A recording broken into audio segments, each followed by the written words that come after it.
Oh, oh. Why is this still there? Why is that still there? Alright. Hello, how are you all doing? Hello, Cousin Mary. Hello, Human. And hello, Lord Fifth. Yes. Yes. Yes. It's time for Reverse 1999 to be back. Yep. Last time we played Reverse 1999 on stream was a long time ago, actually. A couple months, several months ago, I think. I'm trying to, I can try to find it, actually. Yeah, it was at, like, end of June was the last time I played Reverse on stream. But, yeah. I mean, Reverse has been mostly, on the side. It's been mostly, like, a side game for me. I don't play it too often. Usually it's, like, I want to play something, but it's, like, where I just, like, want to play something for the time being, and that's what Reverse is to me right now. It's on the background. It's in, like, the back burner right now. Not one of my main gacha games that I play. I don't play it regularly, but yeah. How are you all doing? And go check out Lord Fifth right now, who is currently streaming. Yeah. Lord Fifth is currently streaming, so yeah, go check them out. Give them a lurk. It knows I'm going to be there. Oh, you're gonna find a way to, like... You're just gonna find a way into, like, a VC that, like, I'm not even in. But, yeah. Chapter 10 is out. I thought about streaming, Reverse 1999 for the, Assassin's Creed event. I thought about it, but then... But then I realized, wait a minute, that's a lot of gacha games to balance again. That's... I'm going back to, like, streaming only gacha games, which I'm trying my hardest not to do right now. Stream other games and stuff like that. And it's like, I would like to stream more games, but it's at the same time, it's like, I'm limited to only 2 days, and I try to limit myself to only 2 days, just so I can get more stuff done. Trying to be cinema and visual novel format, true. But, yeah. Yeah, we've got quite a bit to go through. The plan is to at least... I haven't seen how long Chapter 10 is, actually. I haven't seen how long that is. Let me check that real quick, actually. Before I start saying I want to go through half of Chapter 10. I'm not sure. Okay, Reverse 1999 Chapter 10... Let me see, Chapter 10, how long is Chapter 10 is...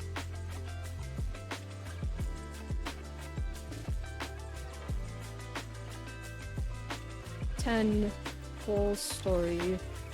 Full story, no commentary. Full story, no commentary seems to be around 7 hours. So there is a decent possibility that we'll get around like a third of the way through with yapping. Yeah, around 7-ish hours. Plus or minus 30 minutes or something. And then there's also like depending on how long fights are and stuff like that. But yeah, let's head over here before I start yapping about other things. Oh, okay, Reverse is hidden. Thanks, Reverse should be somewhere here. Oh, there we go. Yeah. Yeah, since I capture Reverse 1999 in window in like as like a window, it gets Reverse tries reading other things as Reverse 1999 even though it's not. But yeah, like I said, Don't think I Ezio's haven't here noticed now, you looking to pay me a visit out in the wilderness. Ezio's here now. However, Usually I doubt I'll be using him for anything until I get a decent team. But yeah, some of you might have already seen the free 10 poll that they gave. Let me see if I can show where they gave that. The free 10 poll that they gave. They gave out like a free 10 poll somewhere. What's the time? No. Anniversary. Let's log in. Where's the free like 10 poll that they gave? They gave a free 10 poll and I thought, hey, I'm not gonna be polling on stream, so there's no harm in polling now with this free 10 poll that's gonna expire anyway. And lo and behold, I got the limited character. And you'd like me to try. Lo and behold, I got the limited character without meaning to. Yeah, only 10 polls. Yeah, some of you might have seen it. It's meant to be. It's meant to, yeah, it's meant to be like a bunch of reverses, like limited characters, end up in my account. But yeah, nothing too much has changed other than leveling up Ulrich, a little bit of Ezio, and I'm trying to see what can I do with Mercuria, since I believe she's used in a lot of teams actually. Mercuria's used in a lot of teams, but I'm gonna have to look into that. And it's like Reverse is going to be one of the games I have to start playing almost daily now if I want Sentinel, who is coming, what, 3.0? So yeah. If Sentinel's coming in 3.0, coming very soon, then yeah, I might have to start playing this game daily again. I might. Oh no. Alright. But yeah, nothing too much has changed. Nope. Nothing too much, I mostly play this on, like, the side now.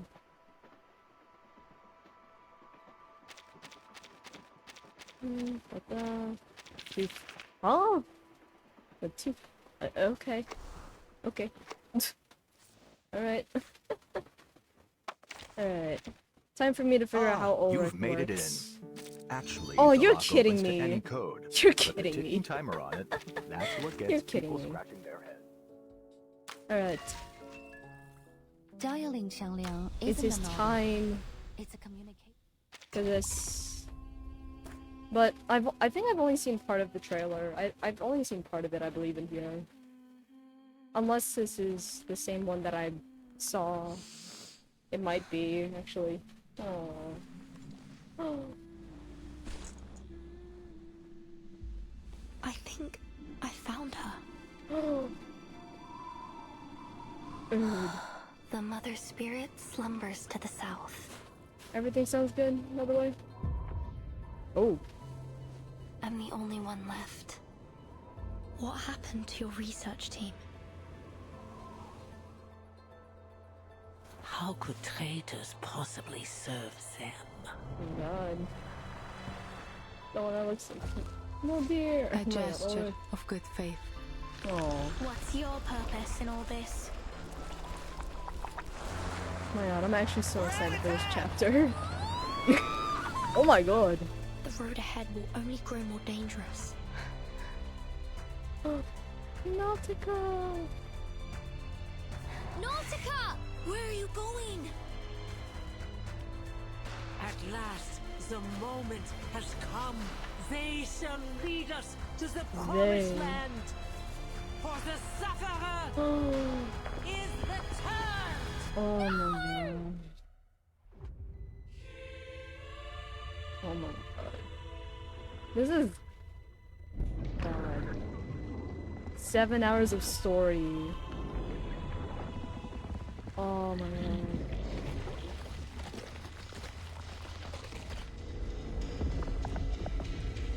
And Arcana's back! Bro! Oh.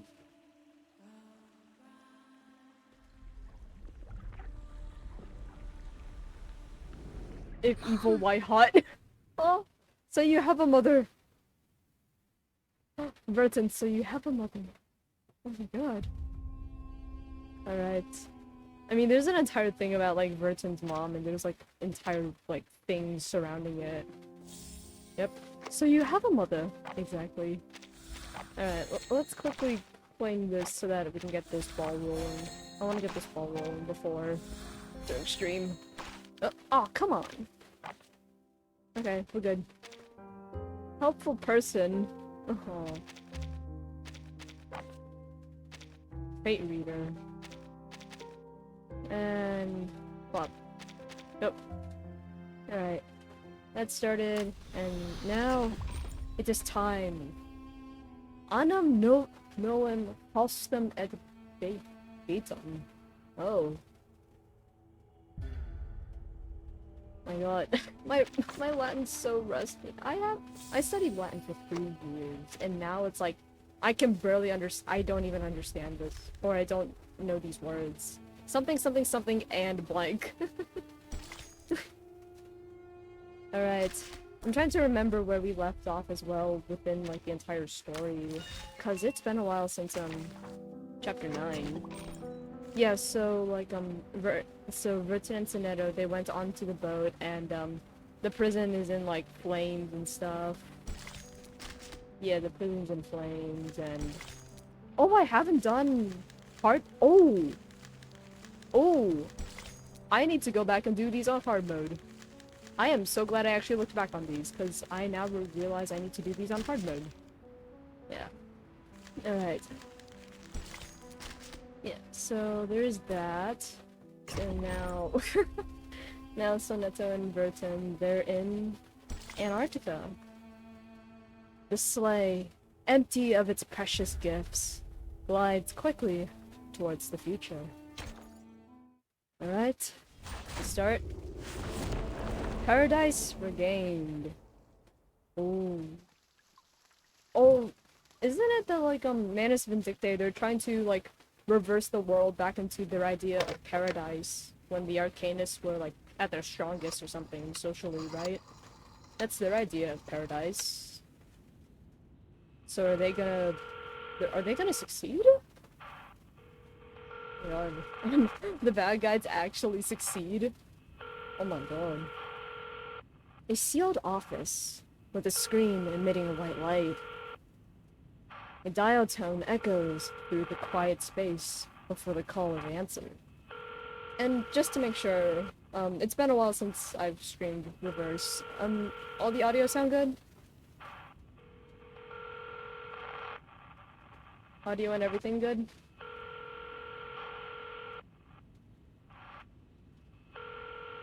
Yep, alright, that's good.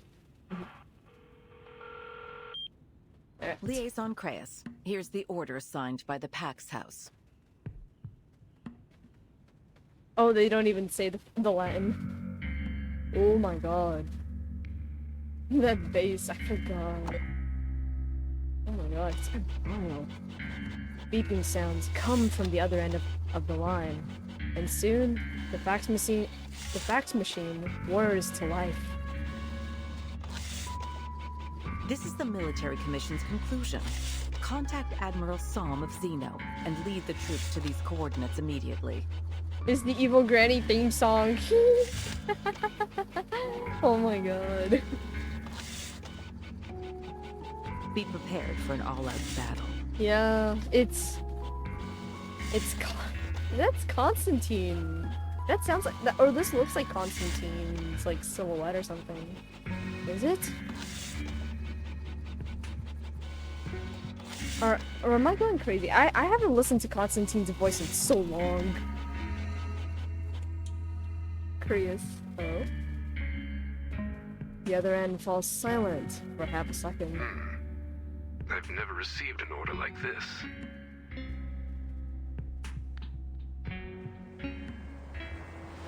Standing in the half-lit... It is Constantine! Oh. Ooh. Ooh. Standing in the half-lit room, the Vice President draws a circle on the frosty window. Note that the designated coordinates lie in Antarctica. There you'll find Manus Vindicte's largest stronghold and the site of their ritual. I'm amazed that they're able to survive in Antarctica. Ritual? Yes, the ritual of both past and future. It seems Manus Vindicte has been preparing it in secret for quite some time. Her tone is as cold as the weather beyond. What's this ritual for, exactly? You'll find out soon enough. They're gonna bring back Arcana. We haven't fought a battle of such scale and so suddenly since... Or farming, who wants her anyway? Everyone, just like everyone immediately sees her and it's like, evil. You're evil. The Battle of 1999. Her eyes remain fixed outside the window. Frost clings to spiderwebs outside the alloy window frame. A thin strand flies on a long journey down into the pile of snow. History is repeating itself, isn't it? Liaison Creus. She doesn't give him the chance to continue. We look forward to your performance on the field.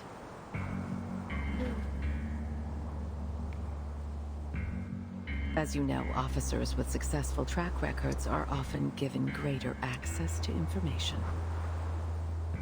I remember the battle was punching my way out of my mother. Oh my god! Oh my god! Oh my god! My reaction to Krios, my exact same reaction. Yes, madam. Suppressing any betrayal of tone or emotion, he ends the call.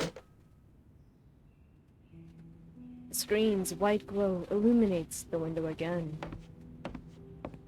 Labeled videotapes, organized by time and date, are slotted neatly on the shelves. A tape is pulled down and inserted into the projector.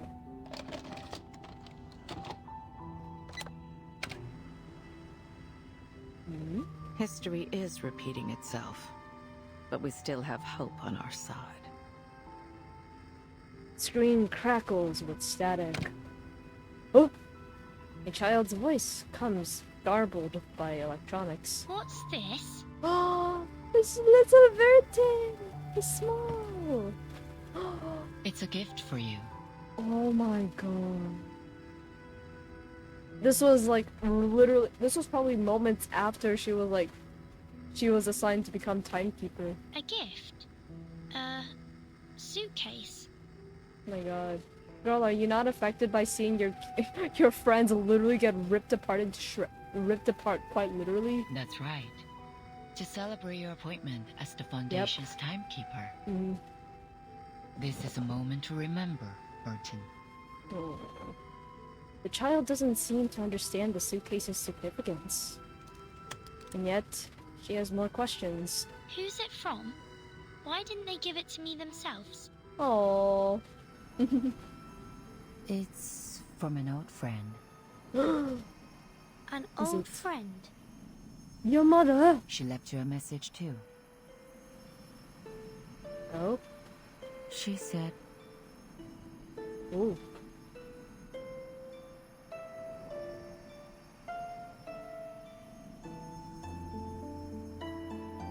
Paradise regained.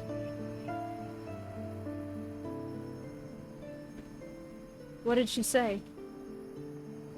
Or do we not hear that?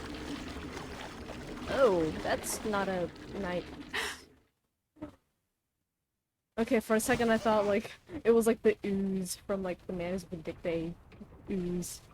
She said, Is everything your alright, mama. timekeeper? Oh my god, Soneto! Oh, she looks so cute in this outfit. That's really nice that like she's wearing something this.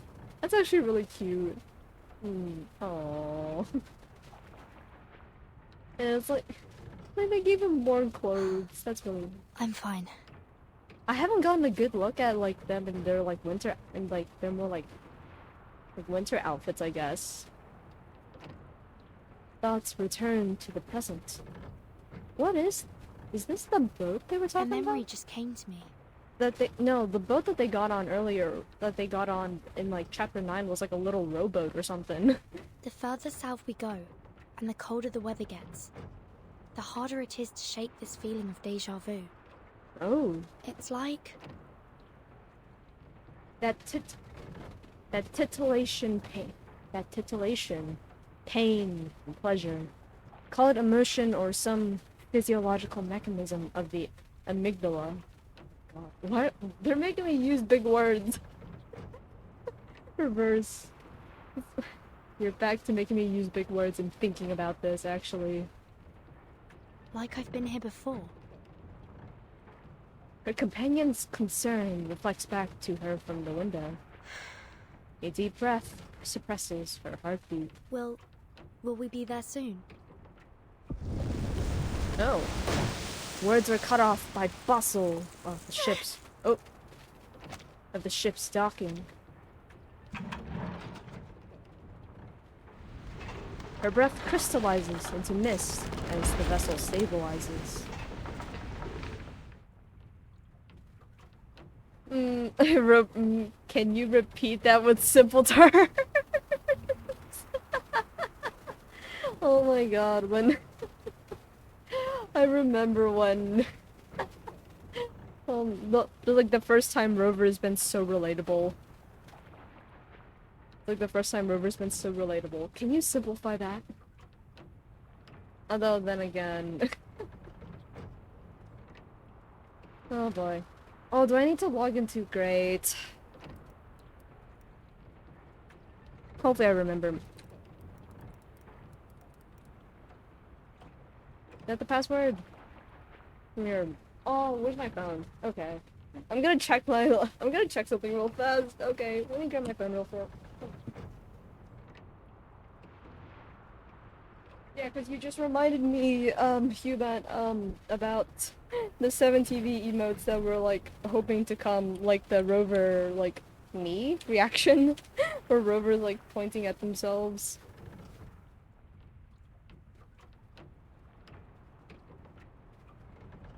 Alright, is this gonna sign me in correctly? Yes, it is. Alright.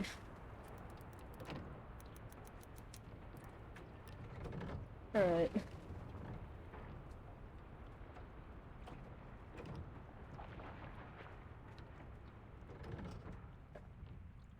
Alright.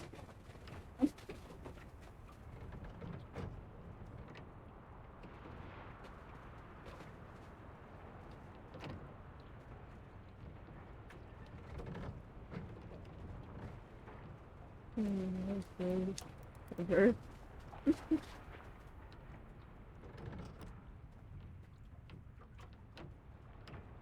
I mean, I don't see, the rover point. I don't see rover point, at least not yet. Right. But, yeah, I mean, I added a Jinshi Nom now.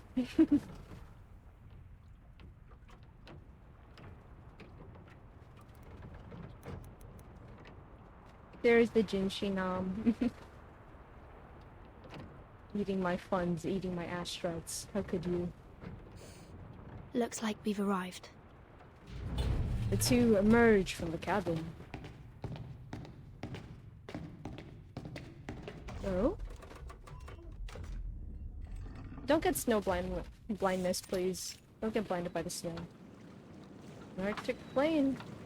After days of covert detours, at last, they stand on the sunlit deck, looking into the distance. This is McMurdo Sound, the starting point of our Antarctic expedition.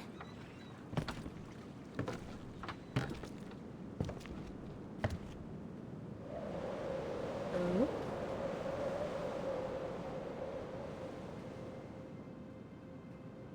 Before the stretches, they feel white ice, dazzling, yet lifeless. A droning silence that gives up no hint of what may once have been. Yet beneath the silence roars and perceptible foreboding.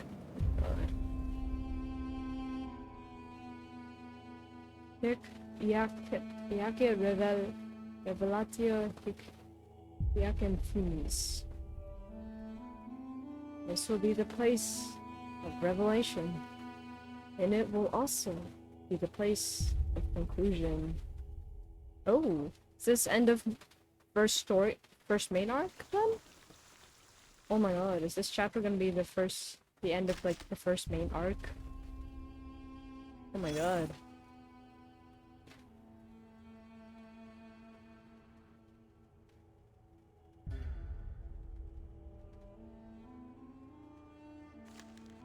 You made it.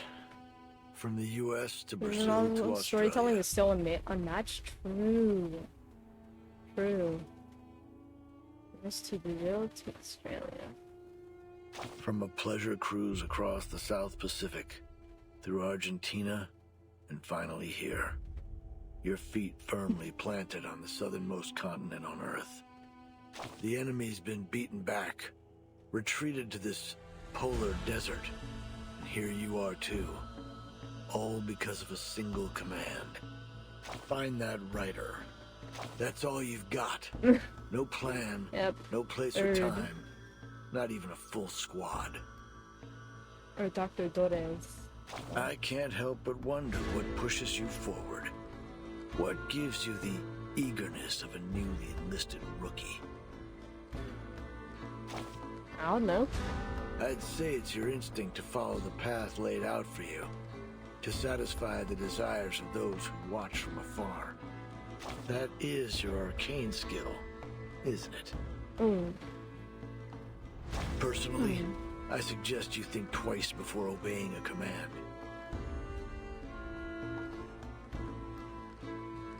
After all, you're headed straight into the stronghold of the enemy. In situations like these, those who blindly follow orders often end up as cannon fodder. So keep this question in mind. Why are you looking for that writer? Probably Vertin's mother. Instinct to follow the pathway, to satisfy the desires of those who watch from afar.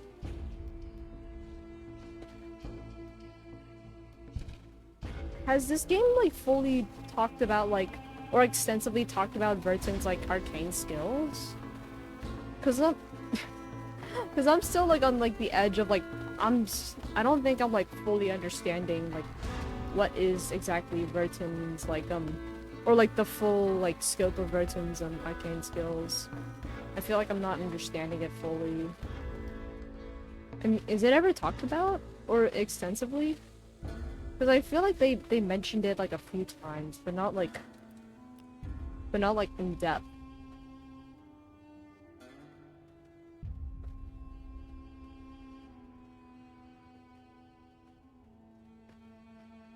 Me, no idea either.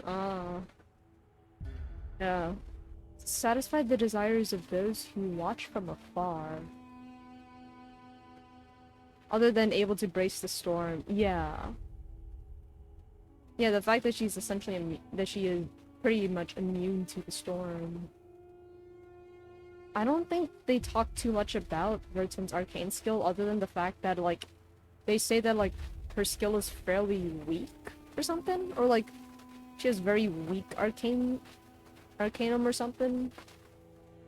I'm not 100% sure.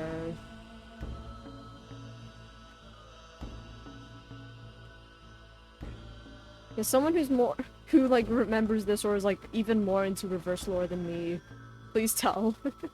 Please tell if you're there. But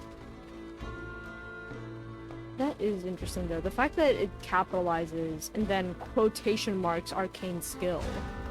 It puts her arcanes, it puts that in quotation marks as well. Capitalizing and then quotation marks. Watch from afar.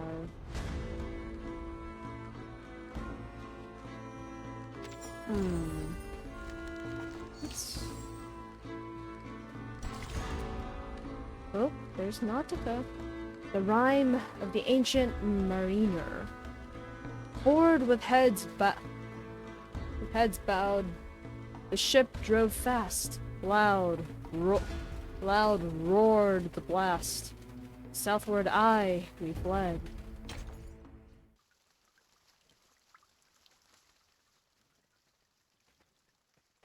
Not sure about weak. Remember that time Vertin has to fight in the math cave? They never specify the fight. Oh. No. Oh, Morse. No. Truth?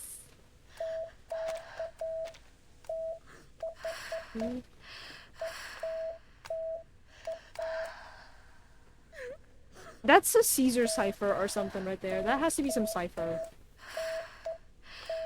Don't? Go.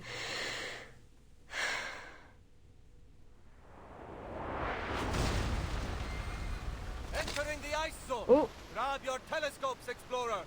Oh, the film thing. Man, they never specified the fight occurred in the game. Herder in gameplay, but in actuality, how did Vertin fought against the Manus lackeys? I thought she fought against like the little like creatures in the cave or something, right? They were like little creatures in the cave when she was with 37, right? Although then again, it was like as long as you solved the math problems correctly, you didn't need to like struggle against like those little like creatures or whatever that the math cave spawned in. You didn't have to like fight them like or like struggle at least, I think.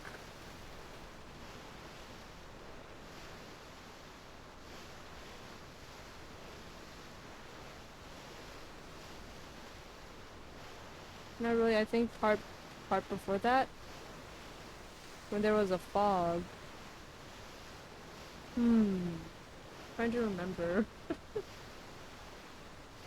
Oh god, I need to refresh on all of this actually. I need. Yeah, no idea. That's right. We need your eyes on every ice floe. Let's not make a second Titanic. This isn't the time for jokes, Scott.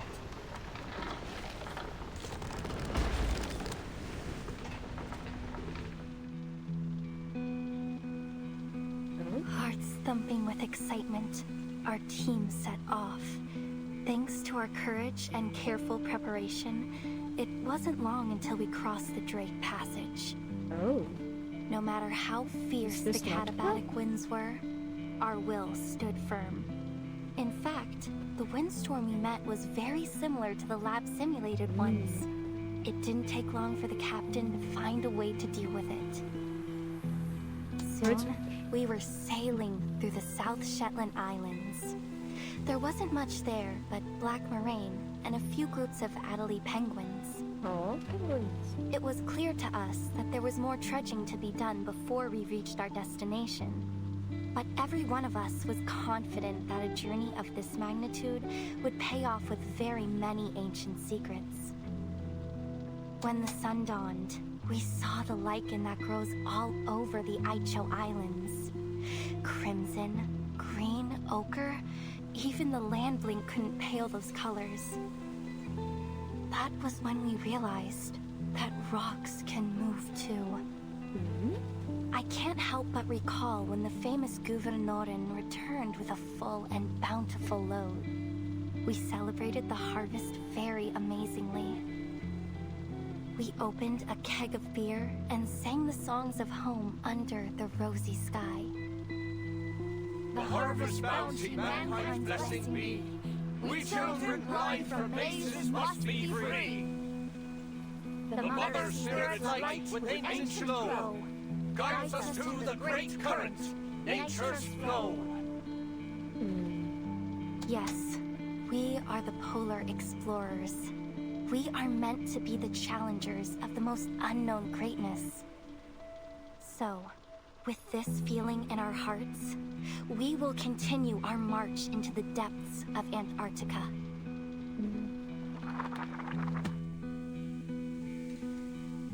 Carpe diem, as the saying goes.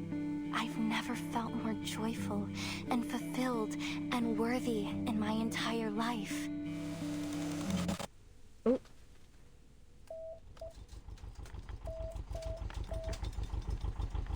It's Morse. Or is the Morse in the background gibberish?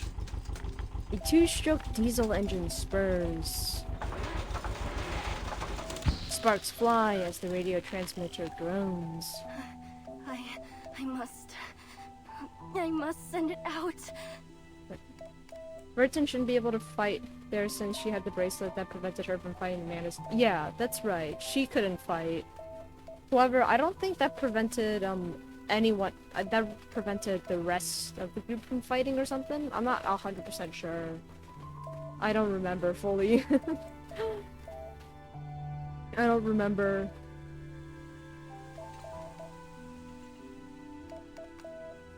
But wasn't it because, like, Arcana or something, or wasn't it because the Arcana or the Manus, they broke the deal, so as a result, Vertin didn't need to abide by the deal either, right? Yeah, cause, like, the Manus did something, and then like the deal, and then like their agreement was off with the bracelet. A ragged, maddened voice comes from the research station's darkest corner, speaking into broken equipment with undeliverable messages.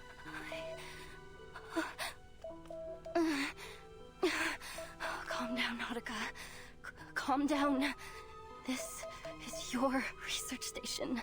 You built it together with the team. You're safe now. Yes. The Mother Spirit will protect you. Yeah, I remember safe Vertin now. I found a loophole within the deal. Yeah, Arcana did find a loophole within the deal, and then the Manus was allowed to attack Team Timekeeper.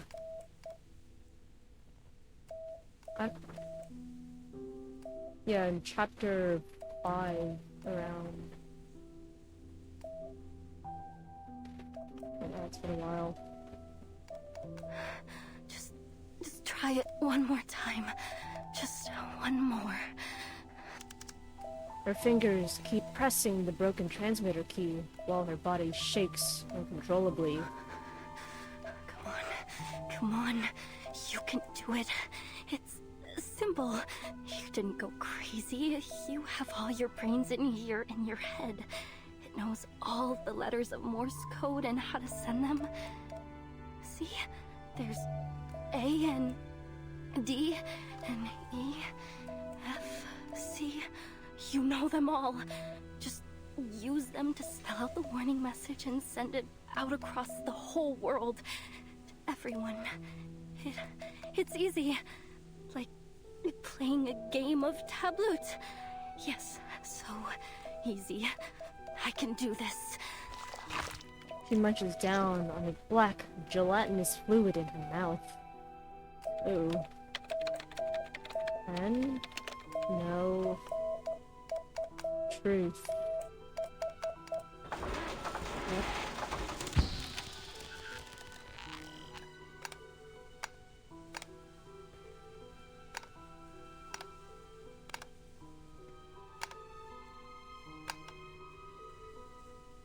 That has to be something right there. That has to be something. Come on. My god. My puzzle solving brain's going now. Cold. Thanks, Reverse. This moldy lime juice and disgusting ice algae. This damn frostbite. Nothing left to do but sit here, stinking of blood, and wait for death to take me. I have to warn the world. This place isn't the last oasis, and there's no such thing as the Hollow Earth. But no one will believe me if they don't see it with their own eyes. Nobody. Because I used to be the same way. Through giant mother's bones, the path is laid. In bloody pain, eternal life is made. Giant mother's bones. Oh. The mother spirit's light with ancient glow guides us to the great current, nature's flow.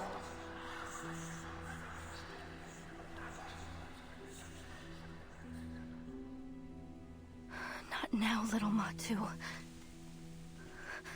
Mother Spirit, bless me. Lend me your glorious strength and grant me your protection. Let me live through this. A thunderous noise comes from outside.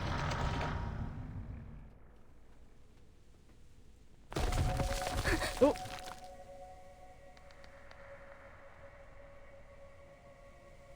A small figure startles. She slides to the window, peeking through the insulation's edge. A snow monster ship? Hmm? Excuse me? Is anybody... Oh? Please don't come over here. Please, please, please. God. A A bright-haired snow monster has invaded the explorer's last refuge. Excuse me? Is there anyone here? We just landed, and this is the only building around. We were hoping to ask for some help. I'm already half frozen to death. Oh my god. Don't you dare crack my skull and suck my blood. I won't taste any good. Oh my god. Oh my god. What has she been traumatized by? Oh my god. What has happened here? My apologies. There must have been some kind of misunderstanding. Sonetto, Plague in the please. glacier. The worms beneath the feet of the Mother Spirit. And those sickening mass tyrants. Oh my god. Worms beneath the feet of... Sickening mass tyrants. Oh? Bring it on, snow monster. Oh my god. Wrestle a reindeer. Then I can take on you! Oh my god. Nautica, please calm down. Wait! Nautica, please calm down. Oh. Oh. Fixed. Okay. There are many routes to travel, but Aww. only one destination.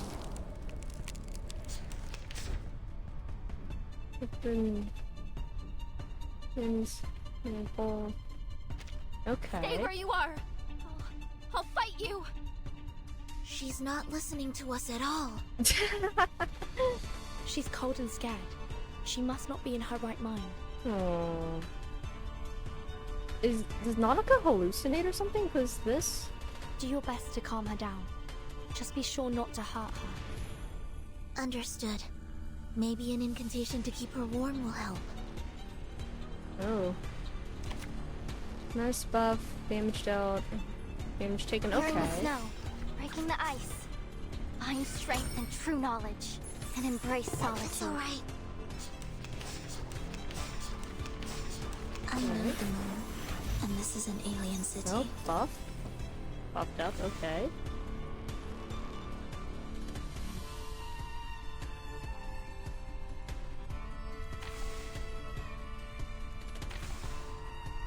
Nice.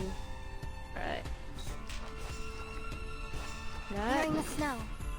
Yeah, we don't have our ultimate, so...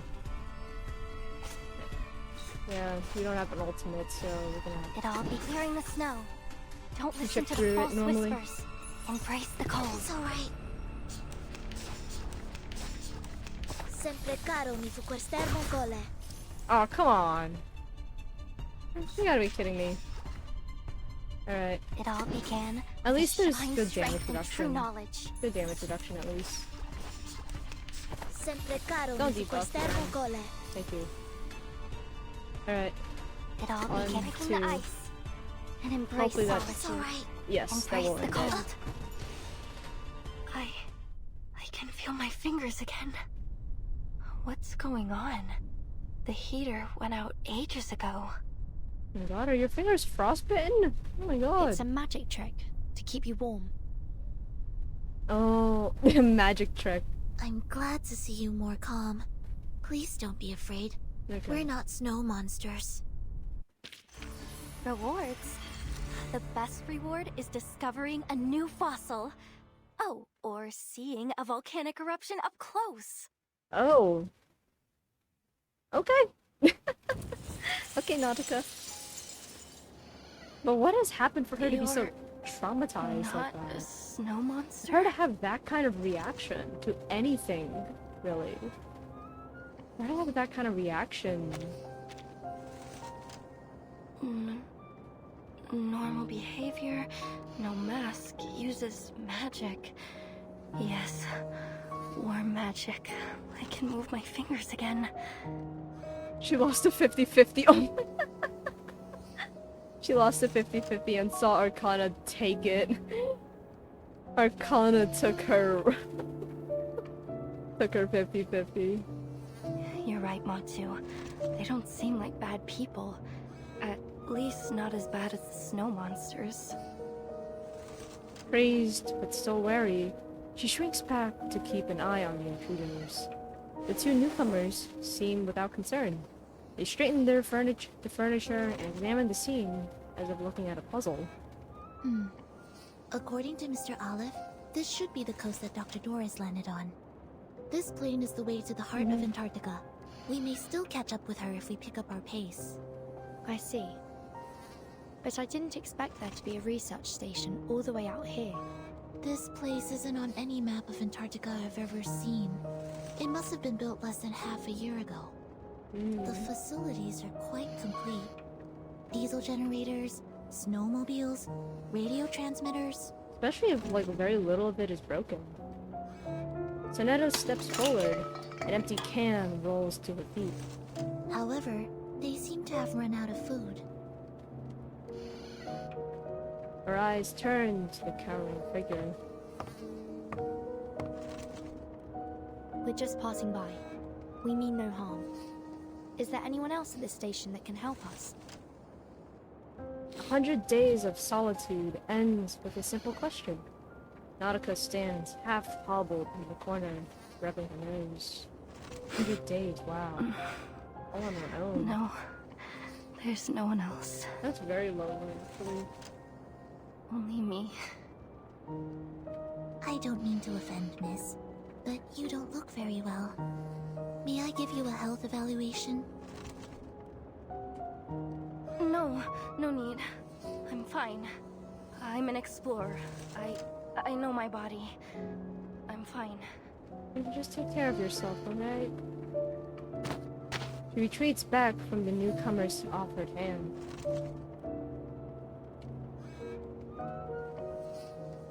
What are you eating? Nautica clutches black slime, its fibrous, mucus-like fluid oozing between her fingers. She licks her lips and swallows it whole. Oh! The only thing there is to eat here. Oh. Sonetto shakes her head. The suitcase's metal clasps are opened with 2 clicks. Please, take this. It's turnip and potato soup with beef. I hope it suits your tastes. Bro, if she's been only eating black sludge for the past, like, 50 or something days, anything different will taste amazing. Food. Fresh. Well, it's canned food, but probably better than what she's eating. The long-suffering explorer reaches out as tenderly as a fawn. Is that a magic suitcase? Yes. She points at the suitcase that conjured food out of thin air. Yes.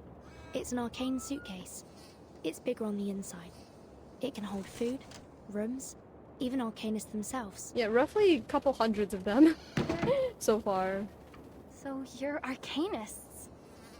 Yes. Color finally returns to her pale face as she begins to examine her visitors with fresh eyes. That's right. A protein-rich aroma wafts from the tin. Actually, we're heading to the heart of Antarctica. Perhaps you'd be willing to offer us some advice. Oh! She knocks over the tin in panic. The soup inside splatters out across the floor. Her body shakes erratically, and she turns to the mantra of bizarre muttering half-phrases rehearsed in her mind over and over you again. Mustn't. Do not go into Antarctica. Oh my god. You mustn't go any further. What is she seeing? Oh. This Morse code in the background has to mean something. I don't know Morse on the top of my head, but you give me like a sheet with all like the letters on it and I'll be able to figure it out. Hey, it's here. Ghost story. This comes from the personal experience of a radio enthusiast. There's no way it could be false.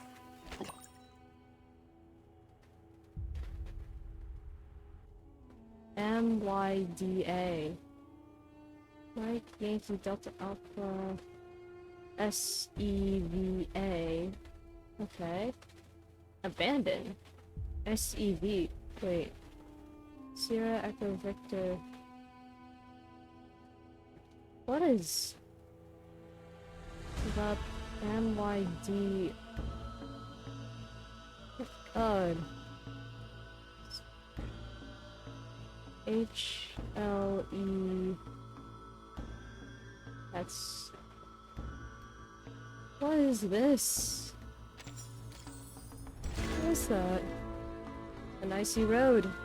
Beneath the ice, the answers lie. For them, for her, for you.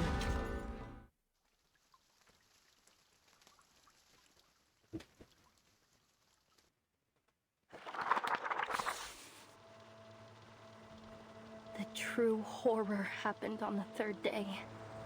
When we reached the hinterland, an aurora australis appeared in the sky, in the broad daylight.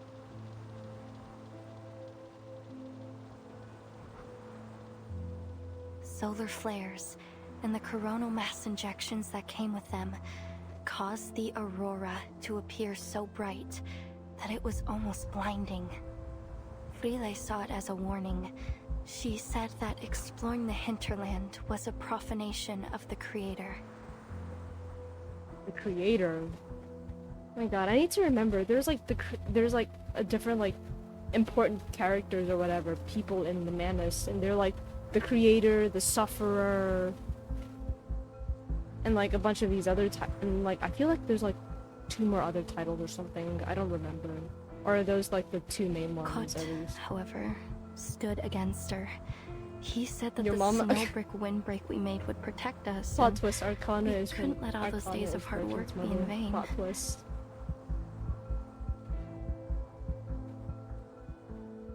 No one knew that the real terror was beneath the snow, deep below our feet.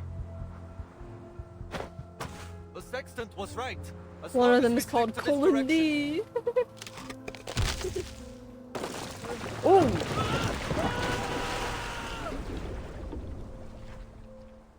Oh. Colin D's nuts. Wow. Like, this just built off of D. Bloody in my gacha game? There's been blood in gacha games. There's been blood. Day 5. Hyde has been left behind.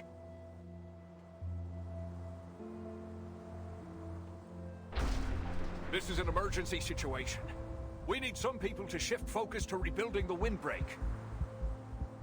This is more bloody in my experience. Those of you who are fixing the communication devices and getting rid of the EMI, drop it for now.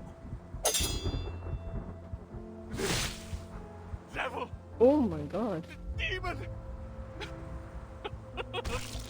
Yeah, she saw all of her colleagues die. Oh. Or go mad and then die. Day 7. Kot is gone. The situation is getting worse. Oh, yeah. Put him out of his misery at this point. If he's suffering that much and there's no way to place has shown its claws. There's no way to heal. I told you we shouldn't have headed so far into the hinterland. We're in way over our heads. Oh. Farewell, everyone. There's no escaping it now. The voice in my head has become one with me. I've gone mad. So let it end with me. Once I'm gone, it will be gone forever too. My god. No wonder Nanako's traumatized. This all happened within 10 days. Day 15. That all happened within 10 days, no wonder. Day 23. Day 30. Everyone is gone. Only Frile and I have survived.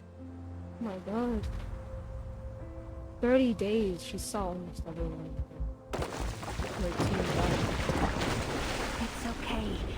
Don't worry about me. Any passing fishing boat will be able to see our distress signal. You just need to go back and wait. Surely Annie will be bright and brimming with hope. Yeah. Here. It's a Neptune bar. My favorite. It'll keep you warm a little longer.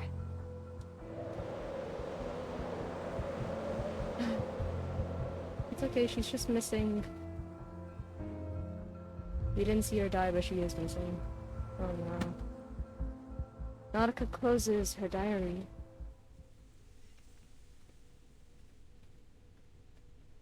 That's why you cannot go to the hinterlands. No wonder. In fact, you should leave as soon as possible. Yeah, about that. I see. So this is your concern. But rest assured, we are taking every measure to ensure our safety. That said, even a draft map would be extremely helpful to us. Ah, I get it. Timekeeper? Hmm? Please, take this GPS device. I've pinged its location. Help will arrive soon. My apologies that we can't stay with you until they arrive. I'm afraid we're on a time limit. Excuse us. Aww. Why? Why don't you give up? Even after all my warnings? We have our reasons. Yeah. Wind and snow batter their coats as the two step outside. Wait! Oh. Nautica, finding some hidden reserve of sanity and strength, shouts to her visitors. This land of ice is alive! It's alive and it eats people! I'm not lying! You have no idea what horrors lie in the hinterland! Oh, the Manus oh. Either the Manus are doing this, or Antarctica is just a giant living creature that looks like a continent. If it's a giant living creature that's in the shape of a continent, that's kind of cool as fuck. That's actually really cool. Even if you somehow escape, you'll go insane! Just like Rolf, my grandfather! The footsteps of those walking toward the snowfield slow. So you have to stop! You have to! You have to. For your own safety. Breaths hang in silence. After a pause, they turn Rolf back. Amundsen. Oh. I know that name. What? Oh. The outstanding human explorer. His research has formed the basis for understanding many applications of Arcanum. Countless Arcanists have benefited from his work. It's said that your family holds a particular set of beliefs about the unsolved mysteries of the world, and that every one of you holds a passion for Arcanum. Nautica looks down. Are we that famous? Yeah. Indeed. It's widely known that many members of the Amundsen family became explorers. Their passion was so strong that it's been recorded in Arcanist textbooks. Oh wow. Nautica's eyes widen. Cheeks red from coldness and excitement. I assume you're here in pursuit of something, just like the rest of your family. And that's why you're reluctant to leave, even after all the misfortune you've encountered. Is that right? Reluctant to leave? I pray to the Mother Spirit to take me away every single day. This station is close to the shore. There are many ways you could have got the attention of passing ships if you'd wanted to. We are also here in pursuit of something. A person, to be specific. Nautica's eyes widen again, this time with confusion. A person? A sigh echoes through the small station. Are you familiar with Manus Vindictae? I mean, they're the black sludge people.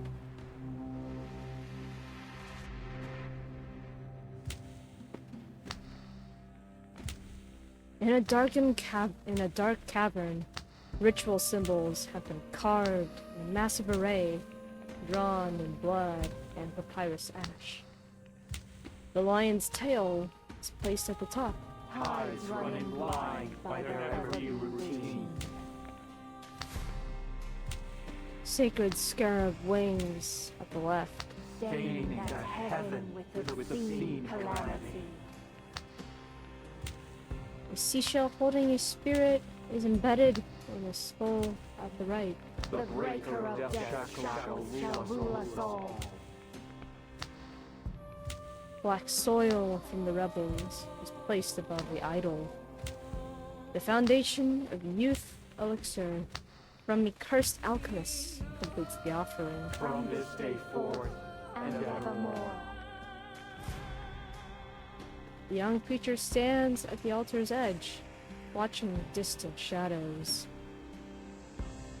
The figure she awaits traverses the narrow passageway, entering the altar cavern at last. You've arrived, as the prophecy foretold. The preacher. Yeah, there's like the sufferer, the creator, and now Sophia's the preacher. Oh. The gotcha wheel! Is the wheel! We spin it for gotcha! A blind woman approaches barefoot. In one hand, a cup of halma. In the other, a bundle of balsam. Finally, stops at the ritual's sole vacant corner, completing its shape. The preparation of the ritual is about to enter its final stages. The inculcator of Arcanum, Lady Arcana, has revealed to me the final revelation and oracle. Hear ye! Oh. The blind visitor shall start the great ritual on our behalf. Blind visitor? Is that blindfold, hair color? I mean, the hair color is kind of hard to tell with the lighting, but is that? The black-clad believers kneel and prostrate themselves before the blind woman. They're chanting before the blind woman. They're chanting synchronized and ceasing. Her sightless eyes seem to pierce through the eternity before finally settling on the ritual center. There stands a golden spinning wheel, locked in silent communion with her.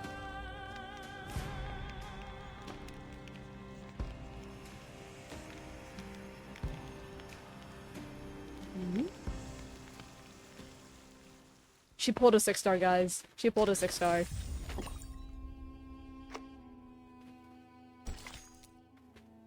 My travel companions. Come on, keep up. Don't lag behind.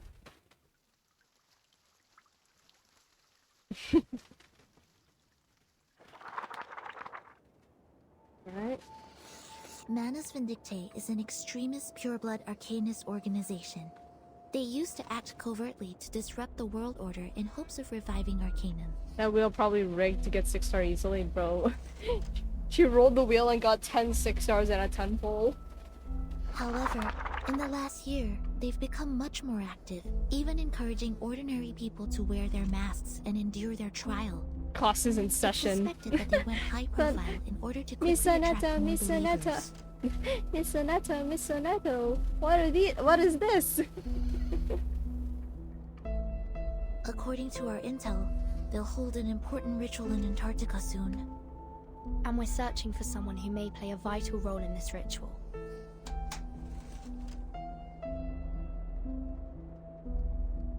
Arcanists. Masks. Are the snow monsters what you call Manus Vindictae? Most likely.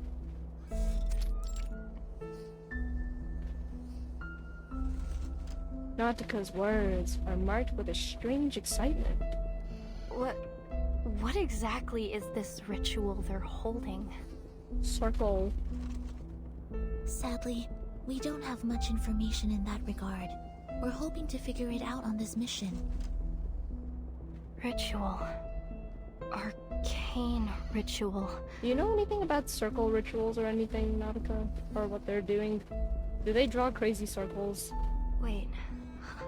Wasn't that one of my research topics? Draw the formation, place the offerings, and summon or invoke her spirit through a series of actions to communicate with the Mother's Spirit. Don't tell me that's Arcana. She looks up with pure eagerness. Do you know of her? Do you know the Mother's Spirit? Sorry. No. Can you describe said mother spirit? Does she have a physical form? Is that physical form perhaps have blue hair? No. And a spike through her head.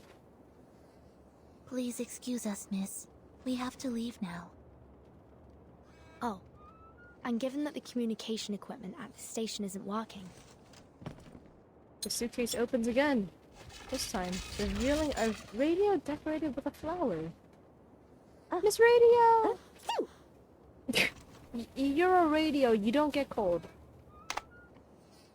Miss Radio shakes in Nautica's palm, struggling with the harsh shifts in the Antarctic temperature. May I introduce you to Miss Radio? She'll receive the signal from the rescue team for you. In the meantime, you may await their arrival here. The incantation keeping you warm will remain effective until then. And thank you for your advice. We will proceed with caution. The station's creaking door reopens. Hello, little explorer. You can call me Miss Radio, as the timekeeper said. The heart of Antarctica, an arcane ritual, a vital role. Oh?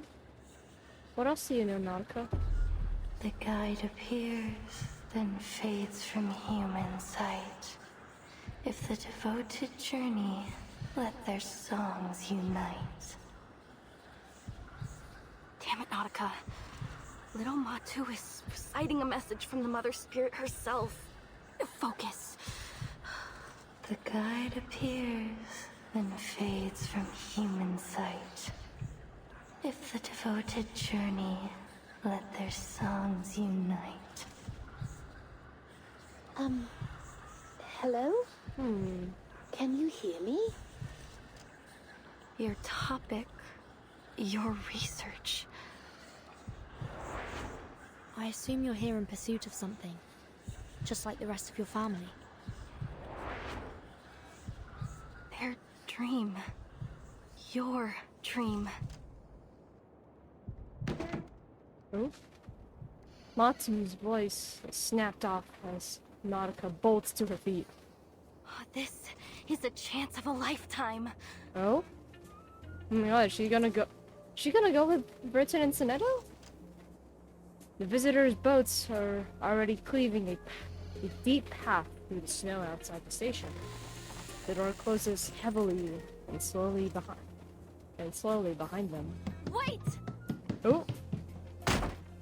Oh! The door swings open again as Nautica rushes out holding his radio. Her hands tremble with excitement as she pulls a map from her pocket and struggles to unfold it in the wind. A crumpled sheet of waterproof synthetic paper, bearing deep grooves with red ballpoint ink. I drew this map myself.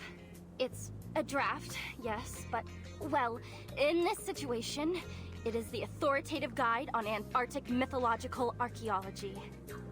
Oh. I recorded everything I saw in Antarctica on it. See? Here's the route from the station to the hinterland. And here, the landmarks along the way. And this, I charted the topography around the ruins at the heart of Antarctica. Right here. Ruins? You mean there's an undiscovered site in the heart of Antarctica? Yes, exactly! It's never been recorded in any reports. It's a brand new discovery of our team. The two exchange glances. And Manasvin dictates hiding place. Sonetto nods. It's highly possible that the ritual will be held there. But we've never entered the ruins. The closest we came was in its periphery, but the weather was too severe. We had to turn back. But if Matu is right, we'll make it this time. And by we, you mean... She's coming! Well, if it's possible, would you mind taking me with you? She's an explorer at heart. Come on. Nautica takes a timid step, shuffling forward like a penguin. You see, I could be in danger waiting here by myself. Why not just follow you and... It would have been safer if you stayed in shelter, but if you're out here, you're coming out here on your own. She gulps a sharp breath of dry, cold air, and her voice quivers again. And... wait a minute. Is there really a rescue team on the way? Hmm? Huh? Meanwhile... Oh.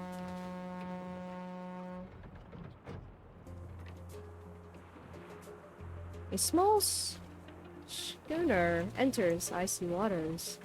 Ulrich's ferrofluid moves erratically.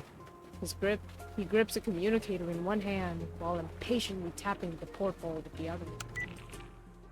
Yes, we've tested the stability of the Regulus record in the storm the hard way. There are still some experiments to be completed, and that is a problem. So that's how Ulrich ends up here. Our study is like a baby who's just started to crawl. It's making moves, yes, but isn't exactly going to win a marathon anytime soon. That's why we need you to stay in the lab. You have the greatest knowledge of the artificial storm. You're more than capable of continuing the work on your own. Yes, I know how much you want to see the Timekeeper and embark on your cross-century rock expedition. Oh, she's talking. Oh, she is talking. Oh my god. On the other side is Regulus. Of the Regulus... We've tested the stability of the Regulus record in the storm. Oh my god.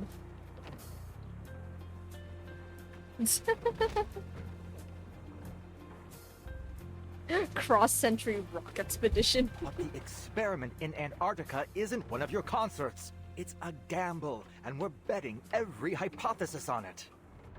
If Regulus, that is your record, is in fact the key to artificially controlling the storm and its syndrome as we suspect... I hope it can at least serve as the Timekeeper's backup plan in this Antarctic operation should the worst happen. You know the agreement we made with her. I take the Regulus record for experimentation and support, and you stay in Laplace to work on the artificial storm. The agreement we made with the Regulus. He adjusts the record to fit snugly and securely under his arm. And, since he's the, what is it called again? He's like, because he's not human, but he's like an object that, had so much arcane power in it, he became sentient. What are those called again? It's the same thing that, Lucy was, as well. Ulrich's the same thing. I forgot what they were called.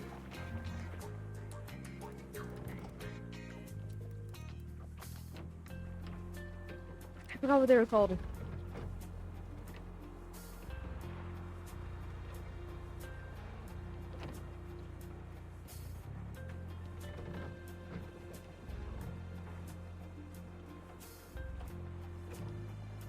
This,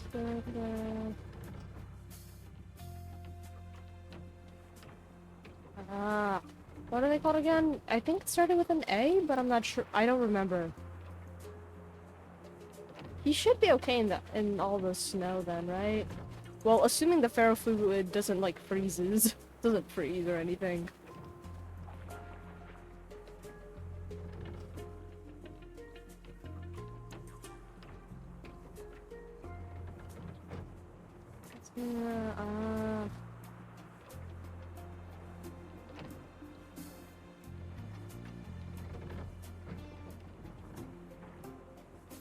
Okay, I'm gonna have to remember what they're called again. But hopefully it'll come back. Even after surviving multiple storms with its former owner, the record remains good as new. Boss, we've entered the continental shelf. If Manus Vindictae picks up a long-distance comm signal, this operation will be declared a failure. Guard chewing chocolate-flavored rations mutters out a warning. A deafening horn blast echoes in the distance. Hearing this, the guard exits her casual slouch and moves onto the deck, scanning the horizon.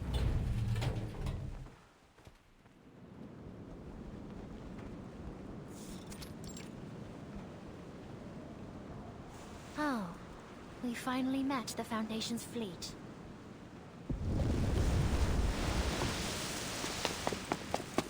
What? A dark shadow cloaks the heaving waters. Ulrich looks up from his communicator. Oh.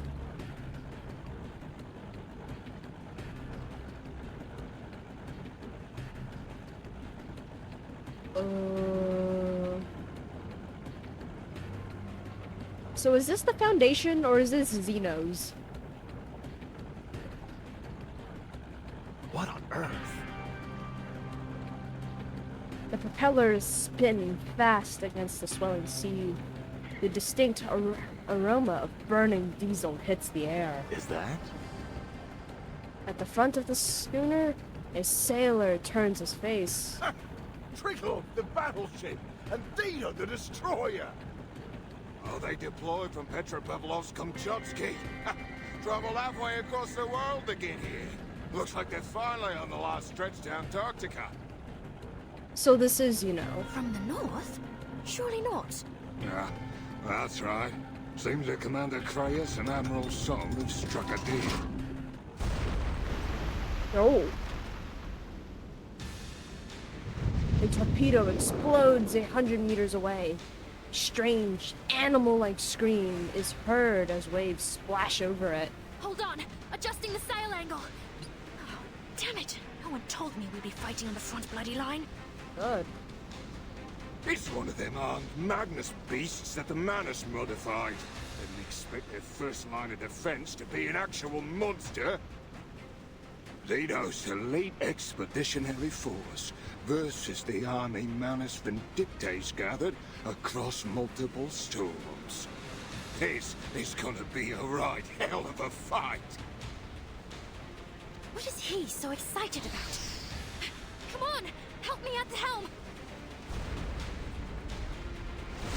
After one last loud boom, the shrieking Manus submarine quickly dives underwater. Soon, the icy ocean turns blood red. The line cuts through the crimson water, moving fast toward the fleet. Be right back? Gotcha. 135T, prepare to engage. Bridge ready. Warships maneuver over the icy sea. Relays of orders and replies come staccato and clear over the radio. Oh. Stretch. And hydrate. You got it.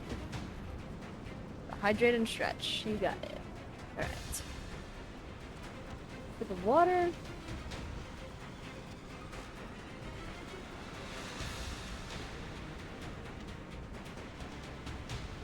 There's your water. And big stretch. Big stretch. Alright.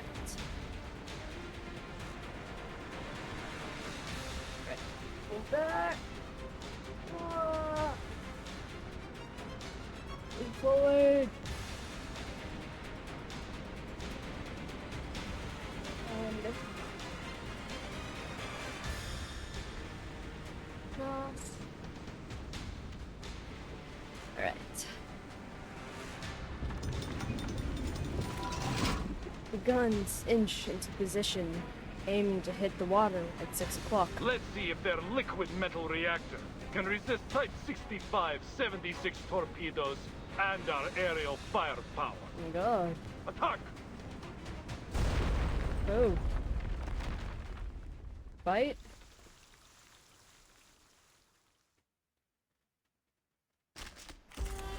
Alright, fight. Alright, you know what? Let's try Ulrich. Let's try Ulrich. I'm taking all the equipment. Can't pass up the chance to collect first-hand data in a real battle. Let's bring Ulrich. This is the first time I'm gonna be using him. Alright. I probably need to get Medpoc, since they got buffed recently, I believe. They got buffed a fair bit ago. And now it's like the Laplace team is actually very viable now. Alright. Go. Join with us, comrades. Oh! Alright. Let me see what this does. Self-channel enters structure analysis state status for 3 rounds. Guardian seen 6 stacks of...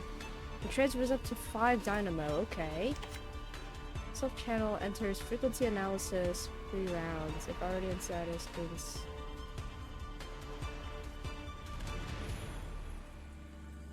Okay.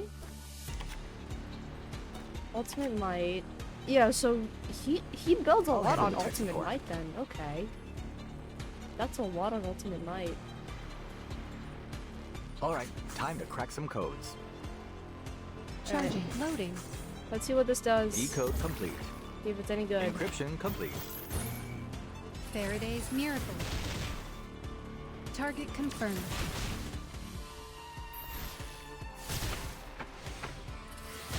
Alright. Good. The dynamo stacks already, wow. Oh.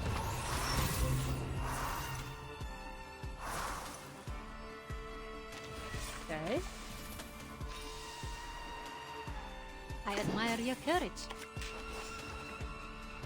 I'll handle the tech. Charging. Loading. Alright. Sharp fangs. According to my calculations. Eliminate target. Lots of dynamo stacking. Nice. And now to return to my long-term mission. Rest. Alright. I'll learn how to play Ulrich. I'll learn. Etude and you brute? Okay. Etude brute. Dear betrayer, have you claimed the gold you were promised?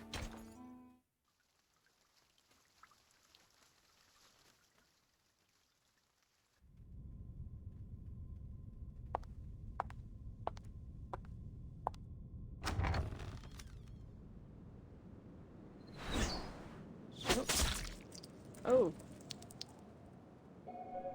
A thin lead arrow hits the gallbladder, spilling bile and blood. Nearly half. Oh.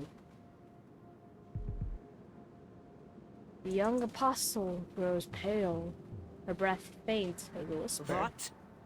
Nearly half of the Magnus submarines have been sunk. Speak up. Drop your pompous little act, girl. You'll win no favor with me through airs and graces. Nearly half of the Magnus submarines have been sunk. Oh my god. That's more like it. The lead arrow finds another target. At last, those white-clad fools have levied some retaliation. How kind of them to finally join us. Another arrow was fired. Frostbitten flesh splits open, oozing rancid fat. I am loath to witness any more groveling at the feet of that preacher and her so-called omnipotence. Sophia. An elder shuffles forward in plain robes. The great corrector of the mysterious island, the one and only leader in the face of the slumbering inculcator of Arcanum, the supreme caster of the great ritual. Oh god. The orb in the avian skull crumbles under the pressure. Oh my god. How graphic. She was nothing but the wrong person at the right time. Animus. She alone hears the voice of the inculcator of Arcanum? Ah, what blatant lies! Yet they submit to her all the same, everyone. While she gallivanted around the world, preaching on the back of her falsities, who was it who prepared for the ritual, Yet she alone is granted power. She alone holds their hearts in her hands. Ridiculous. What does a little girl know about material transportation or personal arrangement, let alone the great history of the Manus? She is nothing without me.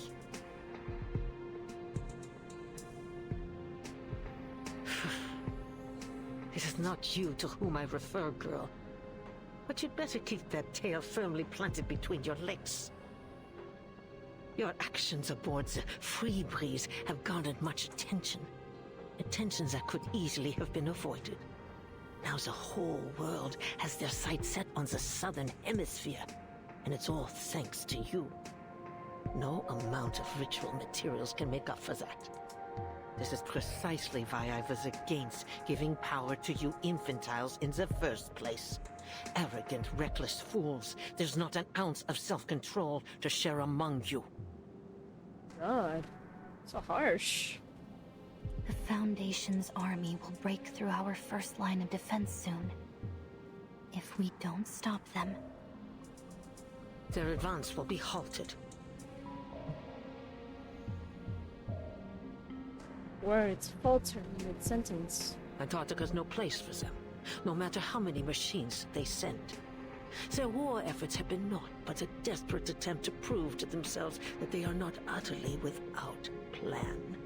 Pathetic as usual.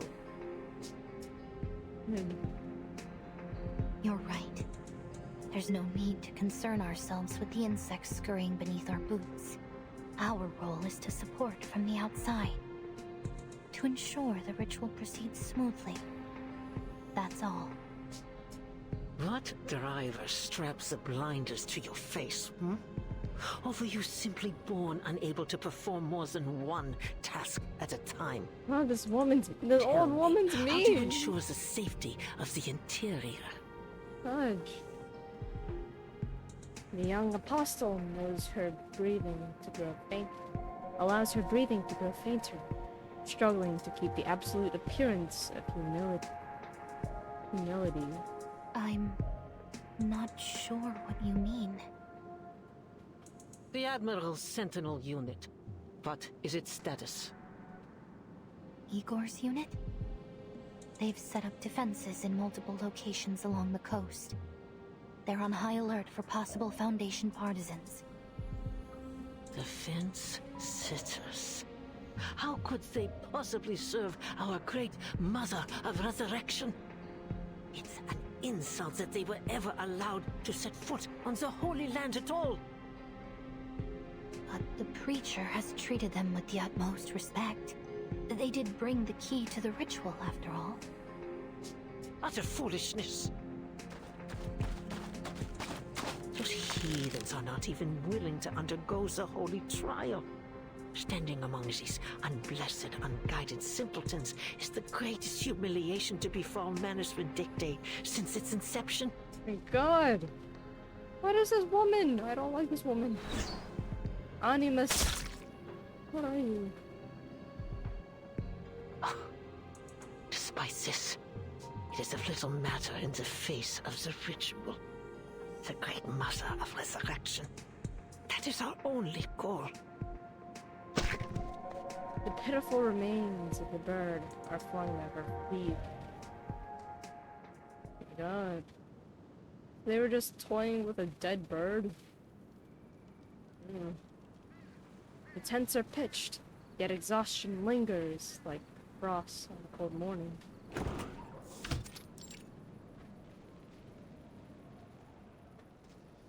The aircraft captain leans out, shaking his head toward a woman standing before one such tent. Lieutenant, we have run the check-in program. The problem is with the pedal. It's malfunctioning, which is somehow deviating the set yaw rate. That is why we had such severe turbulence and deviation just now.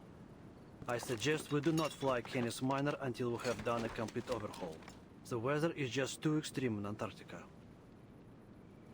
Odeer takes stock of their soldiers. then makes a confident stride toward the transport helicopter. Alright. Report to the Admiral. We're still some way away from our designated station, but it seems we have no other choice for now. Oh my god. She looks so pretty in this art now. She's so pretty in this art. Her other outfit was really boring. It was really boring, and now... At least we landed in a place with enough space and sightlines to perform our task. This is the best we could have done, given the situation. Well done, Danilov. Of course, Lieutenant. Now all there is to do is wait. Wait for what? The answer is about to be set free. Attention! We have an order from Admiral Gore. We are the perimeter defense of Antarctica. We must be ready for any possible attack from the Foundation. The Admiral is stationed in the Sanctuary. From there, he will administer orders to both us and Ptolemy's infantry squad at the other port. Oh, I forgot about Ptolemy. I thought he died. Although I don't think he died. Oh, I wanted him dead. Muldir adjusts her collar, her mouth dry. Any unit entering the sea within visual range is to be considered a signal to engage. Understood? Yes, ma'am. The soldiers respond in a disciplined harmony. She scans the ranks and lowers her head. Blinking, she finds herself mesmerized by the strange gold flurry dusting her combat boots.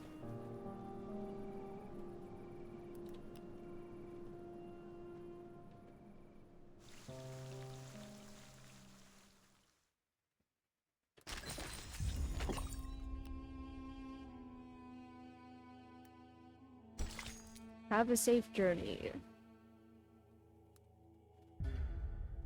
Let's just be grateful that there are no traffic police in Antarctica. That's, I mean...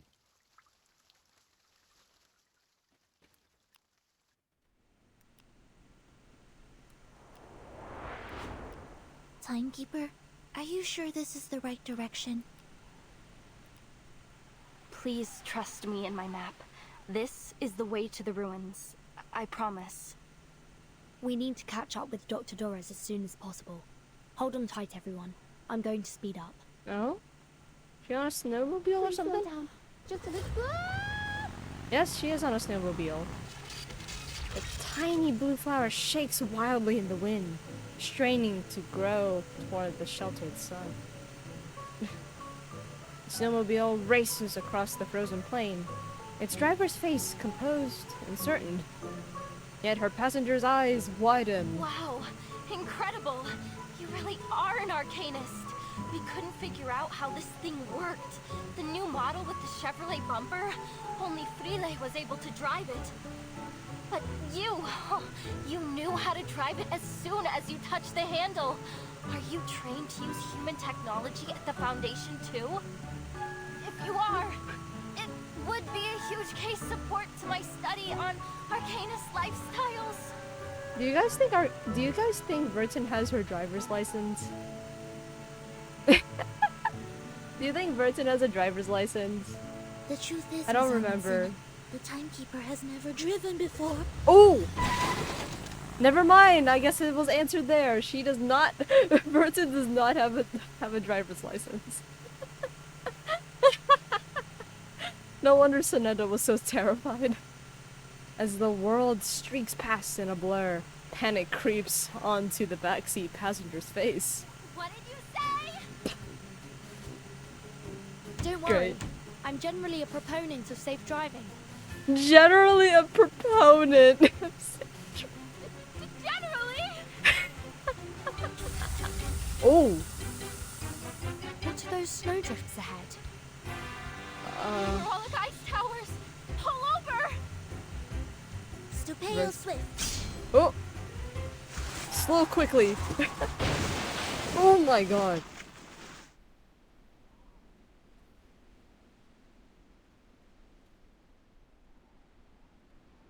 Everyone okay?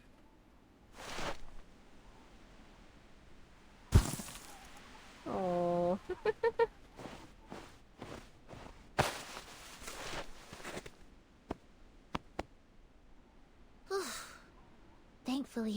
The vehicle isn't badly damaged. Miss Amundsen, are there any other obstacles ahead that we should know about? Is there another way of transportation? That's strange. This should be an open plain. Some new development from the Manus?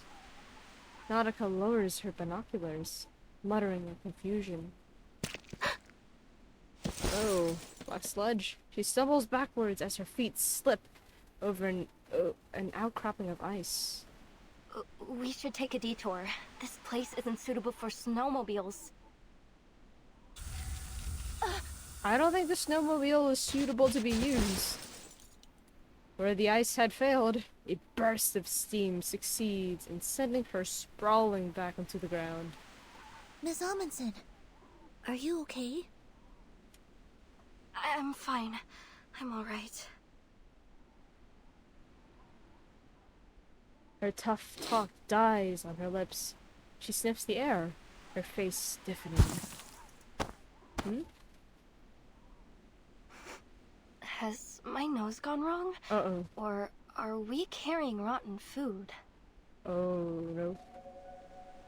The pungent odor is not an illusion. It's begun to spread all around them. Do you smell that? Smell? It smells like... rotten reindeer meat. Oh. It's the sour odor of protein being digested and broken down by microbes. Oh. It seems to be coming in waves. First it's pungent, then it gets carried away on the wind. It must be coming from the ice towers. What? Soneto crouches, examining the hissing ice formation. What are these towers exactly? When there's magma beneath the surface, hot gas escapes through narrow cracks in the crust. When it meets the cold air, it vaporizes and forms hollow towers.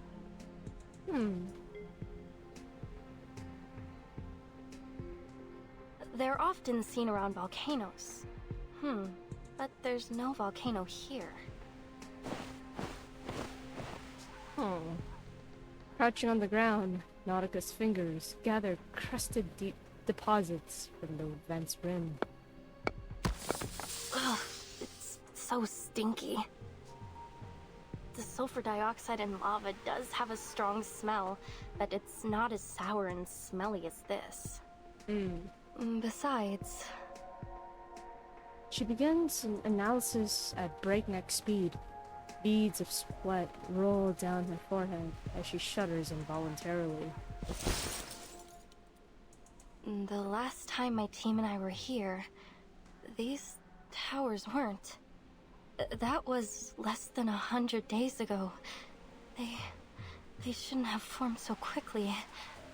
Manus developments? Don't tell me these are like Manus Vindictae, like bodies or something being And I've never seen decomposed. towers like these before. They're so short and close together, like a beehive. Are they people? It's almost like a graveyard? Like they're the pores of the continent. Oh, more on the continent being a living creature. She unconsciously edges behind Soneto for protection. They are warm on the inside. Warm? Soneto raises a hand to examine the sample. Not noticing her own fingertips, begun to tremble. Without warning, the nearest ice tower erupts, a geyser of foul-smelling vapor blasting several meters skyward. Oh my god. I cannot imagine that to be a really nice smell. That definitely smells like sulfur and some other horrible stuff. Do you even have a nose, Miss Radio? Okay. I was about to say, Miss Radio, do you even have a nose? I was about to say. Plunging deep into the snowbank. Okay, Miss Radio was blown over, plunging deep into the snowbank. How's it going? So Ulrich is here, and yeah, Ulrich's here, and he saw. Yep. Hello. Immortal you.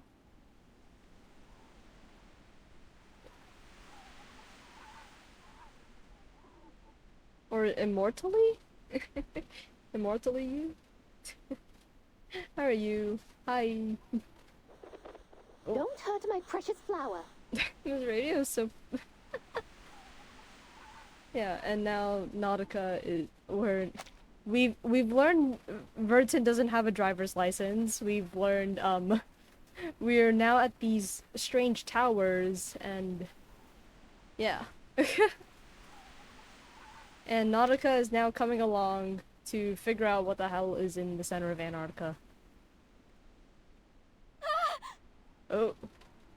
Vertin. Snow.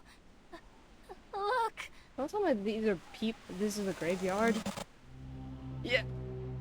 Yep, it's a graveyard. Oh my god. Imagine this, like a probably close to 17-year-old just seeing like a finger. Just like there. That is terrifying. What is that? Day one player just like to explore who else streams this game? Ah, yeah.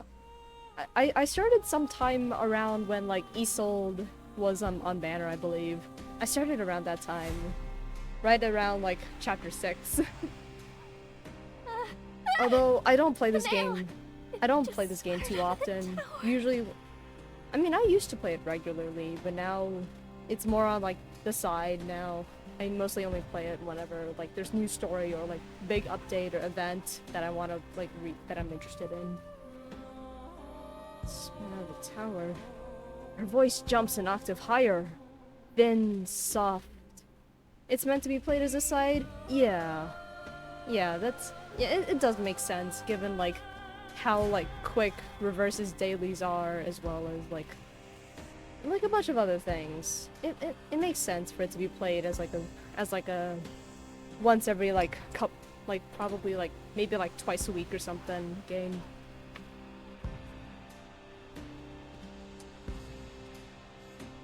Her voice jumps an octave higher, then soft and wavering as her legs buckle to the same tune. At least now we can be sure that there are people around here. Yeah. Or there were. Me having to play this daily. I mean, I might have to start playing this daily because I want to get Sentinel. I'm interested in getting Sentinel, actually.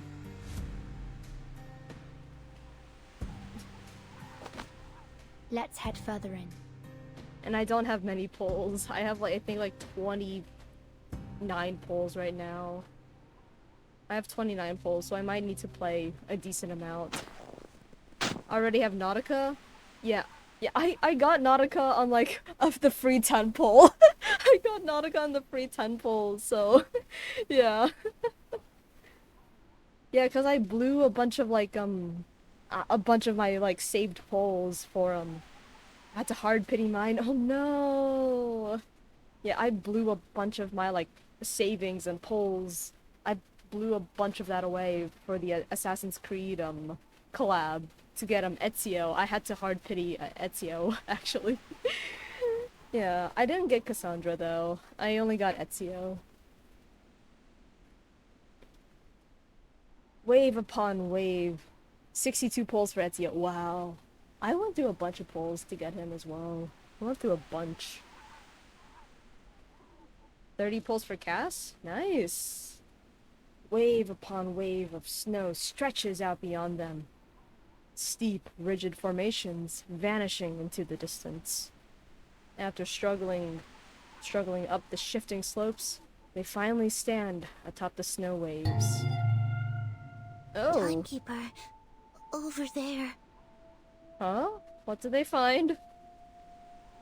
What did they find? Bloodstains bloom across the white expanse, crimson glaring against the snow. I mean, we are in the heart of the Mannish stronghold.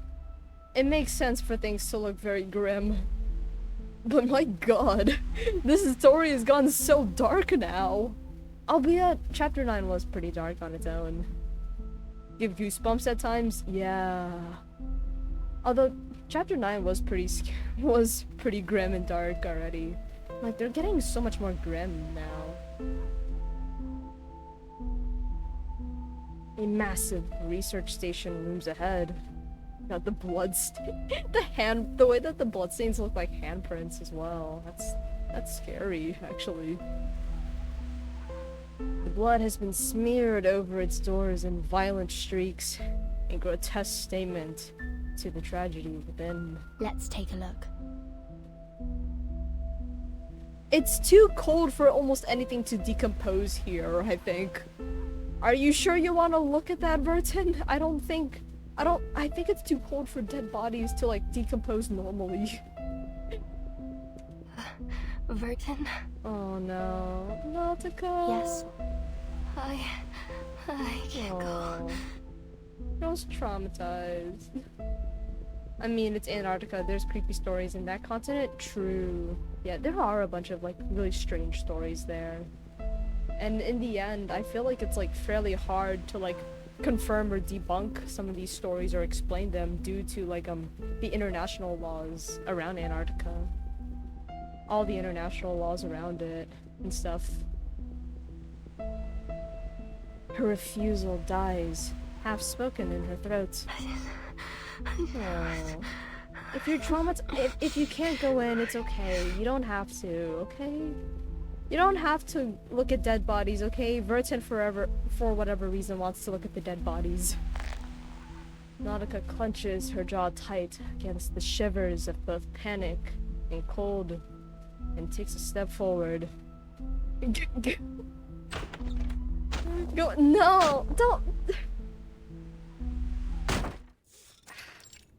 Oh. Oh my god, don't force Nautica into that kind of situation. No, this was probably a spot she was in, and then she saw everyone die in there. Oh. Picking one's way past bloodstains and toppled insulation panels into the darkness proves difficult. This is a large station. They have a kitchen, separate bedrooms, a biolaboratory, and a daylight simulation room. But, judging by the mess, it's been abandoned. Huh? Oh, that's either blood What's or the black sticky sludge. substance on the ground? It's black algae. There's so much of it here. Watch your step. It could be slippery. The search continues. There are arcane fluctuation traces on the desks and chairs. Oh. Look over there. Oh, Immortal, thank you for the follow. Thank you. Welcome. Following her pointed finger, deep in the shadowed interior, a faint glimmer pulses. Excuse me? Is anybody there? Oh? Hello? We're here to ask for help. I don't think we should go any further. Oh no. What's up, Nautica? Sinato. Who? Her teammate's voice rings out from the adjacent room. Timekeep. Oh no. Unfinished words fall to the ground and like wet sand. Oh my god. Oh, that's nice. It's impossible to tell whether what is left is human or a lamb. It's a human or a lamb. Oh my god. The reverse is really going in with all this blood now. Oh my god. Like, this is the most amount of blood. I mean, this isn't the first time they've shown blood or a dead body on screen. This wouldn't be the first time they've shown a decent amount of, like, blood and dead bodies and stuff. It wouldn't be the first, but they're really going into it this chapter. A tent stake pierces his palm, pinning it high on the storage room wall. Oh! Oh. The Arctic wind slips between the explorer's boots, rushing into the room. The corpse's frozen feet kick out over dust-covered cans. Dried blood has crumbled into flakes, and the hyperacid air scatters like snow when the wind stirs. Make sure people are uncomfortable. Yeah! I mean, it really captures just how, like, the fact that, like, Sonetto, Vertin, and Nautica, all three of them are gonna be very much on edge. They're very much in like high alert mode right now. I mean, especially like Nautica, especially because of like this is probably where she used to be before something happened here, and then Sonetto and Vertin, because they're literally in the enemy's stronghold. That's scary on its He's own. been dead for quite some time. There's an odd mark carved into his forehead. Oh. Look at his hands. His nails have been pulled off. These are like 16, Sonetto and Vertin are like 16 and 17 years old. They're roughly around that age. Oh my. They must have like some hella iron stomachs or something. Oh my god. I wouldn't be able to look at that for too long. Silence falls over the three. It's like some kind of sacrifice. Some cultures believe the connective tissues containing keratin are unclean. Oh my god. Reasonable reaction, Ellie. A reasonable reaction. Overwhelmed by the horror of the sight, she drops to her knees and retches violently. Stop it, Matu. It's just a corpse. It's not the first time you've seen one. It's not the first time. Her hands are trembling as she clutches at her head. Something else is off. There's gauze on the floor, and brown powder around his wound. Oh. Looks like somebody gave him first aid. Timekeeper, look! What's that hanging around his neck? Oh. A stethoscope. Aside from the few creases on the tubing, it looks rather new, or at least well kept. Oh. Do you think he was a doctor? The body's bloodied, but the stethoscope is clean.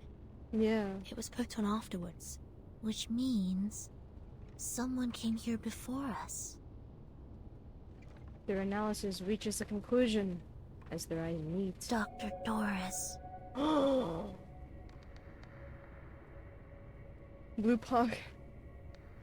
He's getting hella wild with the imagery now. Yeah, they're getting really descriptive with the gore here.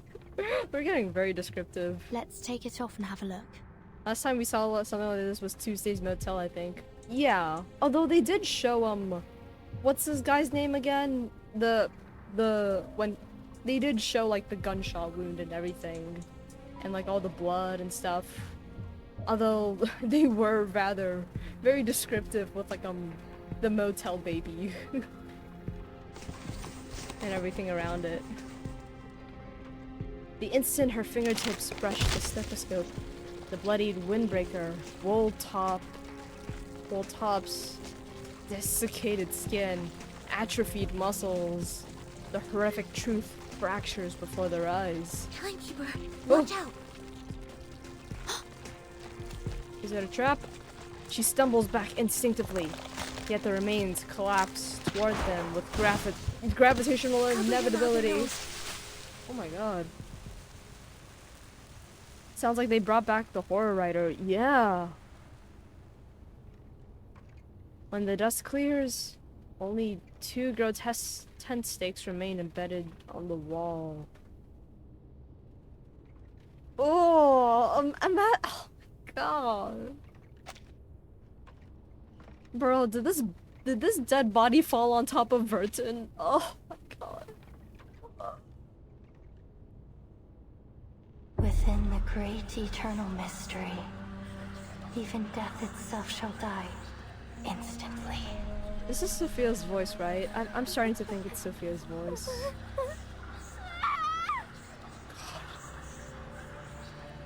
You need to leave and take a breather. It's okay, Nautica.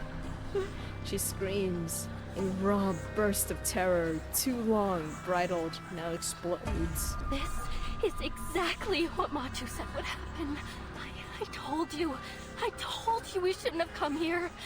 Spirit, please save me. Oh, Haja, save me. Yo, Snackle Fox with a raid. Thank you so much. Welcome. Welcome Snackle Fox and Raiders! I hope you had an awesome stream. You were also playing Reverse 1999, and thank you for giving the shout out, Event. Thank you. What were you up to? What were you up to in Reverse? Welcome! I hope your stream went well.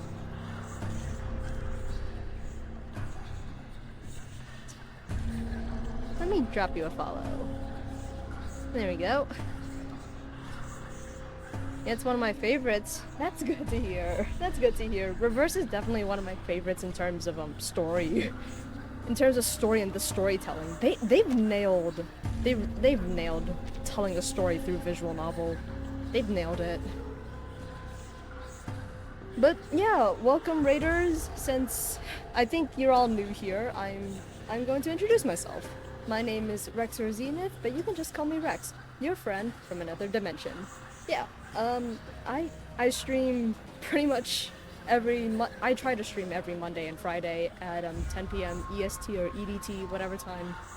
But yeah, I stream a couple different games. Mostly right now, it's been Danganronpa. It's been going through Danganronpa, the first game, Trigger Time Havoc.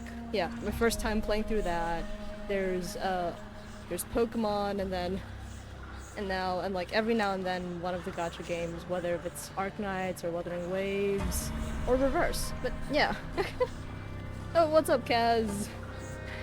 But to all the raiders, welcome. If you need to go grab a snack, refill your water bottle, use the restroom, go ahead and do that. If you also need to go leave, go sleep, or like go to work, whatever you need to do, also do that, okay? Be responsible.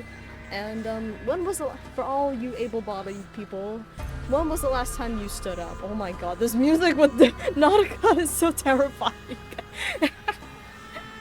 But to anyone who's planning to stay, I hope you enjoy your stay here. Yeah. Started off finishing the HSR patch and had a bunch of time left, so I did Nautica side story. Nice! Nice. I haven't played Star Rail in such a long time, and I probably won't go back to it, but I still plan to keep up with the story for Star Rail. Did Series of Dust Nautica run off stream? Oh, cool! That's nice. I need to get back into like playing this game more. Yeah. How have you? Where's armpits when I need it? It's not gonna be in this game, Kaz. If anything, you're gonna be treated with gore and horror-esque writing today. The normal story last week. Nice. Nice. Thank god. No spoilers, because I just started this.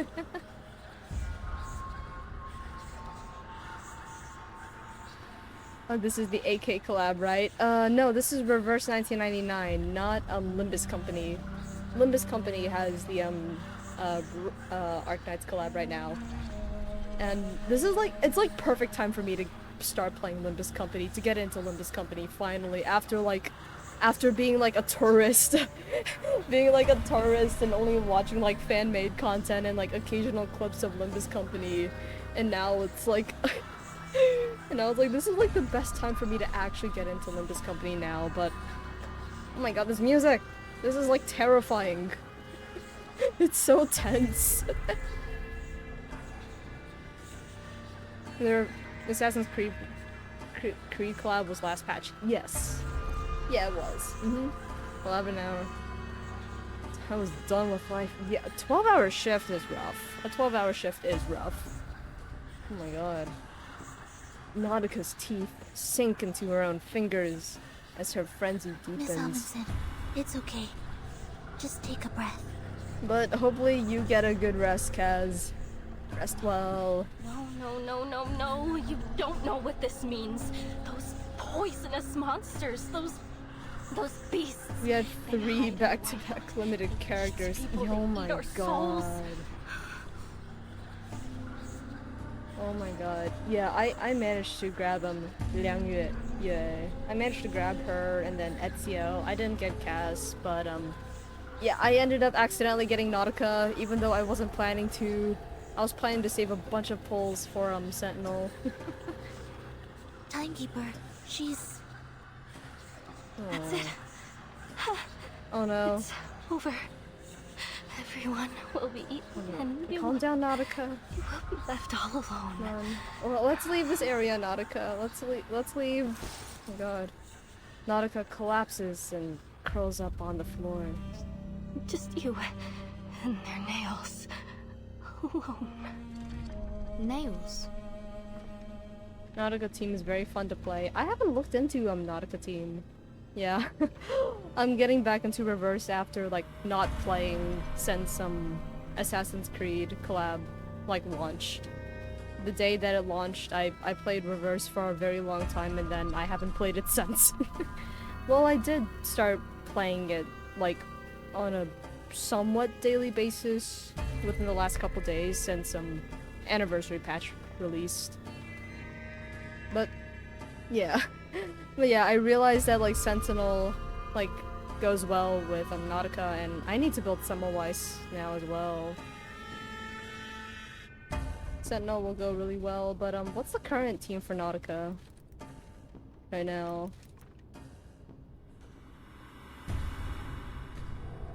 The realization comes as suddenly as a thunderbolt. Nautica, did something similar happen to your teammates?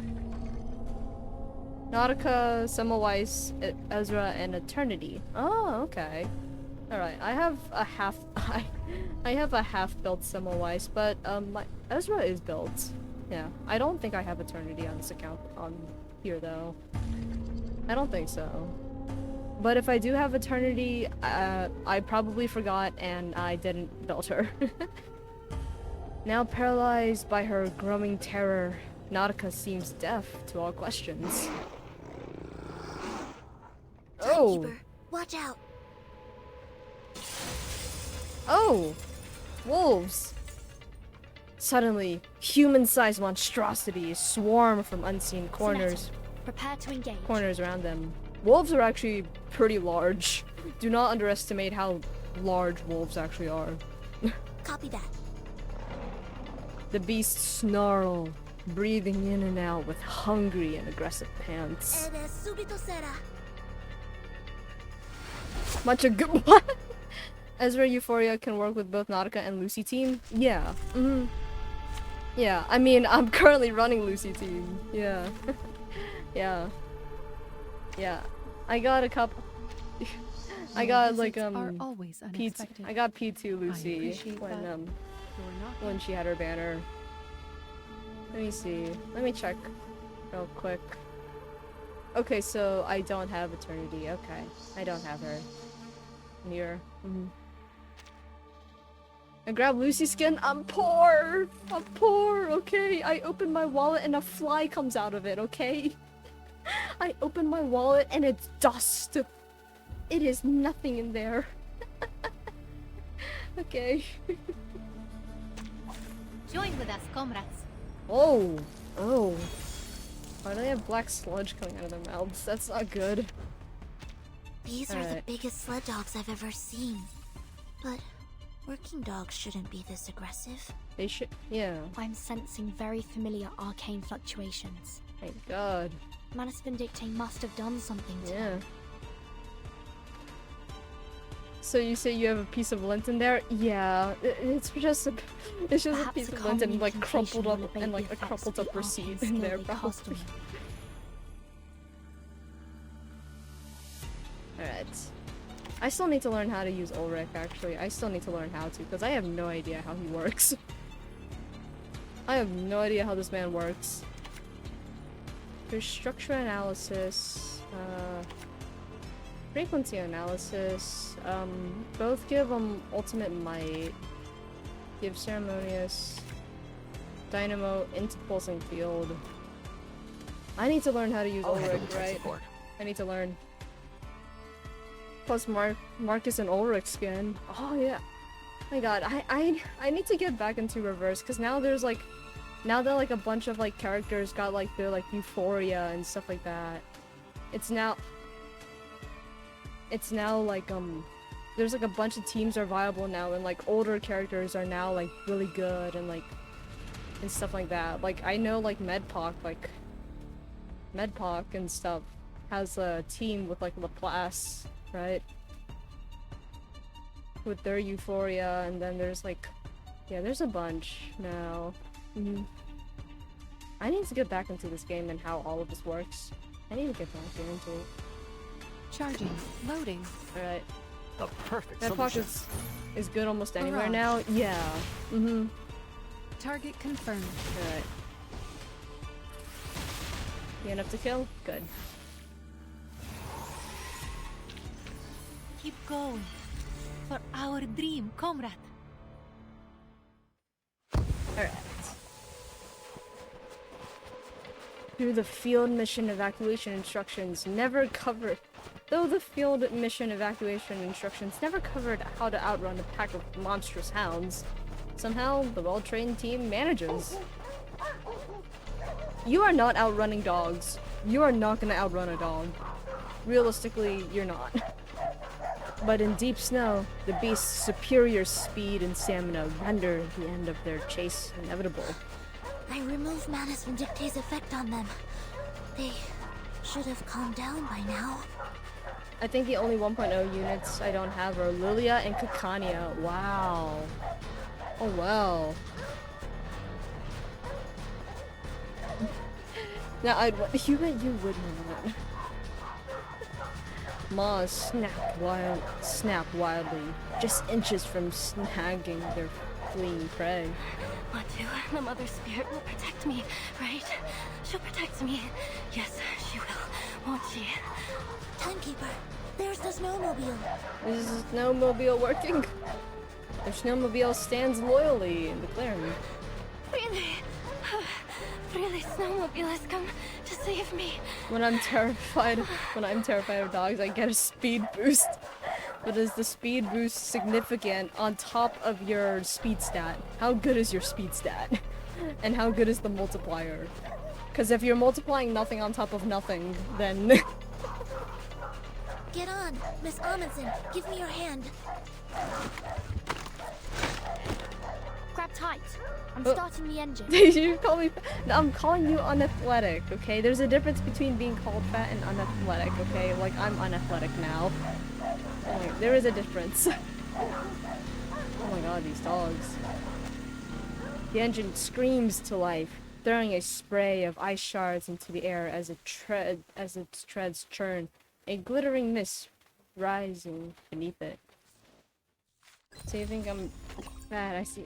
No, I never said you were fat. I never said that, okay? Stop trying to put words into my mouth, okay? Stop it, alright? I never said that. I just said you're probably unathletic because... Or I don't know if you work out every day or not or anything. I don't know. You never talk about it, and I don't hear you mention it at all, so... I mean, I don't consider myself athletic. Words aren't physical, I can't put it in your mouth. Well, stop trying to imply that I said something when I never said it, okay? Don't do that. Alright. Oh. Alright. Under glaring light. No. Not a coronal mass injection. Just an unexpected firework.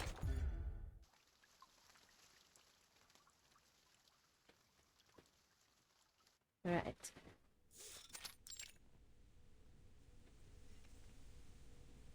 Another equally forgotten research station. Close enough, just a few slopes away. Yet it proves enough distance to put the crazed dogs off their chase. The windows are drafty, the power dim and dying, but at least the air carries no stench of blood or decay. Oh my god, the dust particles in the air. Every room has been checked. There are no hidden enemies. Thank you, Sonetto. Let's take a rest before we set off again. Timekeeper. It's According not to okay. the official map, the previous station we entered is called Shackleton Station. It's supposed to be the site of the largest scientific research operation in a 70-mile radius. If even they fell victim to such a tragedy, It's hard to imagine any of the smaller stations surviving it. Yeah. There must be a purpose behind these attacks. Judging from the state of the corpses, the researchers were sacrificed for some kind of ritual. If we assume that Manus Vindictate did this... There is no doubt. This was done by those snow monsters. Oh my god. Oh, Nautica's muffled voice emerges from the corner. After their last encounter, she has been silent and still, as if like a statue. But at last, she begins to unpack jars and cans of food from her bag. Then it's highly likely that this was all in service of the same ritual Mr. Olive mentioned. It's so cruel. What kind of ritual would require such a thing? We have too little information to piece together the truth. But judging by this massacre, they need human sacrifices. Or perhaps they're eliminating any aliens. In this case, humans. In the vicinity before they perform the ritual. That is also just as possible, given Manus's current track record. In any case, this shows how much this ritual means to them. Dr. Doris. If Dr. Doris was in fact here, then we're on the right track. According to Miss Amundsen's map, we're not far at all from the central region. We must catch up with Dr. Doris before she enters Manus Vindictate territory. From the looks of the angle of the sun, we still have some time to catch up to her before it gets dark.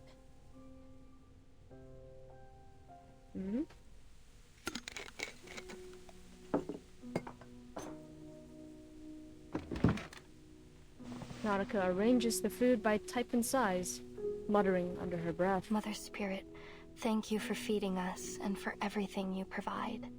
And of course, thank you to Miss Vertin and Miss Sonetto for providing the food. Their voices fall quiet for a time, replaced by the soft murmur of chewing and slurping of canned food. I'm glad to see you looking more calm.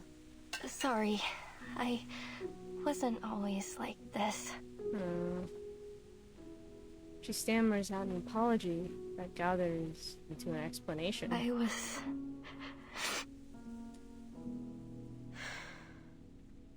They said I was like a fearless sled dog. I mean, seeing all your colleagues die, that is traumatic. Okay. Don't worry. I understand. We've all gone through things that have scarred us. The incandescent lights flicker as if nodding in agreement. Is it to do with what we saw in Shackleton Station? She untangles her fingers with force. I know you need information, but there isn't much else I can tell you. Insanity, snow monsters, starvation. Death just kept on coming. Frile told me to run, so I did. I ran all the way back the way we came. I ran fast as I could. But when I got to the station, everyone had either left or...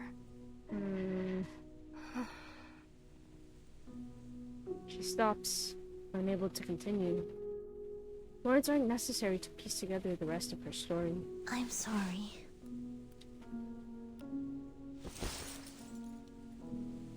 Nautica shakes her head, meeting Sonetto's gaze. She steels herself and tries again. I don't know if it's because of hyperventilation or that I hit my head, but there's some things I can't remember clearly. But that fear I felt, that fear still haunts me. I'm no longer as brave as I used to be. Miss Amundsen. Back in my hometown, you're considered brave if you can tame a reindeer. We have a racing festival every year.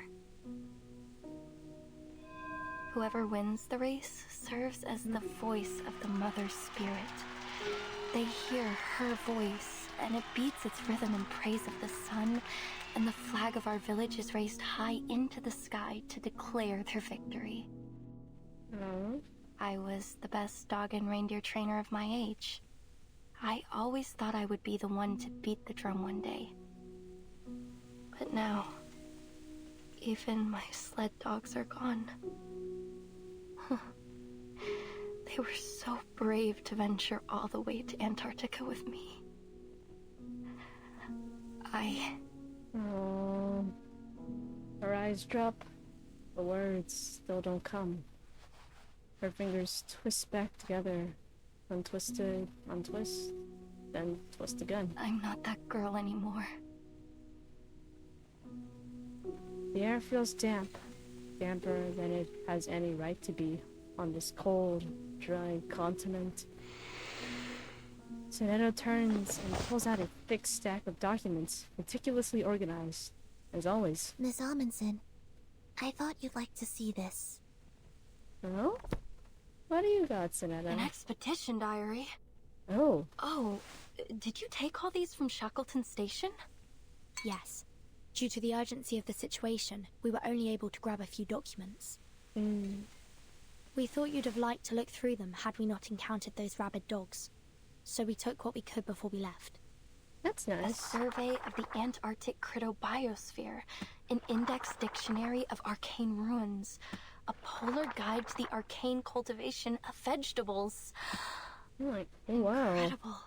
Oh, fantastic. That's great. With this, we may finally master how to grow potatoes in polar regions. Under the dim light, Nautica's face flushes red with emotion. A long time passes before she realizes she's been lost in her reading. She gathers each precious page and looks up at her new teammates. There's a conflict burning in her eyes. Thank you. Thank you so much. In the end, all she can manage is to repeat her thanks. It was worth the risk. The scent of canned food lingers as each savors the fullness of their bellies in the rare moment of peace. What are you looking at, Soneto?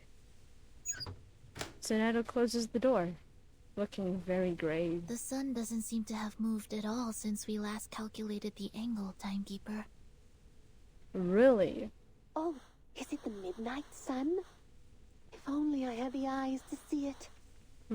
Technically, it's autumn in Antarctica at the moment. Polar day only occurs in the summer months. Indeed. We've seen it rise and fall several times since we left from Tierra del Fuego. And even if it were the season for Polar Day, the solar angle would still vary. Yeah. Nautica's breath once again picks up speed as their analysis progresses. No, it can't be. What's wrong? All these abnormal phenomena. The sun standing still in the sky. That aurora in the broad daylight. Oh. What is that sound? It sounds like some creature. What's that sound? Are we in an avalanche? No, it sounds like the screaming of critters. Yeah. Oh. Timekeeper, take a look at this.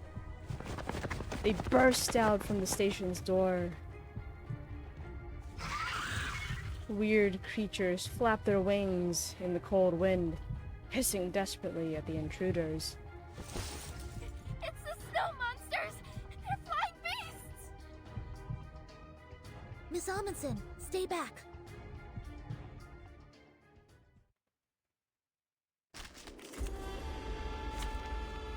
Alright.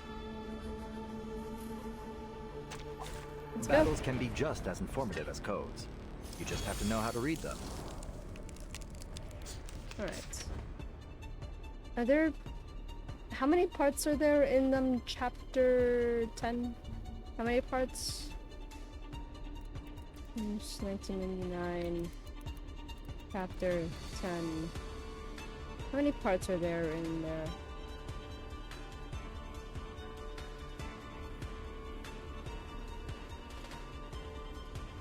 Let's see. It goes all the way up to 25. Okay, we got decent ways away. Snow monsters! They said they're flying beasts! Then we're heading in the right direction. No? All right, time. Loading, charging. All right, kill. Perfect solution. Aim and shoot. Barrage. Quick kill. Nice. And now to return to my long-term mission.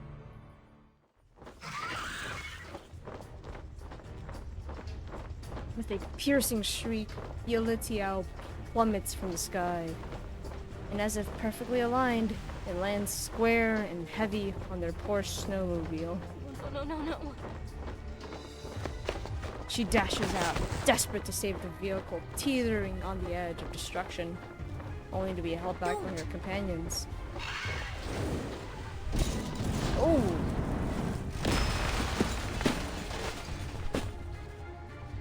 They blew it up? Yes, they did. Yes, they did. Okay.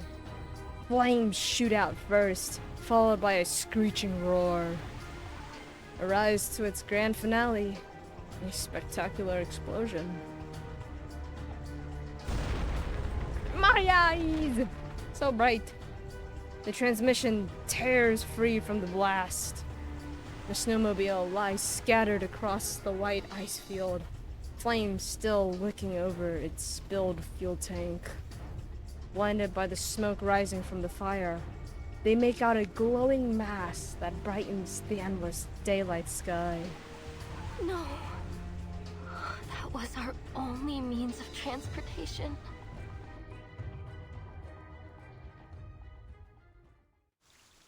Damn. Well, fuck. Alright. Alright, there are, what, a total of 25, I believe? Alright. I want to try and make pace to where, like, we can go through, like, all of this within 2 streams, hopefully. And it looks like we're making pace. Alright. I mean, this is actually probably a good time to call for a short 5-minute break, actually. This might be a good time. So, yeah. This is a good time to stand up, stretch your legs, move around, use the restroom, refill your water bottle, grab a snack, whatever you need to do. This is a good time for a 5-minute break. So, yeah. Make the best of it. Alright. See you all in about 5-ish minutes.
Alright. I think that was close to a roughly 5-ish minute break.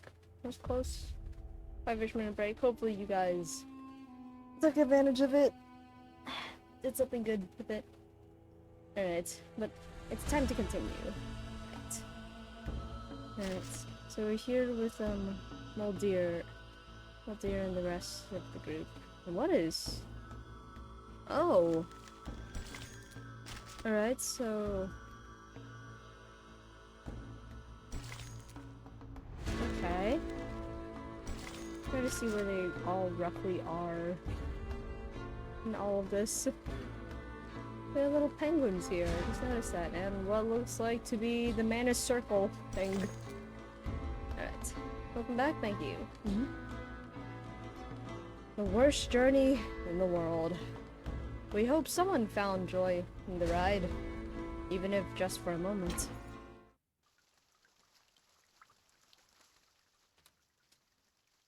Oh my god. I just realized that my water bottle still has ice, but it's running out of water.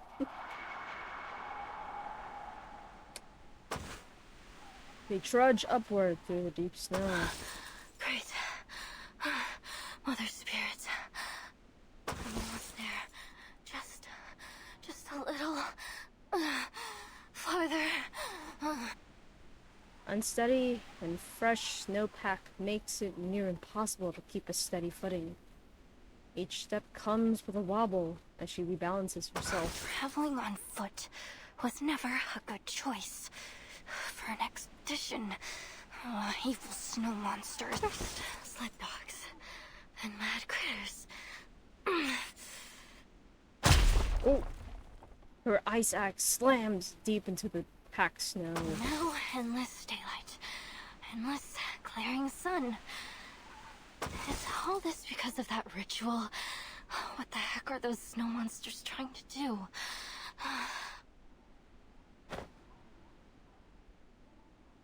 Miss Amundsen, how long until we reach the ruins?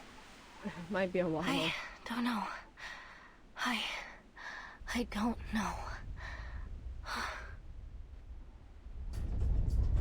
Oh, what's happening now? Careful, something's coming. Oh? A low, thunderous rumble vibrates the ground beneath their boots. An earthquake? No, not an earthquake. Lower your body. Whatever you do, don't lose your footing. Oh. Sounds like the ice is breaking or something.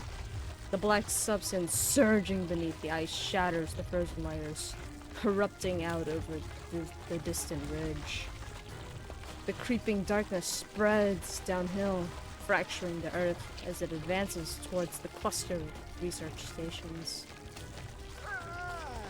Oh! The polar wind carries faint, helpless howls from the same sled dogs that had chased them yesterday. Sled dogs. Oh, they're smart. They avoided the cracks very intelligently.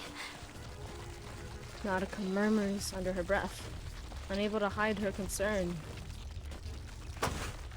Nautica, you're a capable reindeer and dog trainer, right? Huh? Oh, no. I really don't think that's a good idea. They tried to kill us yesterday. Her protests die on her lips until, finally, she swallows up her remaining objections.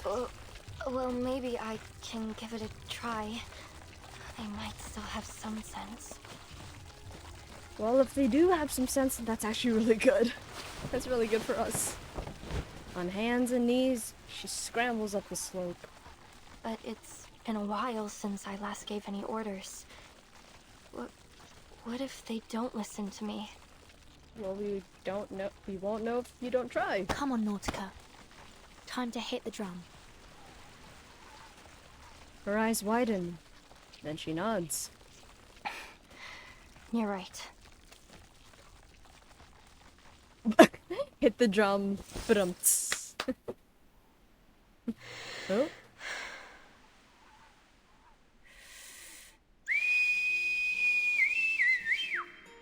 Oh.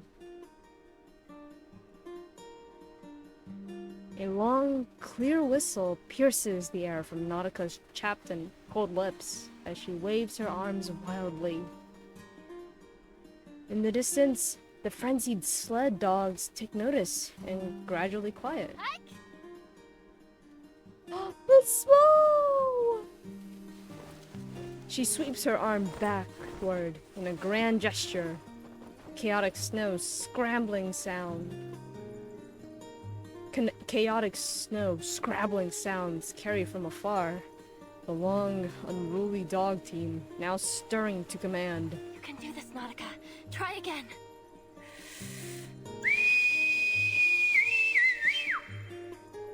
Oh?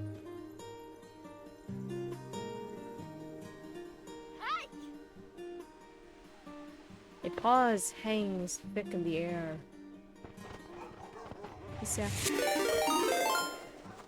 Yo, Frozzy with the raid! Welcome! Welcome, Frozzy and Raiders! What were you up to? Let me see.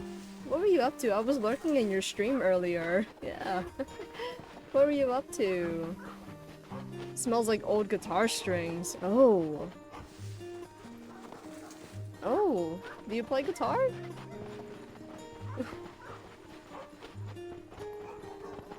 Smells like old guitar strings. I feel like I've heard that somewhere as like a reference or something, but I don't know. That's either a reference to something or you play guitar. Which is also just as cool. Oh my god. But welcome, Frozzy and Raiders! Yeah, but if you need to go grab a snack, refill your water bottle, use the restroom, feel free to do that. And if you also need to go sleep or go work, or if you need to leave for whatever other reason, also go do that, okay? Be responsible, alright? But yeah, to anyone who's planning to stay here, I hope you enjoy it. Oh. But how have you been, Frozzy? Said it once during Terraria. Also working on new scenes and alerts. That's awesome. That sounds great. Yeah, I've been very lazy on trying to update any scenes and alerts in my thing. I've been very lazy. I mean, I'm using pretty much almost the same thing that I had since I debuted. But yeah, I mean, it works. It works. But I'm thinking about. I'm not sure if I will or when I will upgrade and stuff. Yeah, what's up, Kaz?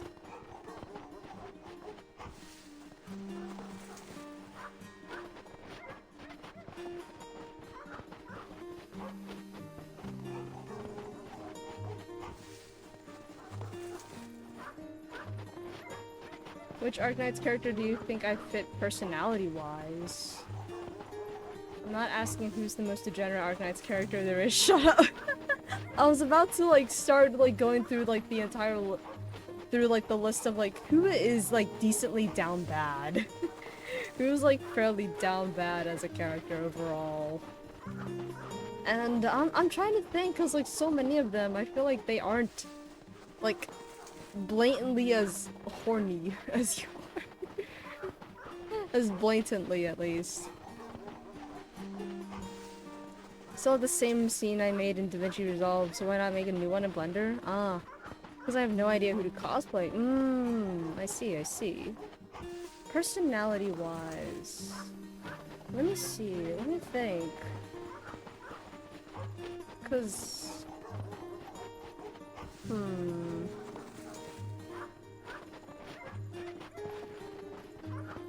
I'm not too sure, honestly. Not on the top of my head. Maybe with like a little bit of thinking and like going through the list and talking through like the lists and like stuff. Probably I can find someone, but not on the top of my head. Non-affiliate reaching 1K base. Yeah, it's a lofty goal, and I highly doubt I'll ever reach it within the time span of what is reasonable. Of when can I reasonably stream and stuff. I highly doubt it will happen, but it's a fun lofty goal to think about. It's a fun goal. Yo, Adamancer, thank you so much for the follow. Welcome. Oh my god. What is here? Yeah. I'm cosplaying Enforcer soon, but I'm looking for another besides logos. Ah, gotcha. It's a fun goal. Yeah. It's something to dream about. It's something. The sound of barking dogs gets nearer as approaching paws churn the snow into a rushing tide of powder. Ha! Easy! Oh, let's go, Nautica. Let's go. Let's go. Nautica presses her palms downward. Ready, everyone!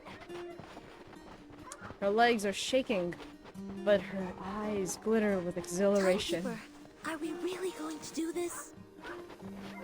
What other choice do we have?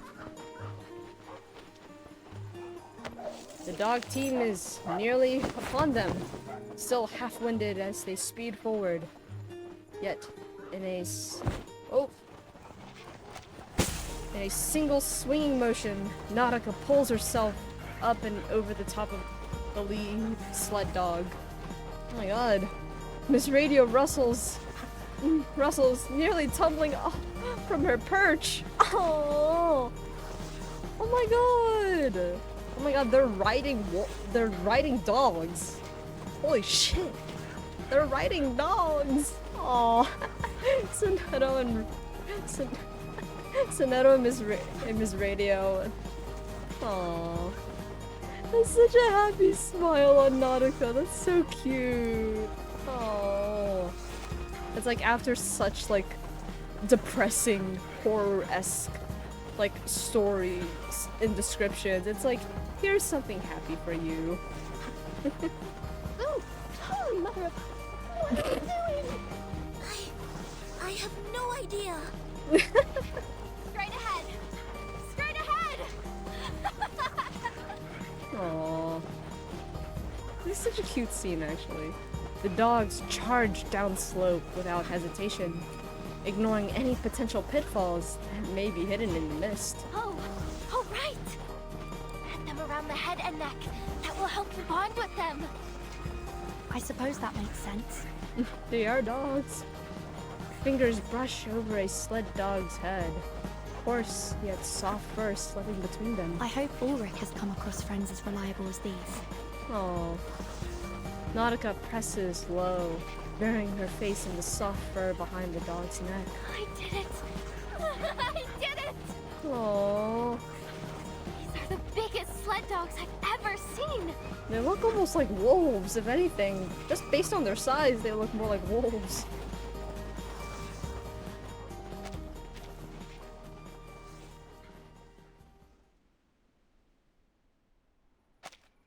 But I don't think wolves live in Antarctica. I don't think so. Unless the Manus have done something. Muldir grabs the intercom and pulls it close, listening for messages cutting through the whiteout. A schooner has come ashore due east. It appears to be alone. Team 1 and 2, come with me. Team 3, stay and keep watch.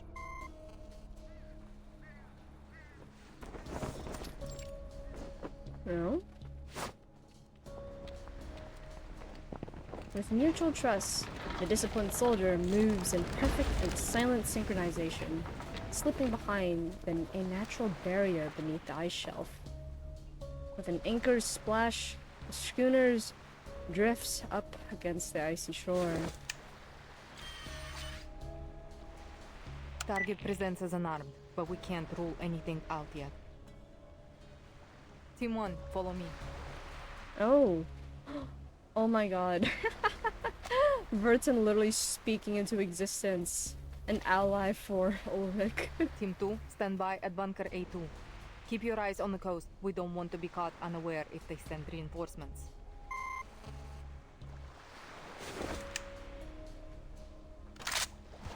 Her hand held over her firearm. Muldir leads the infantry squad forward in measured strides. Blinded by the whiteout, The schooner's passengers marched themselves obliviously into the waiting ambush. Seasickness, whiteout, and judging by the trembling compass pointer, something's messing with the magnetic field here. Boss, you're probably the least suitable person in the world to be doing this mission. All the ferrofluid in his head. Shoot. I can already hear my silicon dioxide crackling. Uh-oh. Find a windproof bunker. I need to reapply the hydrophobic and cold-resistant coatings. Now! Oh! Oh! Muzzles snap in unison, all aimed at the Awakened and his guard. Okay, it's called the Awakened. Okay, that's what they were called again. Alright. Yeah. I was trying to remember, like, what was, like, the exact species name that Lucy and Ulrich are, where they're, like, objects that have, like, such a high amount of, like, arcane energy, they become sentient or something. Sergeant Frickman, take 2 soldiers with you and search the schooner for any other threats. At her signal, 3 armed soldiers advance through the swirling snow. You are under arrest. An ID badge hangs conspicuously on the chest of the figure before them. Laplace researcher. The ferrofluid inside his head morphs through multiple shapes at blinding speed. That uniform. Are you from Xeno? There must have been a mix-up. We have the official approval of the St. Pavlov Foundation. Yeah, about that. There have been Xeno defectors. After a prolonged silence, the guard interrupts his testimony. Boss, I've seen their faces hanging in the Hall of Merit. So unless they're ghosts, we've just stumbled upon the rebels. Oh. Waldir closes her eyes briefly, as if avoiding a particular word. What is your purpose here? Ulrich raises his right hand to the white mist, his left remaining in his pocket. It's none of your business.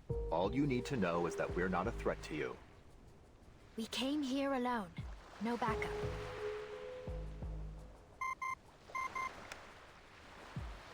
A voice comes over the intercom. The schooner is clear. Only an unarmed sailor on board. The outpost confirmed that they haven't spotted any other ships. That's good. Lower your gun, Lieutenant. We're not a threat. We're just here to play a tune. A poor excuse, researcher. Please head back to where you came from. Now is not the best time to play sing-song in Antarctica. I'm not leaving. Oh. Oh! The Awakened raises his left hand. A grenade gripped it. Within it, the pin already loose. The pressure of his fingers on the lever. The pressure of his fingers on the lever, all that stands between the striker and the fuse. Oh, flashbang? Fall back! Waldir barks her squad back and advances alone, her firearm held high and steady. Calm down, sir. You're a researcher. Perhaps you should stick to the pursuit of knowledge and leave the explosives handling to me. She locks onto the tiny silver lettering stamped on the grenade. RGD5 72 85 128 Theta K 006. Oh. I know the owner of this grenade.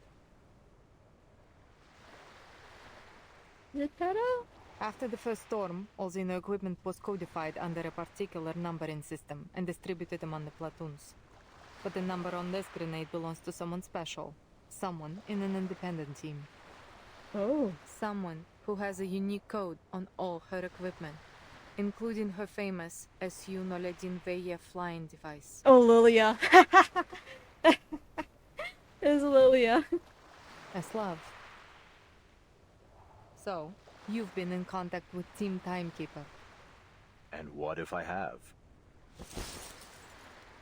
From the swirling pace of his ferrofluid, it's clear he's taken the question badly. So the weapon that was supposed to protect me is the very thing that gave me away. How ironic. With a wave, Muldir signals her squad to hold position while she holsters her gun and grasps the grenade with one hand. Are you out of your minds? Oh. This is a real grenade, you know. Powerful as 200 grams of TNT. Что было, то и будет. Oh. She disarmed it? The pen whips back into place. The spring retracts. Everything resets to its factory new state. Did she just reverse the... Huh? Did she just... Did she just... What exactly... Huh? Your arcane skill. Yeah. She offers no explanation as she wrenches the now harmless grenade from Ulrich's grip. For the last time, what is your purpose here? Is it about the timekeeper? About Vertin?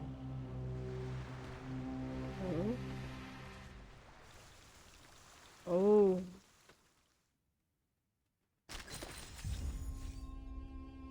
The Fool and the High Priestess. Right. I'll check quickly. Oh, I do have 2 here. Okay. There are 2 in here. And I've yet to grab. Alright. The next step. Oh, it's a... Okay, it's a thing. Okay. Workplace survival guide. Okay.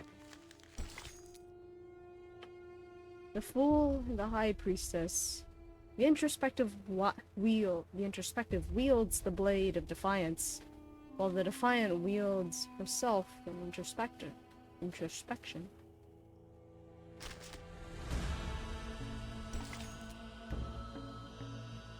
Alright.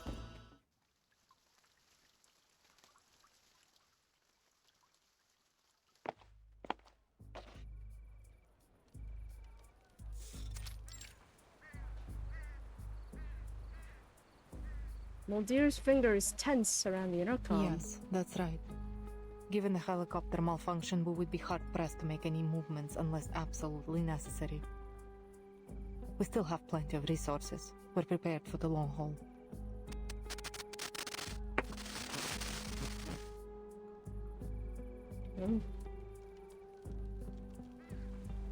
She hesitates at the difficult question, weighing her answer before speaking. No Foundation armed forces have yet appeared. Ooh. I suspect the King George V coast is not their first landing choice. Victoria Land. Isn't that near? Your inquiry is cut short. Yes, understood. We are on high alert. No suspect will be spared. Muldir puts away the communicator.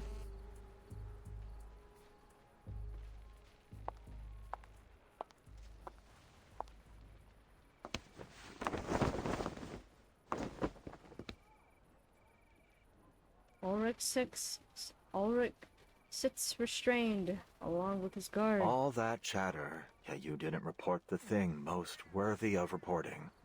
Am I so trustworthy? You are disarmed, with no locator and no backup. It would be redundant to report you. There's no need to disturb Father with such things. Redundant, useless information, like the hundreds of millions of possible combinations of the Enigma machine that are discarded once the code is deciphered. Anyway, are you certain there's no room for a deal? He raises his handcuffed hands. A bullet is loaded. That single action makes it clear who holds authority in this camp. No deals for captives. Ulrich pauses. No, not entirely too long. A soldier's loyalty should be unwavering, no? Then why did you turn to Manus Vindictae? Shadows of distant clouds cascade down the mountain, bringing a rush, chill air as it freezes. It's none of your Freezes business. both time and space. Touché. Did the other soldiers agree with this decision? No need to tell me. Your silence is answer enough. Ulrich laces his tone with sarcasm. Those who were loyal to you stayed, and those who weren't were exiled. While I'm sure you have a trustworthy team, you must have suffered a significant loss to your manpower. I appreciate the lurk, Frazi. I appreciate it. Those who weren't. Dear takes out your communicator. So you're here to listen to music, huh? My father would appreciate this record. Given this is the only thing with you besides your expedition gear, it must have something to do with your purpose here. This is Regulus. I assume the LSCC has made another development, but I wonder how many sacrifices have been made to get to this point. And what will these sacrifices get you this time? The expected results or an unexpected failure? I am on the edge of my seat. He taps the communicator again, masking simmering anger with a distant but focused calm. He refuses to take the bait. All he does is flicker. Then I assume you're able to accurately predict the consequences of all your actions? So, where do you predict this decision will take you? Her finger freezes mid-dial. To wearing their mask and losing your sanity? To screaming and gouging your eyes out? Or are you planning to play the loyal Manus dog, helping them bring about one storm after another until every one of your rivals has been washed away? I don't think pissing off the rebels was on the mission brief. Boss! Your actions are poised to undo all your past efforts by your own hand. I'll admit, I'm no tactician, but as a researcher, I can see the logic in this choice. Were my experimental method to be proven wrong, I wouldn't simply give the entire project up. I'd adjust the variables and change my method. As a new Laplace member said, there are no wrong projects, only rules that have not yet been made reproducible. Rules that have not been made reproducible? That is... Rules that have not been made reproducible. Huh. Every researcher will inevitably experience many failures. We just brush ourselves off and get back on our feet. Or are you hiding behind your military orders to absolve yourself from making decisions? Oh. Is that why you're hiding here on this coast right now? Oh? What's up, Lord Fifth? What's up? Nope, you're no longer streaming. What's up? Yeah, because I saw you were streaming earlier. During an hour 20 minutes of throwing my head at the final boss, we won. Nice! Yay! Oh my god, an hour 20 minutes in Silk Song, right? You were playing Silk Song, right? Oh my god. Well, guess that ship has sailed. It was so hard, oh my god. Oh my god, well, yay! Congrats on beating the final boss. Congrats, yay! Well, dear, turns toward the coast. So much area control they did. She draws a deep breath, letting her thoughts stabilize in a single direction. The King George V coast, a place where defense would be favored. Intelligence has confirmed that the Foundation's fleet is coming from the Ross Sea. Presumably, that's the area of operations. They should have rushed reinforcements to Victoria immediately. There is only one transport helicopter, but the journey is traversable for a well-trained team. But Father never gave that order. He just left his children waiting at the ice shelf's edge, far from the battlefield, still on standby.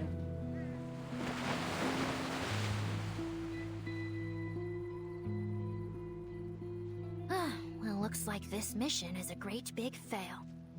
Least we can have one last chocolate MRE before we're toast. Do you want a piece, boss? Thank you. But chewing isn't in my repertoire. It doesn't matter how ready to eat the meal is. It died and died so much, barely making any progress that boss did instant trans. Oh, wow. Oh my god. Mr. Ulrich. No? Modir snaps out of her thoughts and turns with piercing focus. How much do you know about Manus Vindicte's plans in Antarctica? Her sharp shift in questioning puts Ulrich on edge. No deal made, and you still want some info. Is this how Xeno trains its soldiers? She looks away deliberately. Am I supposed to avoid a teleport blast attack? God damn. Oh my god.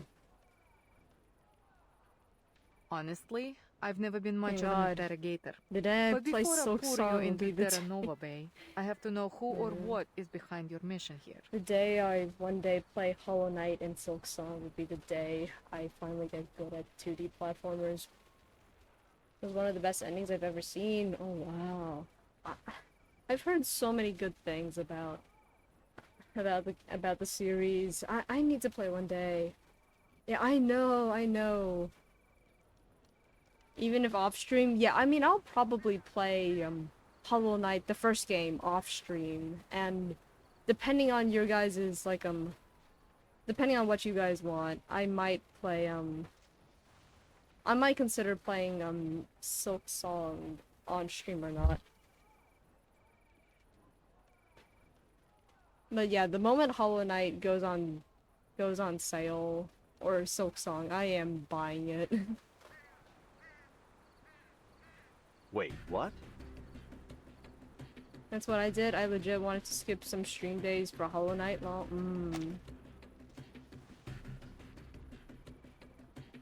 Same with Silk Song. Ah, gotcha. I mean, I probably would be spending a lot of time practicing in Silk Song or something. I'd probably spend a lot of time just practicing movement and stuff.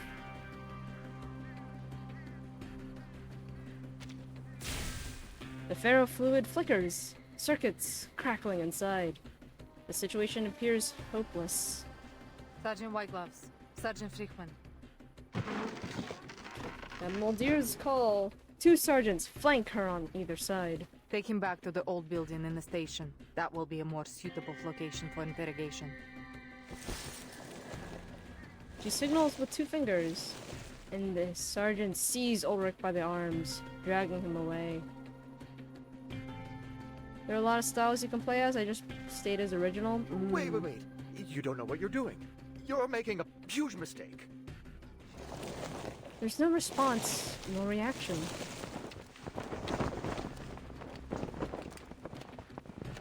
Waldir leads the way, the golden tassels on her boots fluttering with each step.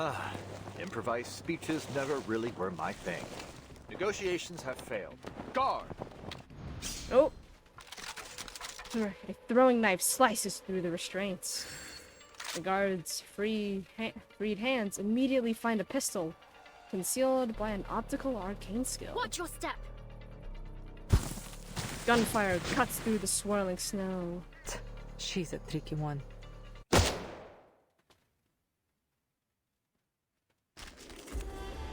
For a second, I thought they just killed her. For a second, I thought they just killed her. Oh my god. Alright.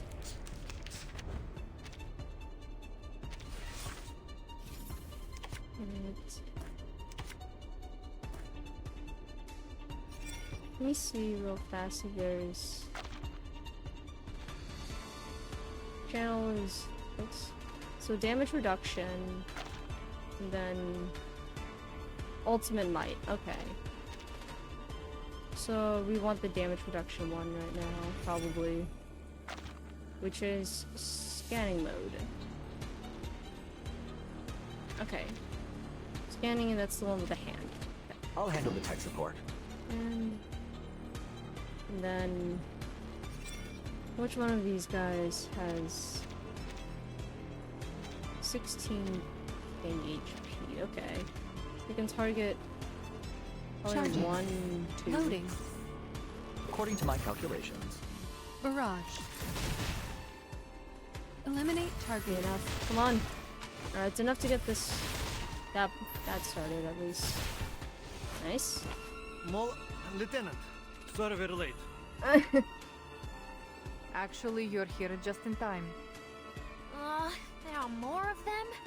Boss, I'm really not cut out for this.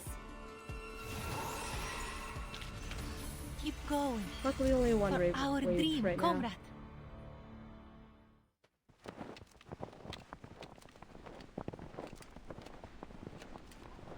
The captives trudge onward, leaving uneven footprints in the snow. Ahead, Muldir marches with her head high, gaze fixed forward. Boss, the situation's critical. Do I have your permission to use? Oh, how am I? I've been doing pretty well. I've been doing pretty well. Although recently I've been like really tired. Like I just want, like the moment I get home, I just want to sleep. I want to immediately fall asleep, but I can't.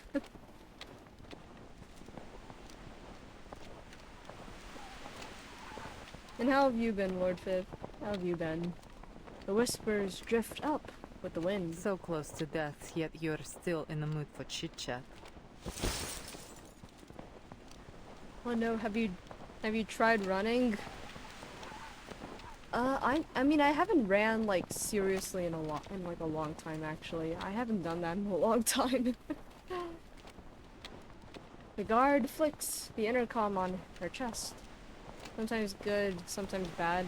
This emergency intercom has a direct line to our commander-in-chief. I mean I try If I waking press myself this up button, with our stuff, mission but will it's like fail. But it'll it's also like I send end our up like coordinates to him. I just end up on my bed like half asleep, half awake for like 2 hours or something the moment I get home. And we both know what'll happen after that. Well, dear shows no trace of concern. She doesn't even turn back. What are you waiting for then? It's all mental. Yeah, it's probably like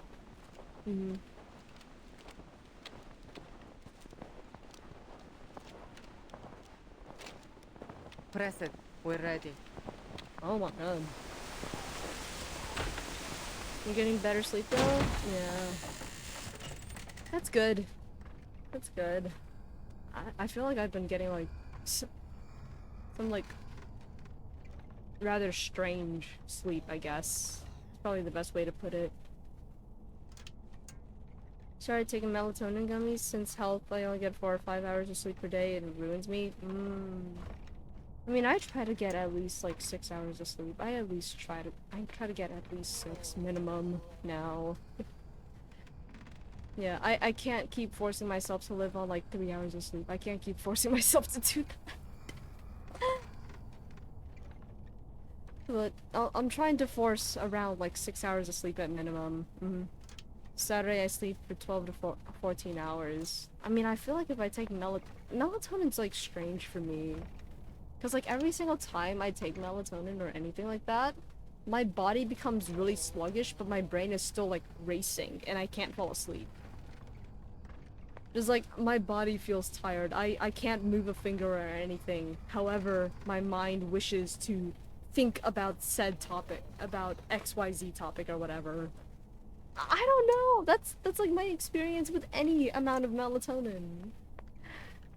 That's my experience with it. I don't know why it's like that. I don't know why. It's they like physically make me tired, but they don't make me like mentally tired or anything. Leading the way, Muldir pushes open the doors to the research station. He was watched in ZFG, a speedrunner or some Hollow Knight, and 2 minutes in, gone. I mean, maybe if I put like a really boring like video or something, or like probably something like a Pokemon challenge run that I've watched like 17 times already. Can you beat Pokemon Platinum without taking any damage? Can you beat Pokemon while catching every shiny while completing the shiny decks and stuff like that? If I'd probably do that, it might work. A faint moans echo behind the door. Sergeant White Gloves, Sergeant Frickman, please wait outside. Ancient animals and land in Oceanic, it's so cool. Oh, that's cool. That sounds interesting. I used to be super into animals actually, and like a bunch of like wildlife stuff. I used to be super into it. I mean, I was also the like kid who like grew up with like watching the Krat brothers and stuff. I grew up watching them with like Zaboomafoo and like Wild Krats. So as a result, like as a little kid, I was like super into like animals and all sorts of things. Wish we can bring them back. Oh, that sounds so cool. Yeah. Yeah, it's a shame that so many of them have gone extinct, actually. It's such a shame. And like, a lot of them are extinct now because of human activity and stuff. It's a shame. I would like to have a private conversation with our guests.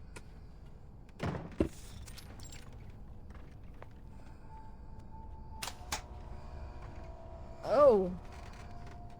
With the click of an age switch, dim lights flicker on one by one. What are these?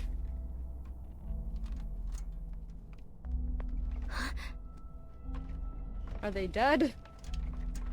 Light, dim, and flickering as it is, dispels the darkness, revealing the source of moans one by one. Oh, so they are alive. This is... The research station has been converted into a field hospital. Frail patients lie sprawled out on each cot.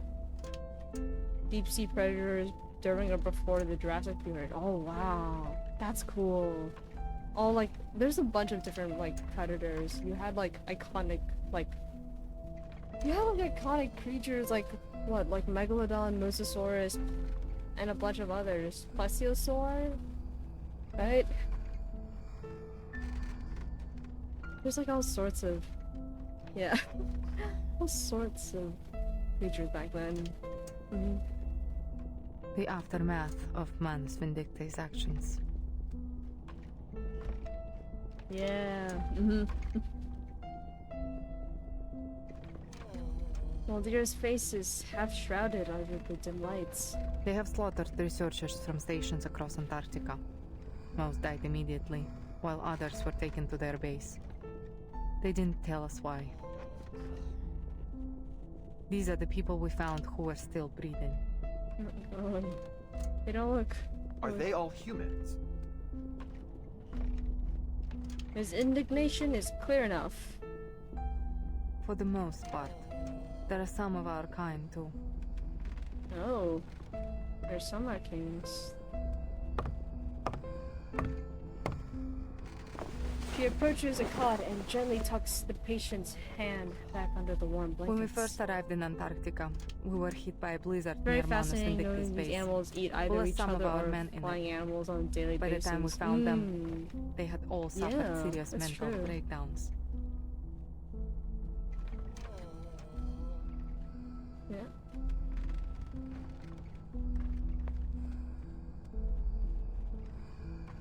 Father promised us a shelter.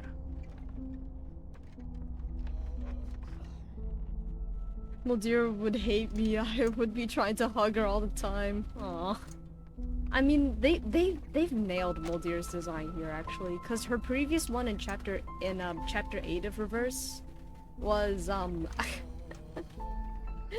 it was in simple terms boring. In simple terms, her design in chapter 8 was boring, but they did really well with this design actually. They did really well, and I'm really happy that they did. That they gave effort here. I'm really happy. Yeah. It's so cute, and her hair is fire. Yeah. Yeah, and I believe she's playable soon. She's going to be playable soon. But now, everyone in Andrea's team has donned the mask and become a mad follower of the Manus. I know how it feels to lose your comrades. Some untold story lingers, but the guard chooses silence. After inspecting each patient, Muldir halts a square desk, her silhouette gilded in the lamp's glow. Maybe play a story game? Alright, I'm putting all I mean, my I cards feel like on the most of my table. games that I've like been super into are like heavily like story based. Because it's always like the story that like captivates me the most. Story like the characters' interactions. The current situation isn't good for either of us.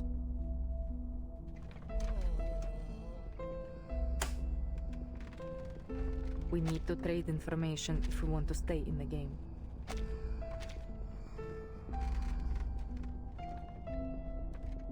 Fair enough. You can sit and read. Yeah, I am the kind of person where like if I have the time, I will sit down and read, and I will read a lot of this actually. I like 50-50 acoustic. Oh, we got Turn away. mandatory. Cover your nose. Oh, measure of loyalty. Better not look at this scene unless you're mentally prepared. Oh. What a mess. Surely the work of amateurs. See for myself. Well, as you can see, there was more than one person here. How many is anybody's guess. Like normal, but I can't sit and hear slow dialogue. Anyone with That's a sense fair. of justice Yeah. wouldn't let this happen. Are you mocking them? I'm just a soldier, a brainless follower of orders. I have no grounds to make judgments on morality. But loyalty, that I do know about. I speed it up to 1.5 times speed. Yeah, that's fair. That's fair. I also tend to... That is definitely like one of my least favorite parts about story that is voiced, is when the voicing and like the voice lines are very slow. Or they're spoken very slow. That is probably one of my least favorite parts. It's that in any like overinflated story. It's like, we get it, you're aura farming already. Now please move on to the next move on, okay? We get it, you've aura farmed for the past 20 minutes. Anyone could pledge their allegiance to an undefeated commander. It's a no-brainer for most soldiers. But give that commander a few heavy losses. But thankfully couple of Reverse is like... misjudgments, I don't feel that like loyalty Reverse's story becomes is a whole inflated lot harder or to anything give. like that. Compared to some other games and their stories, yes. Compared to some others that are very inflated. And the only time it's acceptable is when there's suspense. Yeah. Yeah, that's fair. So if you really want to prove how loyal you are, you should follow a stupid commander. The stupider the better. Just be sure you know what you're getting into. That lieutenant, though, she's a sure way off from being a loyal subordinate. She must have been sick to the stomach when all this went down. Yeah, she's thinking about Pera. Just a kid. She's probably thinking about Lopera. Aww. The Call of the Wild. Alright. I'll probably try to get around like 13. Part 13. I'll probably try to get that far and then call it for a night. But yeah. Yeah, there are definitely some games that have very inflated stories. Arknights is probably one that I will point at, okay? As much as I love Arknights' story, we don't need that much aura farming. We don't need that much. We don't need that much aura farming right now.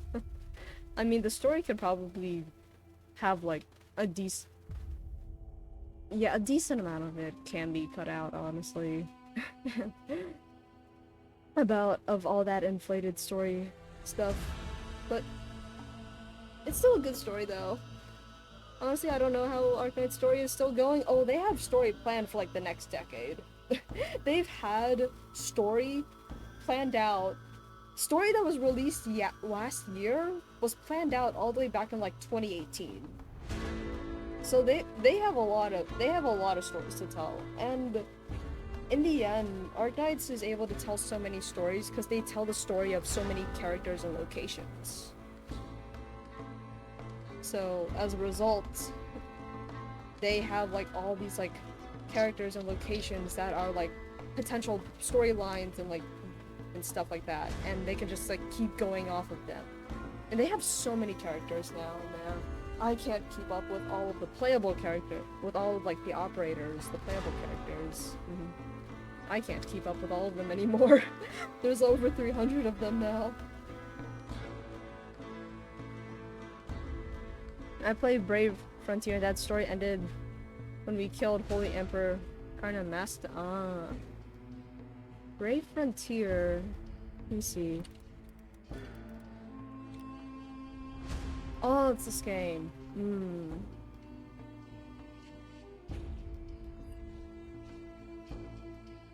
then we got good beach ending that we were promised at the beginning to go to at the beginning of the story.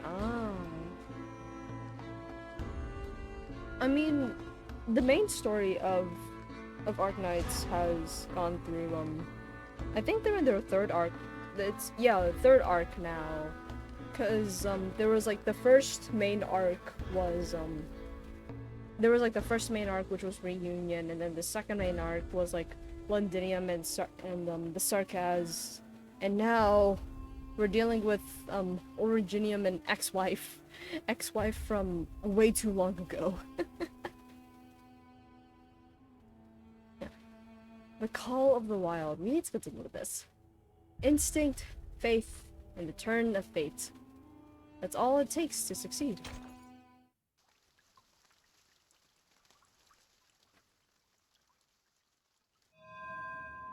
Oh?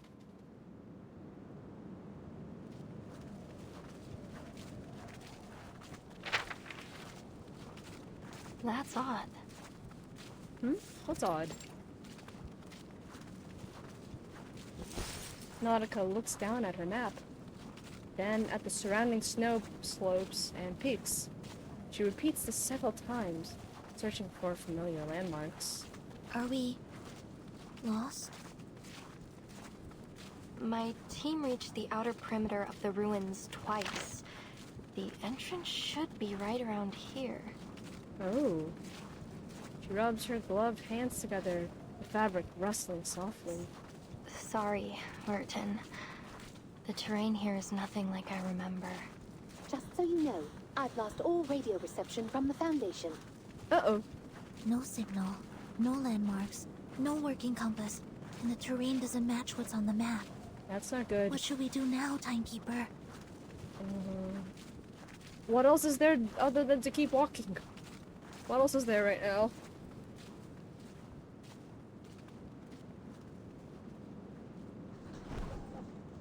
They're energetic sleigh dogs. After only a brief rest in the snow, start chasing each other's tails. Hey! My watch is not for dogs.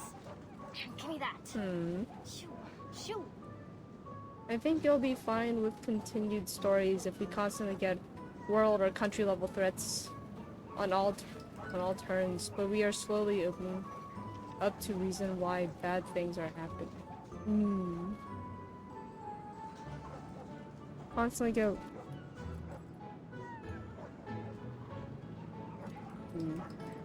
Or like the overarching like storyline is that we're slowly bad things are happening.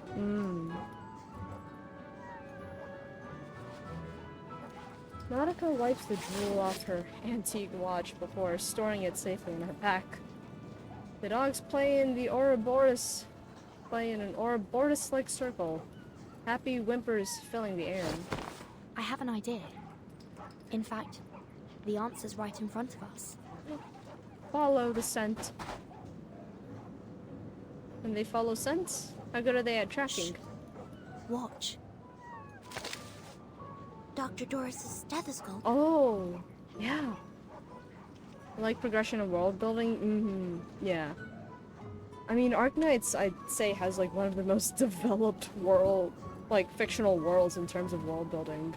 was one of the most developed.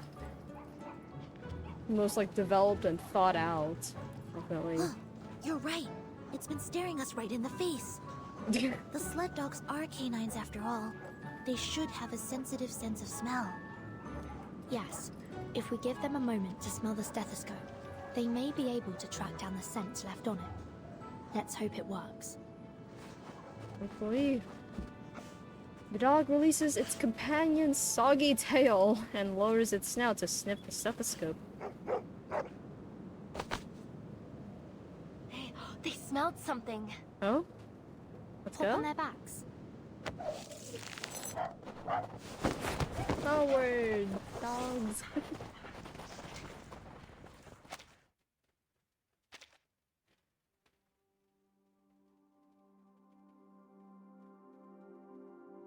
The daylight that shines on this hinterland stretches into eternity.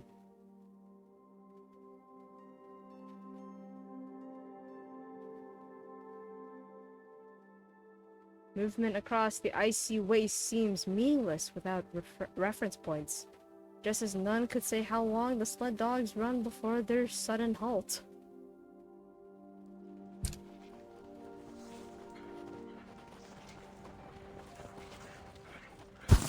Oh? Stone labyrinth. We made it. This is where my team went before. Let's go. She pulls the harness, and the sled dogs obey in a steady and content stop. The guide appears, then fades from human sight. If the devoted journey, let their songs unite. Matu was right. The Mother Spirit was right. Oh, it was the right decision to join you. The companions pet the dogs as they dismount. Where are we? Relay believed that these were the only outskirts of the site. She said that if we pass through the valley, we might even find the real ruins of a temple or a city even. Oh. Look at this stone wall. There are excavation marks on it. We ran into an abnormal whiteout last time. It was too dense. We couldn't make out any details. She sprints to the nearest rock face, crouches, strips off a glove, and presses her warm palm against the frozen stone.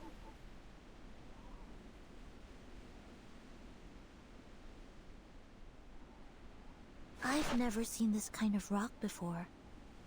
Is it some kind of fossil? One of the final fights we do is fighting the goddess who summoned us to the world and brave frontier. Brought us Tolitic knowing basalt. nothing and beating It her forms with at everything mid-ocean she taught ridges, us. down at the bottom of the sea. Look at the geometric pores and the golden mineral veins. If Frile were here, she'd call it a miracle. A once in a 425 million year occurrence. Oh my god. Mid-ocean ridges, the bottom of the sea. Oh, these form at the bottom of the sea. Wow. Frile. She would have been so excited to see this, even if it is only the size of my palm. That's why she joined the expedition. Head bowed, she warms the rock before slipping it into her pocket, as if cradling some cherished life form. Oh. After a faint tremor, the arcane fluctuation dissolves into flying snow pellets. Instinct carries her 2 steps forward before freezing. Timekeeper? Her sight is locked onto an anomalous snow mound at the base of the opposite rock face. Not an illusion. Crouching, she brushes away the accumulated powder.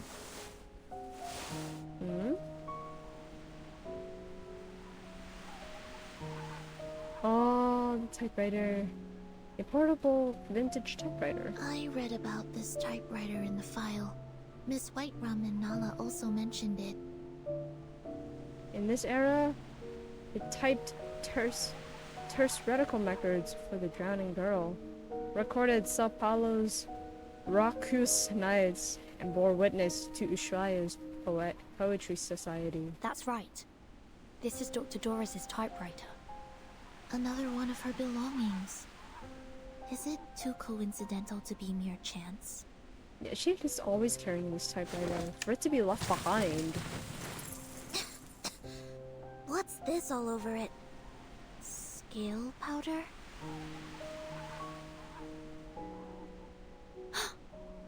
Blood. It's dry. Penguins, seal for the fallen of the research station. The blood stains could belong to anyone, including Dr. Dores. Whether these were left intentionally or not, this proves that we're heading in the right direction. So much blood. She may be injured. We need to find her as soon as possible. She was either injured or the typewriter was used as a weapon. Everyone crowds around, including Miss Radio, who has been lying on one of the dogs. Barren mountains flank them on both sides. A stone labyrinth of basalt standing sentinel the pass, its end shrouded in mist. The lead dog approaches and raises its head, alerted to some unseen threat. No? Wait! Hey, where are you taking me? Oh! Miss Radio! Oh no. Nautica presses 2 fingers to her lips and issues sharp whistle commands. Their paws churn the soft snow, drowning out the whistle commands meant for the loyal friends. The excited sled dogs charge into the labyrinth, carrying the helpless Miss Radio with them, and soon disappear from view. They're gone. What do we do now? Uh-oh. Think positively. Perhaps they'll just get there before us. Let's go after them. Yeah, follow their tracks while you still can. Their movement triggers something hidden, causing the snowfield around them to shake. Oh, so that's what they were running from. Wait, there are critters hiding out nearby. There they are. Timekeeper, watch out! Alright. Quick fight.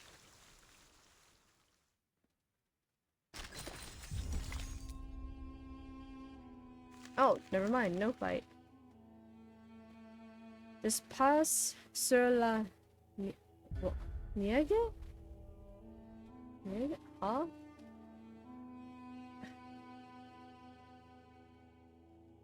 Mate? Ah? Yeah.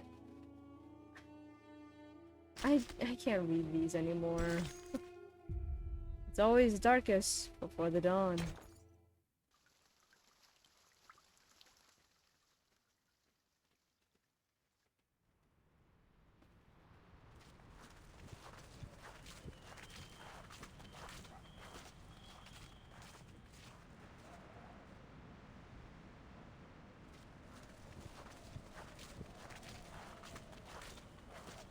Hmm?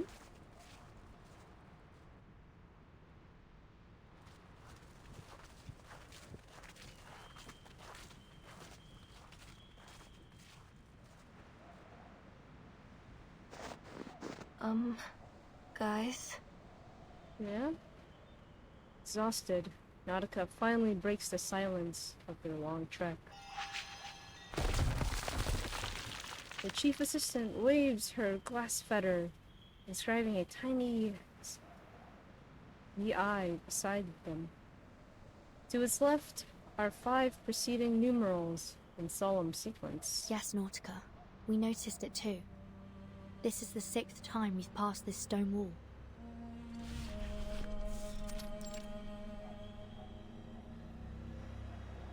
It might even be more than the 6th time. We walked for 15 minutes before we realized we were going in circles. I'm afraid we have to face the fact that we're trapped in this labyrinth, Timekeeper. Just like in the legends. The Black Forest, the Demon of the Crossroads, the Twilight Loop. Well, wait, Miss Amundsen. We need to think dialectically. Let's not jump straight to evil spirits. It could be the result of some kind of arcane skill. I had the same thought, but I don't sense any arcane fluctuations around here. That said, Miss Radio and the sled dogs couldn't just vanish into thin air. There must be a hidden exit, or something else at play here. Nautica stomps back and forth, soft snow rustling under her feet. Let me give it a try. I may not be an Arcanist, but we human explorers have our ways. Oh, she begins rummaging through a mountain of gear, searching for a vital tool. The mechanical gears turn dutifully, just as they had half a century ago on the same frozen ground. Gotta eat real fast. Gotta go eat real fast food. Was done 4 hours ago. Oh, well, go ahead and do whatever you need to do, alright? But I appreciate you staying here. Sleep well. Sleep well when you sleep. My grandfather taught me how to tell the directions using a watch in the position of the sun. I have his watch right here. I took it with me. Let me see. What was it again? Point the hour hand towards the sun, and bisect the angle between the hour hand and 12 o'clock to find the south. Wait, we're in the southern hemisphere, so it actually points north. We try you now. Might play some more Silk Song. Well, be sure to sleep. When you sleep, I hope you sleep well. Thankfully, we aren't in the polar night yet. We still have the sun in the sky.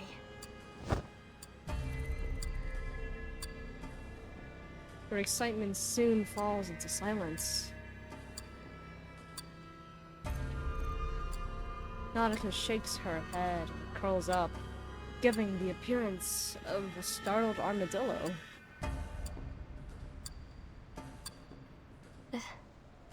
There's no sun.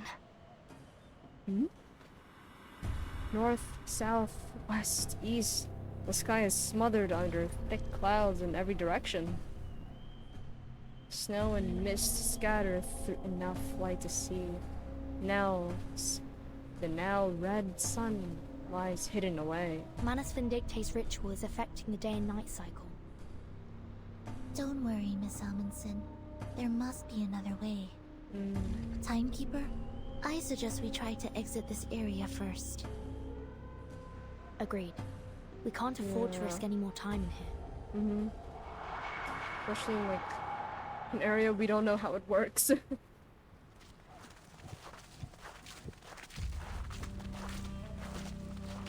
2.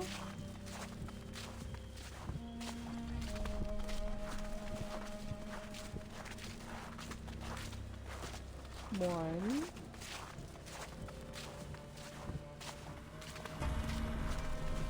God. This is actually like unsettling to see. Oh. Oh. That? I don't think that's good. Oh no. It loops back.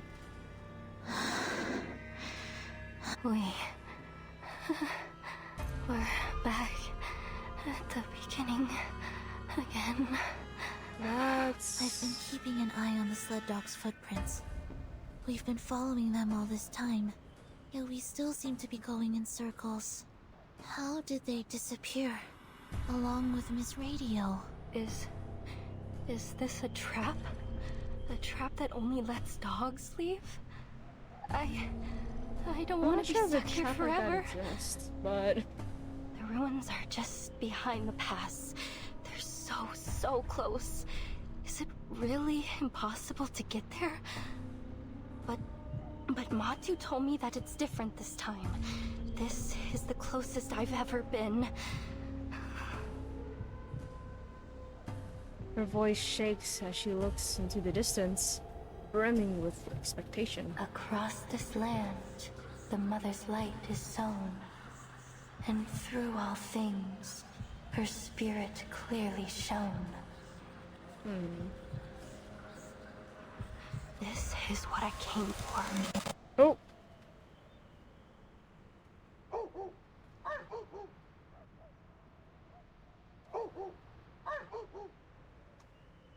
Faint barking drifts out from the labyrinth's end, distorted by distance. It ought to be less than a mile away. It seems now to extend into an unimaginably vast space, distorted by the labyrinth's power. The sled dogs followed Dr. Doris' scent from the typewriter. That's right. And the direction of their barking is consistent. So, unless the labyrinth has been designed to carry sound in a particular direction, they must have made it through to the other side, where the ruins are. Which means Dr. Doris must have made it through the labyrinth too. Exactly. Although we can't be sure whether she was guided here. Let's assume that she was alone. Huh. Then, despite the fact that she's blind, somehow she didn't get trapped by these stone walls. This Dr. Doris you're looking for, she's blind? Nautica gasps in surprise, lifting her head in the snow. She always covers her eyes with a patch or bandage. A look of intense focus settles on Nautica's face. Through Giant Mother's bones, the path is laid.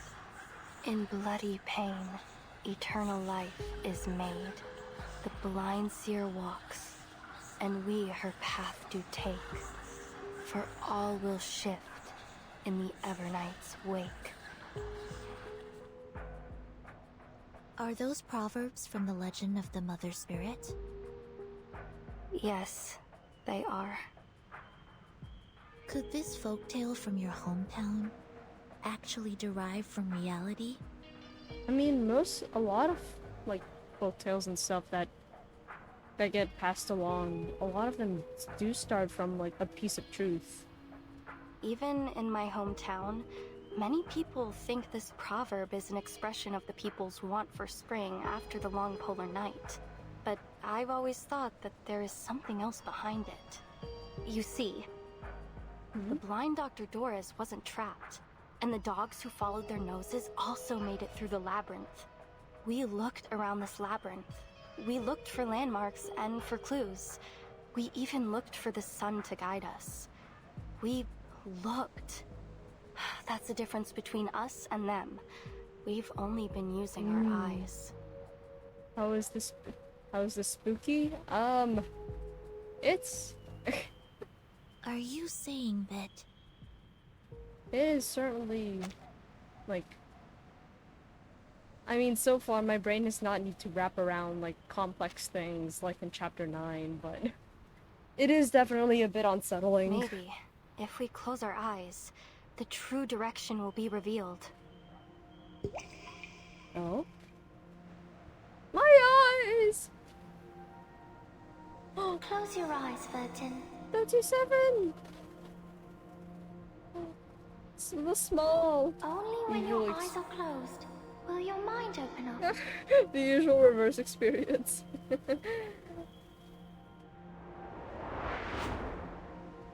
Small math girl. She's the math small girl. Shaw! Adina! Hegala! Get good! I've heard so much of that now. Get good! Clear clues, simple deductions, familiar theories. It's worth a try. We don't have any other ideas at the moment. We trust you. Their ice-cold hands clasped together. Are you ready to walk in the darkness, ladies?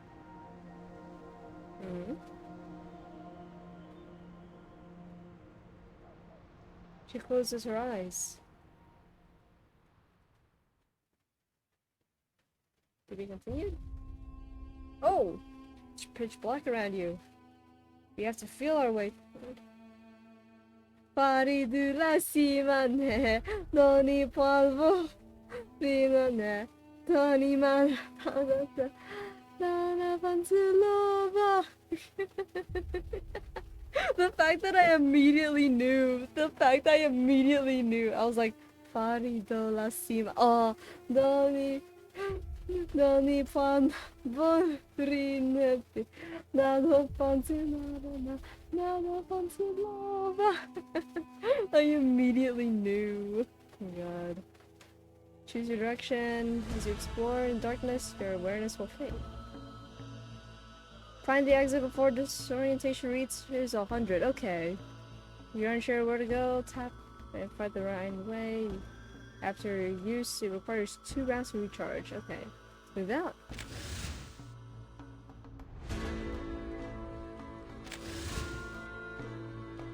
Ever heard of the left-hand maze rule?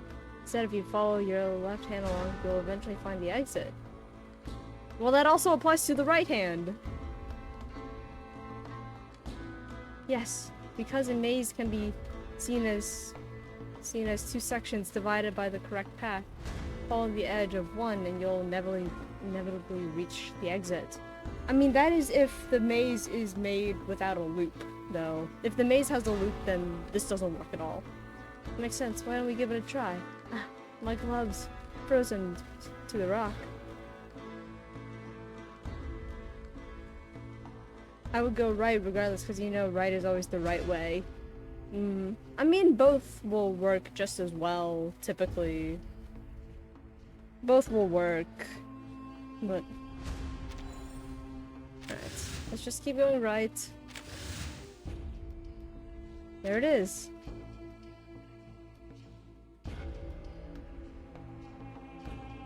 Several distant barks echo, but the direction is unknown.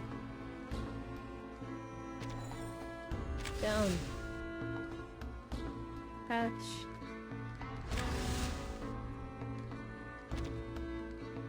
There is nothing left to feel but cold stone and the frost-hardened earth.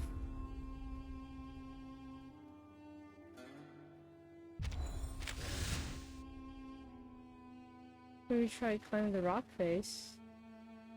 Yeah, but it's also actually I'm quite experienced with hopping over. Of course, Vertin's experienced with hopping over walls. Girl was hopping foundation walls since she was 8. She's been hopping the foundation's walls since she was 8. Though I'm not sure how snow-covered rocks are as easy to vault as school fences. Exactly. The darkness is drowning all sense of direction.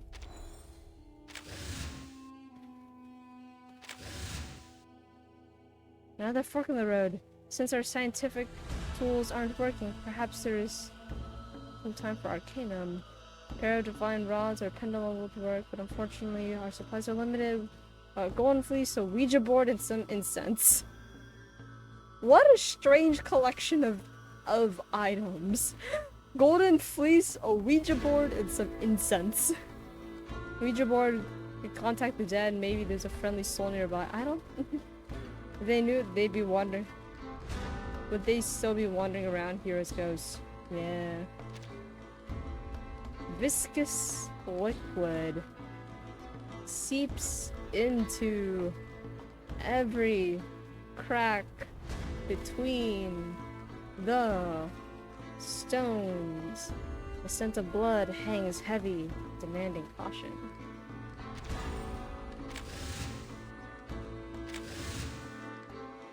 There's some uneven prints here. Seems someone's been through this way. Timekeeper, want to open your eyes and take a look? Let me feel them first. A forked, tubular protrusion with faint traces of arcane energy. Maybe it's ancient fossil left features with exist in the late Cambrian. No, Timekeeper, the imprints are over there. It's my hand. That's my hand.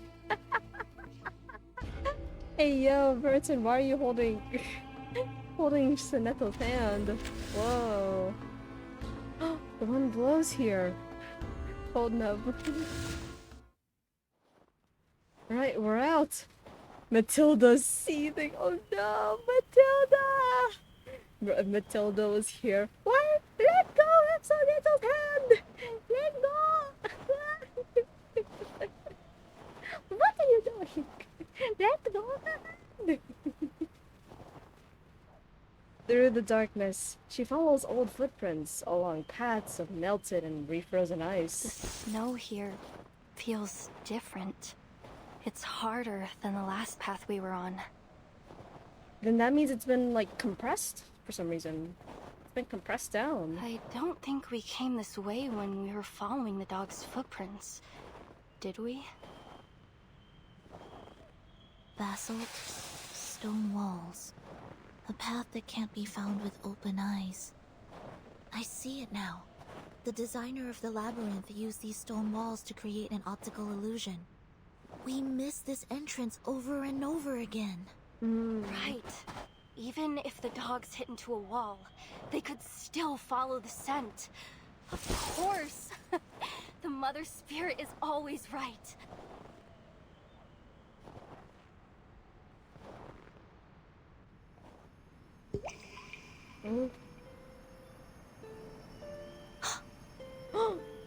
I think I see her.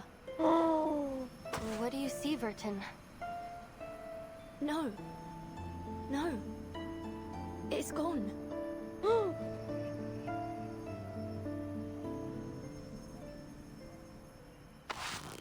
Take my hand, Timekeeper.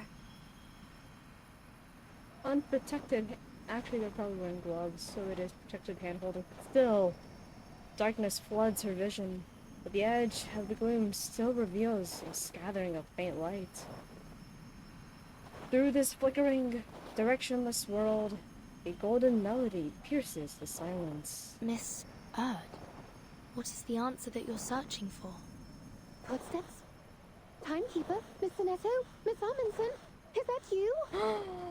Miss Radio! A familiar voice calls out. Oh, thank goodness you're here. You have no idea how many times these reckless dogs almost flung me off their backs. Oh, Miss Radio. Oh, Miss Radio. Great. We did it. We made it out of the labyrinth. Yippee! Oh my god, I can feel like the tiredness and drowsiness catching me now. I can feel it. Because I haven't been sleeping well recently. I haven't been sleeping well. I can feel the drowsiness starting to hit. But I wish to get to at least like 12 or 13. Part 12 or 13. The snow and wind a blur. Of all the casts, dang, Miss Radio is the most reoccurring character so far. True! True, actually.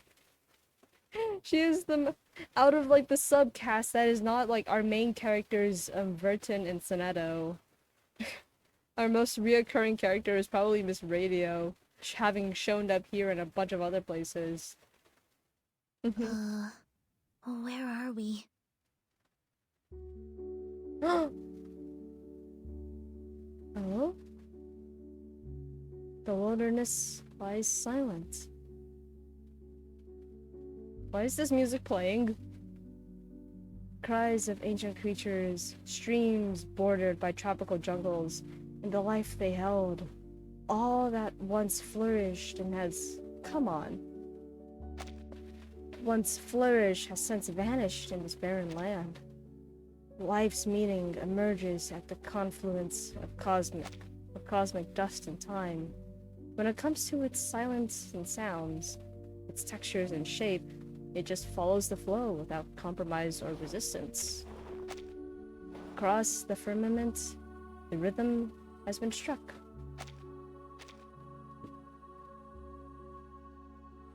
Her initial excitement dulls into a daze.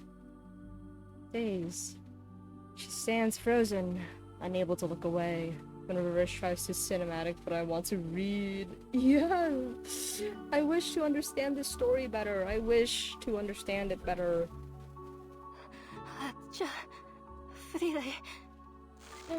She clenches her trembling fingers, tilting her hand up to hide tears mixed between joy and fear.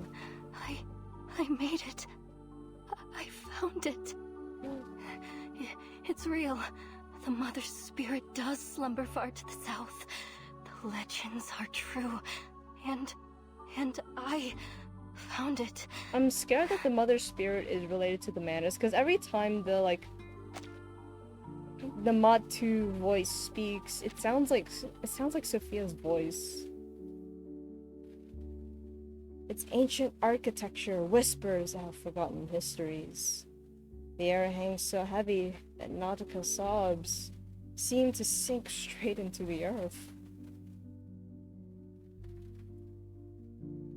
I'm pretty damn sure it's related to Arcana. Yeah. Because we've seen some of the Manus, like, people refer to her as, like, the mother whatever or something.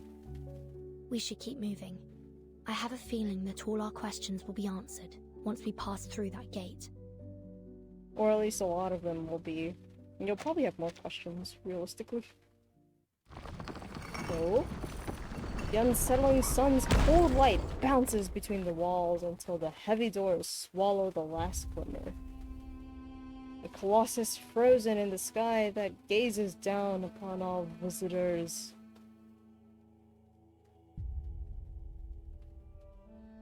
Its silence an acknowledgement that they have passed the first trial.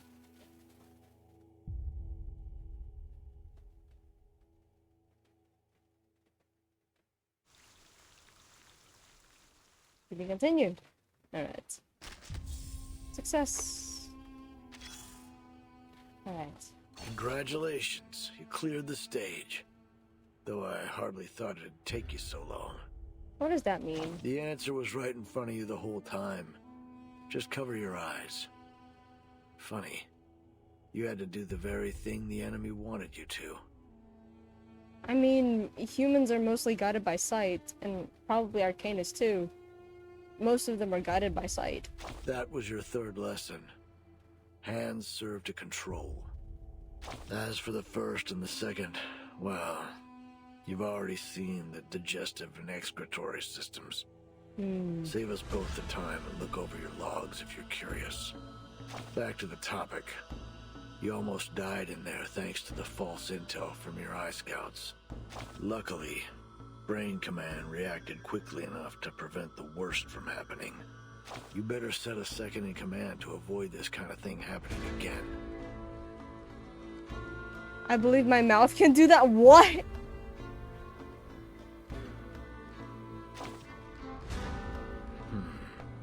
The ever-beating strategic center, the hub that every drop of blood must pass through, the violently beating when agitated. The most reliable organ, besides the brain, because it has to.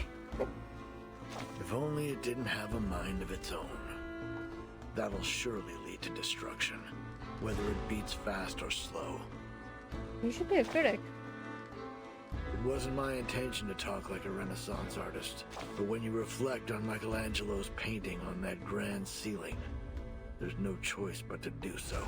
The key to creating life could be either the Hall of Wisdom or the Land of Birth. So, you should understand art a little better now. Huh. Metaphor in the fresco.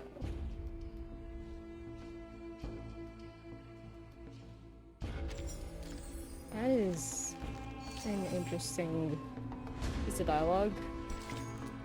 Alright. I'm gonna be honest, I'm feeling really tired. But I do want to at least get halfway through, or at least close to halfway through, which is going to be around 12, I believe. 12, maybe 13, depending on how well I feel after 12.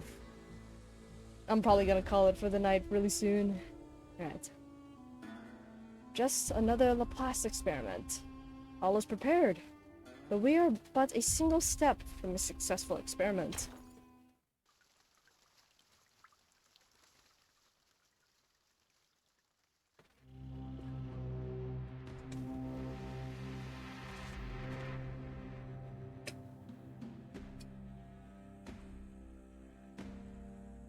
What is this?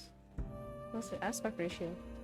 There was a savior, rarer than radium, commoner than water, cooler than truth. Children kept from the sun, assembled at his tongue, to hear the golden note turn in the groove. Prisoners of wishes walk the rise, in the jails and studies of his keyless smiles. time. My eyes! Oh, so bright. The edge of the world resists change in its own way. Oh my god, that is blinding. Frozen soil, stagnant time, and roaring winds. Yet the battleship's armor prow surges forward. Blast waves shattered every obstacle. Magnus' scream sinks beneath the sea, staining the thick ice crimson. Raiders out. No solar contact. Targets eliminated. Good work, everyone. But let's not start celebrating yet. The ice is getting thicker. We're entering an ice zone. Notify all bridge personnel to reduce speed. Engineer, what's the damage report? The Magnus hit our port side propeller. We're down to about 20% thrust on the steering, sir.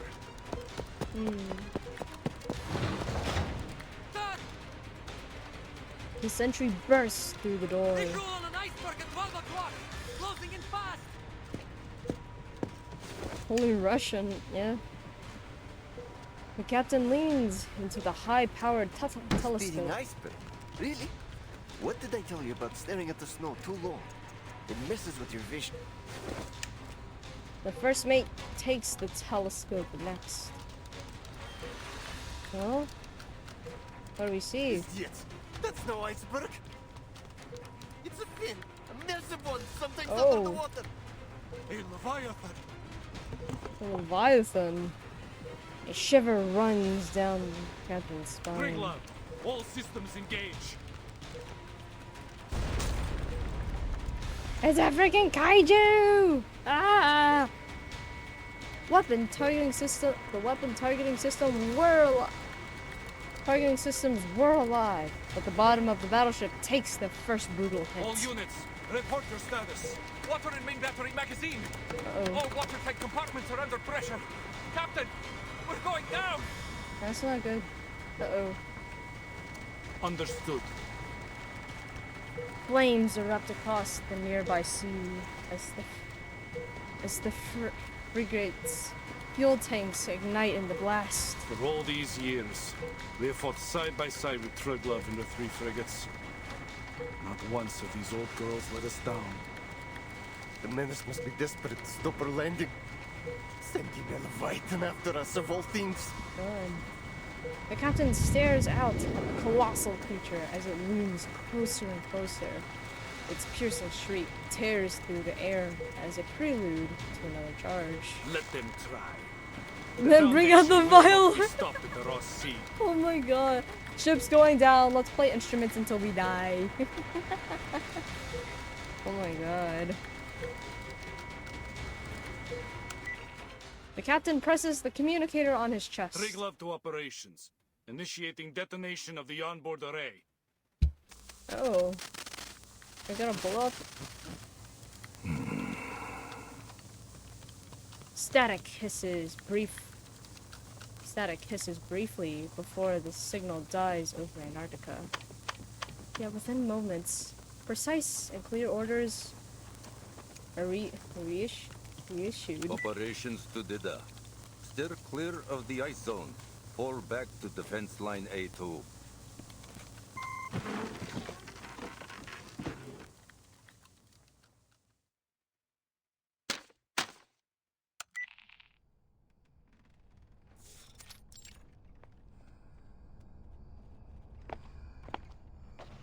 Always has NPC You made roles. your way yeah. here through the Ross Sea.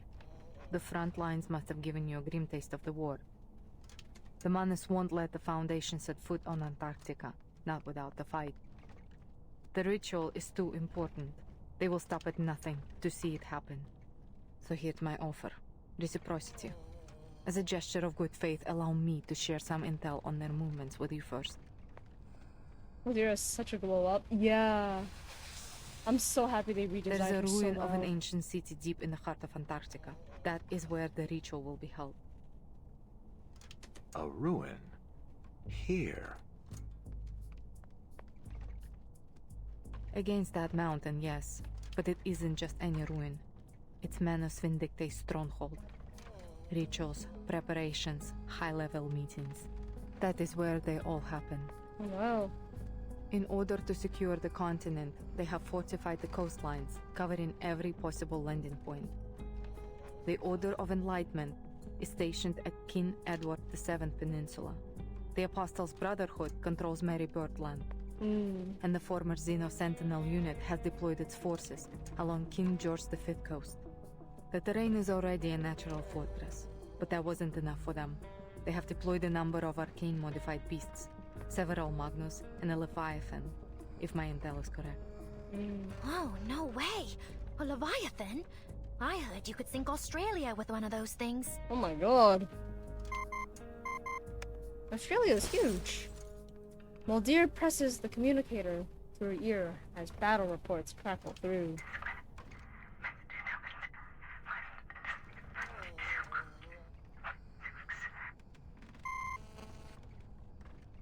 Not anymore. The Triglav just blew it up and sank with it in the explosion. She was one of the Foundation's best battleships. A heavy price to pay to only reach a stalemate. If I were you, I wouldn't count on support from the Foundation forces. They are already spread thin just holding the front line. You need a plan to complete your mission without their help. And if you are as smart as you hope you are, you will see that this map is your best shot at reaching the city without getting caught in their territory. It all sounds too convenient, boss. We've got no clue what she's really up to. Ulrich's head remains bowed. Only the crackle of circuits breaking his silence. Fair enough. But know that the Admiral has ordered the coastline be sealed. I can't let you pass, at least not without a deal. Whatever your purpose is, you won't make it further without some assistance. Fine. Seriously? He lifts his fishbowl head, the fluid remaining in a steady flow. I'm meeting with the Timekeeper at the site of the ritual. Ah, brilliant. Now it's the guard who lowers her head, as if surrendering to defeat. What's the Timekeeper doing there? Ulrich raises his tied hands. I'm not saying another word until you remove these cuffs. You think you're in a position to bargain? Bargain? You were the one suggesting reciprocity. Hardly seems reciprocal to keep us locked up, don't you think?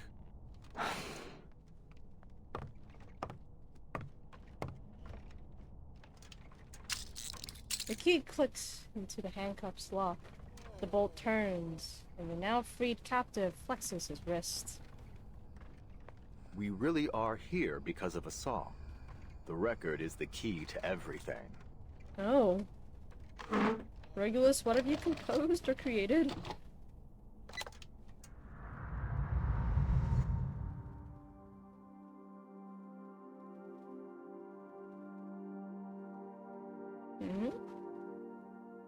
In 1995, before the world was afflicted with the storm, this record, along with its arcane record player, was sent into space aboard the Regulus Space Telescope, serving as the power source of the satellite.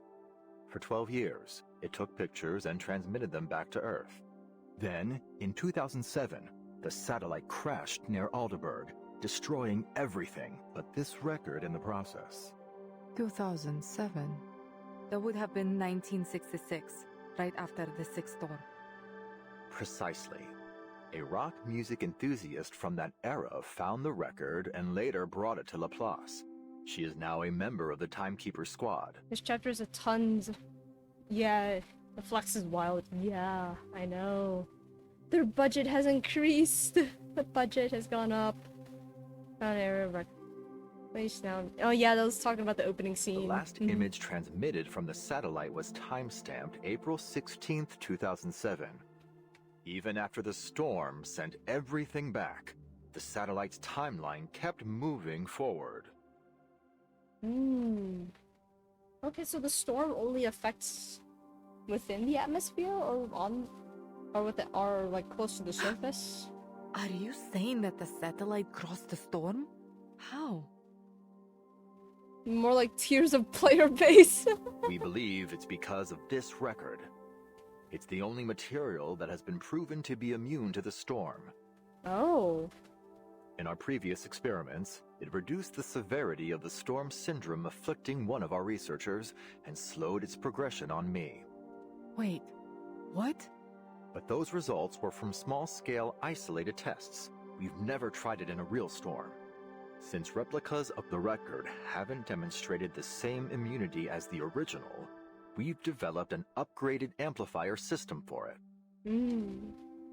Now, when played on our upgraded player, this record can create an immunity zone with a 2.5-mile radius. Oh, wow. But the immunity isn't permanent.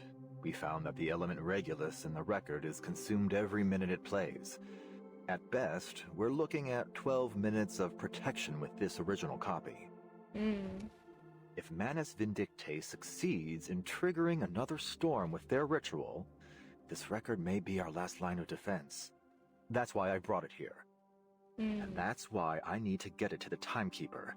Should the worst happen, at least we can minimize the damage. And I'll be able to see how it works during an actual storm. An invaluable boon to our research. Sounds like Laplace has made remarkable progress since the Equilibrium umbrella. I have to say, I'm impressed. Oh, come on. Okay, we're good. So, there it is. All my cards on the table. What have you got for us? Up, and it's connecting again. No!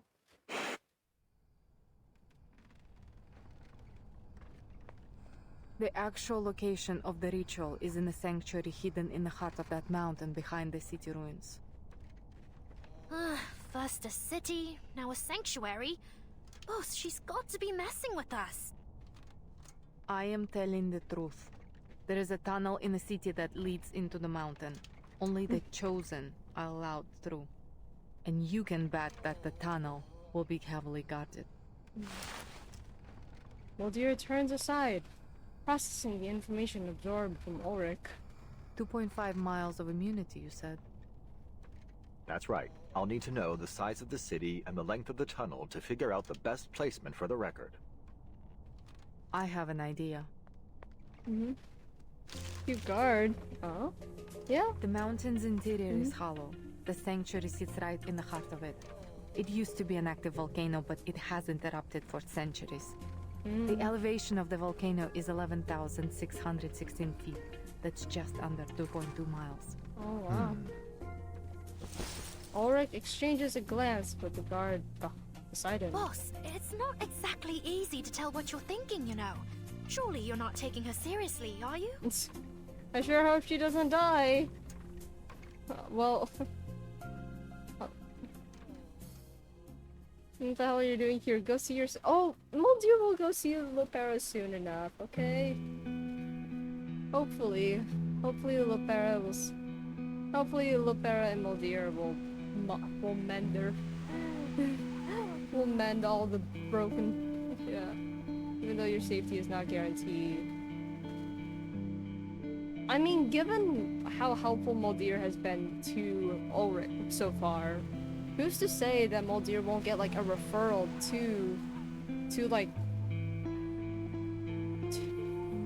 won't get like a referral or something from Ulrich or something? Who's to say?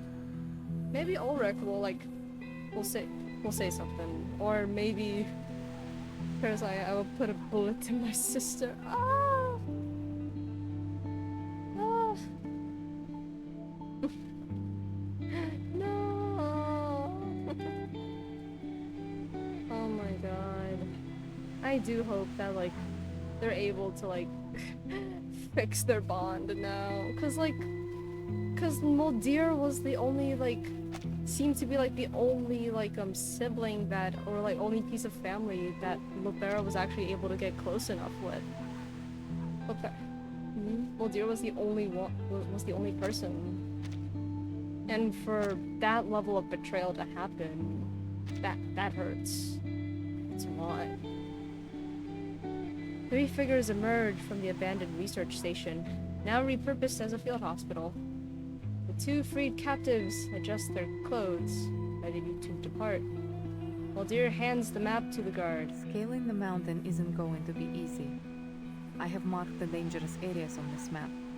Try to avoid them In when the climbing the mountain. melancholy traffic, we say goodbye. The guard nods and receives the map. Before you go, let me make one thing clear. This is just my advice. Whether you take it or not is up to you. If just the two of you go up the mountain, you may keep yourselves out of the enemy's sides, but it will be highly dangerous. There will be no saving you if something goes wrong. Of course. We'll weigh our options before we make a move. Good. Keep your head on straight, soldier. So, just like that, you're letting us walk out of here? With the record and a map? You call it reciprocity. But what's in it for you? It may have been just the wind or a trick of the eye, but for a moment, Moldir seems to smile. Arcana's death hasn't weakened Manus Vindicte. In fact, they have kept the Foundation very busy, taking different names and causing chaos around the world. They rallied their followers, journeyed across the globe, and set the stage for their ritual on this barren land. And all right under everybody's noses. They planned every step, but you just barged in here with nothing but a record and an idea. If you were my soldiers, I would have thrown you out of my camp by now. That said, He returns the record to its rightful owner with a solemn gesture. I would rather see the storm end than see you fail. Ulrich accepts the record in return. Well then, thank you for your help. After a final handshake, Ulrich turns to the snowfield with his guard. A few steps later, he looks back. Why don't you come with us? Us? Me? Look, we may be rushing in there like a couple of idiots, but if this works, if it really stops whatever scheme the Manus are brewing, don't you want to see it for yourself? It doesn't matter what I want. I have orders. The sparrow fluid flickers a few times before he walks into the gathering powder snow without another word. Moldir snaps a salute to Ulrich.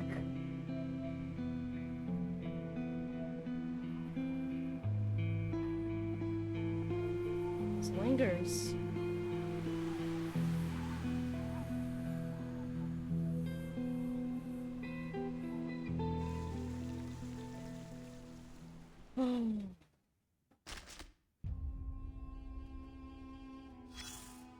What is this? Outdoor experiment. We suggest that every researcher continue regular exercise or else apply for an exoskeleton of their institution. From their institution.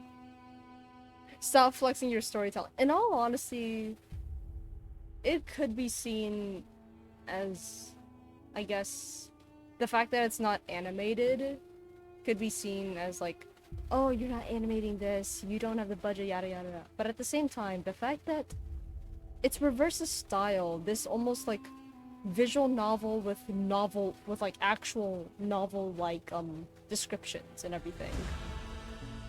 Because I've noticed this for a very long time, but I guess I've never like properly talked about the way that like that it's like written as like, even though it is a visual novel, a lot of the descriptions and everything, they match that of like a real life novel you would like pick up in like a book and stuff.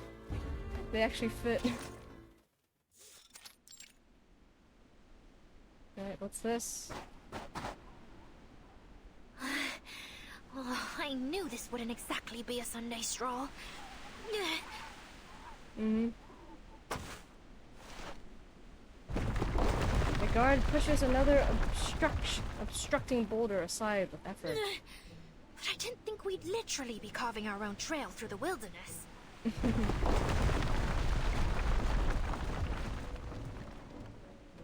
Oh my god, I'm guard. At this rate, the world would be an absolute bedlam by the time we reach the top. Hold on. Let me check the map the lieutenant gave me. Lieutenant Mordier. As grateful as I am that she set us free, which I absolutely am, I have to say, this isn't exactly the type of freedom I imagined. Yeah. There's a rustling sound. Who's there? The guard fumbles for her gun, only to smash her elbow against the very boulder she moved. Oh! Ouch! Oh my god! Oh! Oh my god, hitting your elbow on a solid rock. Ow. Several critter-like creatures burst forth from the snow. They're penguins! What? I was about to say, one of those penguins has something, but... The fuck? What the fuck is up with these penguins? Here? The penguins charge toward the climbers, their beaks already pecking at the coats. Hey, give that grenade back! Bro. No interference, right, boss? I mean, you're not going to make me fight a penguin, are you? Look at their little faces.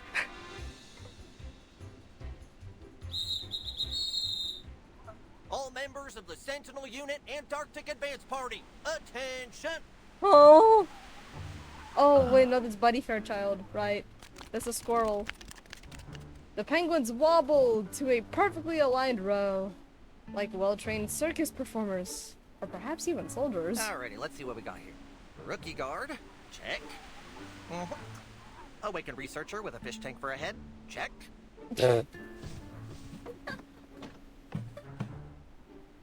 Mr. Ulrich, allow me to apologize for the shock my jits have given you. They're jumpier than a spring cricket at the moment. A lot of them just lost some dear friends of theirs after getting back from Florida. Brutal, really. Oh. The little rodent standing before Ulrich snaps off a salute. Penguins? In Florida? Yeah. And a squirrel? In Antarctica? Not just any squirrel. You're looking at a sergeant, Missy. Sergeant Buddy Fairchild, reporting for duty. We've been waiting here on account of the lieutenant's order. I've been tasked with being your official Antarctic guide. Oh and my it's God. a good thing, too, because you sure ain't gonna find no one else to guide you around these parts. The lieutenant? You mean Moldia? Mm-hmm. Sure is shooting. Her message came in earlier today. Told me you're fixing to scale that there mountain. Gave me the job of getting you there. Oh. This penguin has... Yeah, I wanted to look at like the bag that the penguin had. In unison, the entire penguin squad delivers a textbook from the textbook Xeno Salute.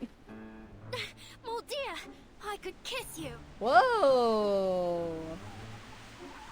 So, Already Sergeant that Fairchild, fast? Whoa! You and these troops are under that Moldier's command. that quick of a progression. Damn! I was like, you were so untrusting. Oh, like, guard, you were so untrusting of Moldier. Literally, like. She tried to do me. Oh no! In guard's dying moments, it's just Moldier holding guard. Oh no! Oh no! What a quick advancement. You literally hours ago, you were like, how can we trust you, Moldier? How do we know you're not going to like, you're not leading us astray or whatever? She was so untrusting of Moldier, and now it's like, oh my god, I could kiss you. So fast! It's so fast! Whoa!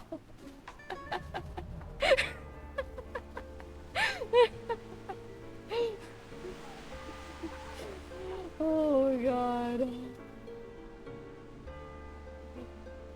A guard's too precious, she's going to die. Her sunshine. Oh god, I don't want to see like guards dying moments be in Moldier's arms or whatever. What the fuck? That better not be the case, that better not. Ulrich struggles to process the surreal scenario, and I'm struggling to process the fact that that that guard might have triggered the Doom Fury effect of reverse 1999. Reverses Doom Fury effect. Let's skip the pleasantries, shall we? The lieutenant's orders were as clear as the day is long. If you really want to help your friends and save the world, then we better get your behinds up that mountain quicker than a cat on a hot tin roof and get that record playing. Now let's get moving before the Menace get their ritual going. I hate how I understand every single word he's saying. Very clearly. Save the world? I had no idea she thought so highly of us. I mean, she doesn't want to see the storm continue progressing the way it is. Oh dear. Buddy Fairchild clasped his hands behind his back, tapping the ground with his feet. Now let's see here. Circling Ulrich with paws still firmly behind his back, Buddy Fairchild sizes him up with a critical eye. Mountain ain't no Everest, but it sure is a storm in July to be a tough climb for y'all big and tallins. Well, can't never could. Buckle up, folks. I don't want to see no bodies tumbling down the mountain. You hear? Yeah. The path is steep and treacherous. Tread carefully. Press and hold anywhere on the screen. As you hold, the white circle appears and gradually expands. Release when the white circle enters the green zone to jump onto the next platform. When you're so slow. Okay.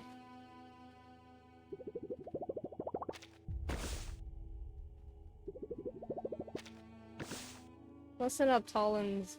From here on out, you best follow my lead. If y'all fall and crack a fishbowl of yours, it won't be no laughing matter. I have an emergency plan if anything goes wrong. We can use my thermos. Oh my god, put the ferrofluid in... Wait. Just to make sure I'm understanding. Because we know Lucy is like at her base, Lucy is a piston. So, is Ulrich a collection? Yeah, give us music, this is a rhythm game, it might as well be. Is Ulrich just a collection of ferrofluid? So you can just put up the ferrofluid in the thermos? It's Ulrich now. Oh no. Solid prep, soldier. Let's just pray we don't need it. Stay sharp. Eyes and ears open. You hear?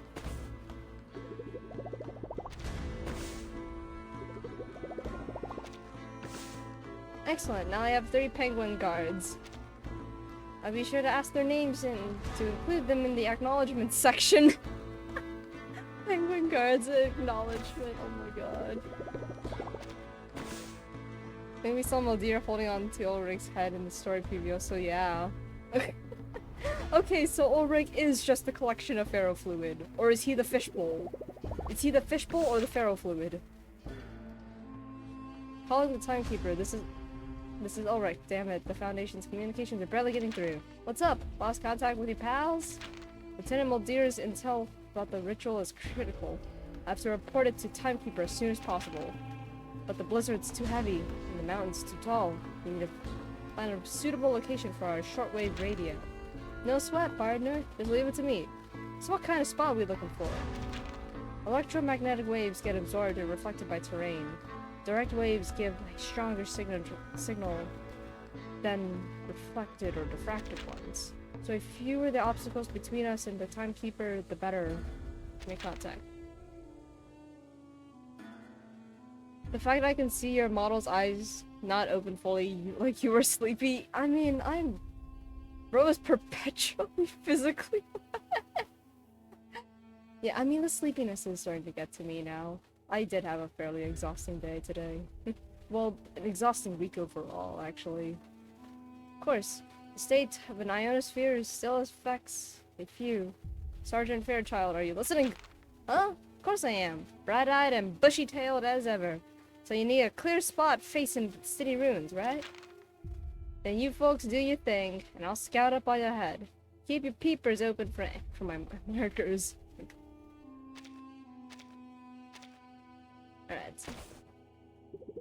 Oh my god, these jumps are getting longer. They're getting bigger, actually. Ah, see the trail, it's up ahead. Let's hope the squirrel is reliable. Oh my god, big jump. Well, your radio working? No response, but at least there's no issue with the signal. Timekeeper might be busy. Don't you worry, it's all clear ahead. You can holler for your pals anytime you like. Yeah, man, you got a knack for science. If we make it back alive, I wonder if you consider joining Laplace Scientific Computing Center. I'm certain my colleagues would have no issue in accommodating another unusual Arcanus. Shucks, I'm flattered. I'd be keen for a visit, but I'm afraid I'd already sworn my loyalty to Lieutenant Muldeer. Now scout on ahead now. Save your lecture for later. Keep moving and try not to let your brain freeze, though.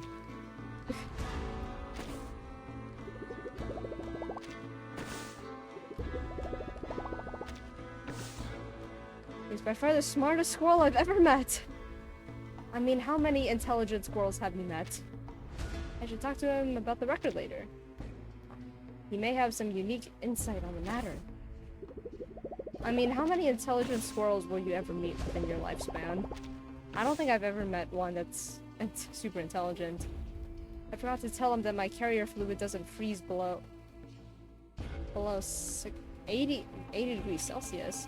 But consider the potential for metal to turn brittle in extreme temperatures. I'd better move fast. God, negative 80 Celsius. That is stupidly cold. Spell looks good. We got a direct line of sight to the city ruins. You should carry this. Don't just stop now. It's dangerous here. We gotta keep moving. Dangerous? We're the only ones here, and the slope is quite gentle.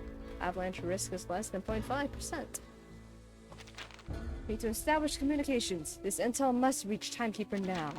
But Mr. Ulrich, don't you smell that? Air's dusty. Something's lying and waiting for us. Timekeeper's in danger. If we lose this comm window, the next one won't come easy. You two go on without me. There's just mine to take. Boss, that goes against my orders. Relax. Just hand me the thermos. I know when to hide. Okay, so he is the fluid and the ferrofluid. He is just the ferrofluid. Okay.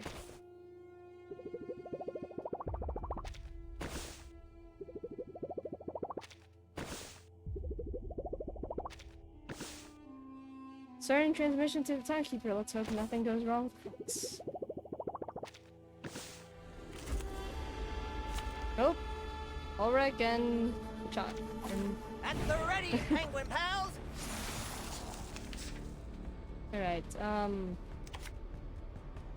gains 5 stack of buddy badge. Alright. Let's make a scene. The perfect solution. I salute you. Attack. Careful, pal.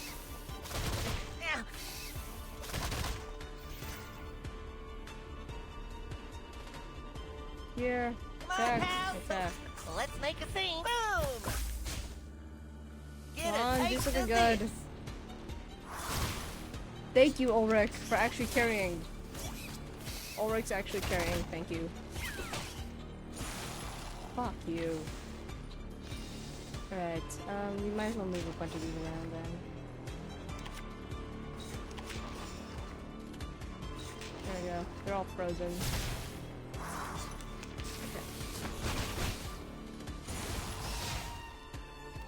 That doesn't sound good.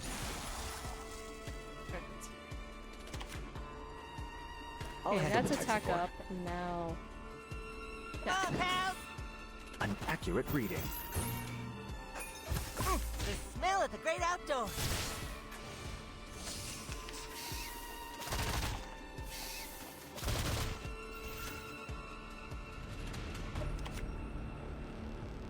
The Nutcracker Super Squad. This ain't no A perfect algorithm. Right. One that can only exist in theory. 3, 2, 1, charge! Oh my god. That is a cracked Another ult. perfect combination of reason and passion. What kind of ult was that, squirrel? Oh my god, back to this.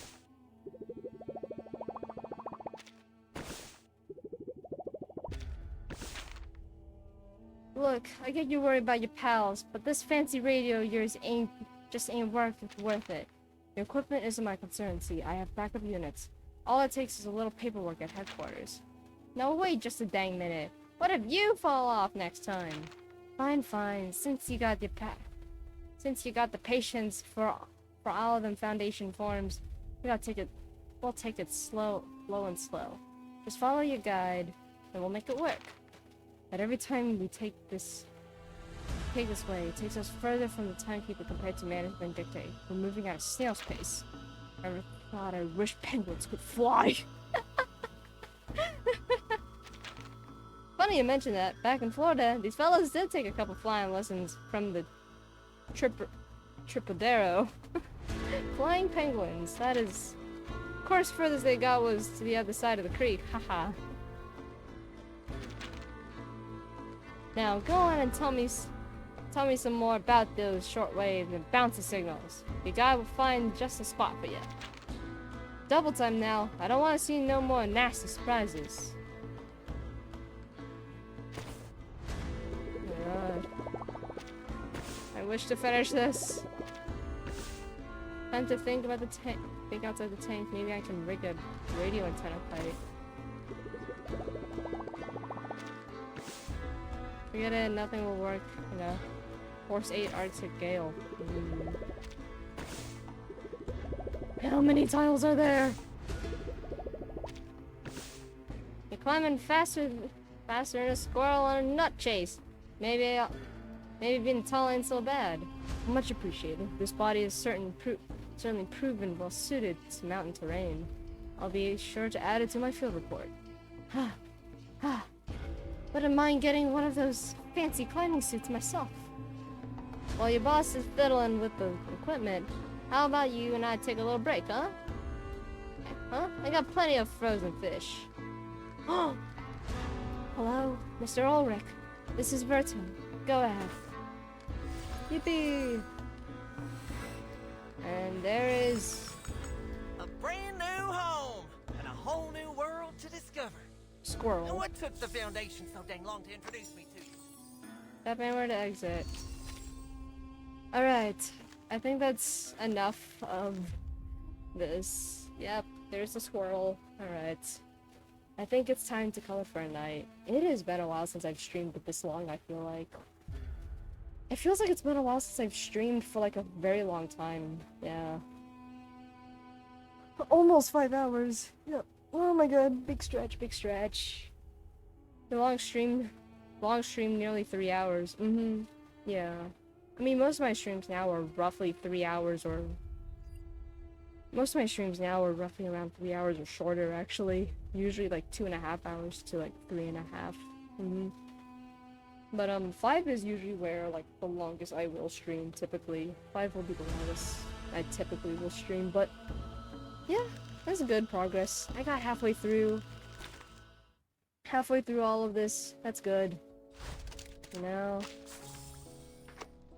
You guys can see me do this real fast. Perfect. Come on. Nah. Alright. You can math. Alright. Let me do this before I forget to do this. Do this and then I end up like having a bunch of them not collected.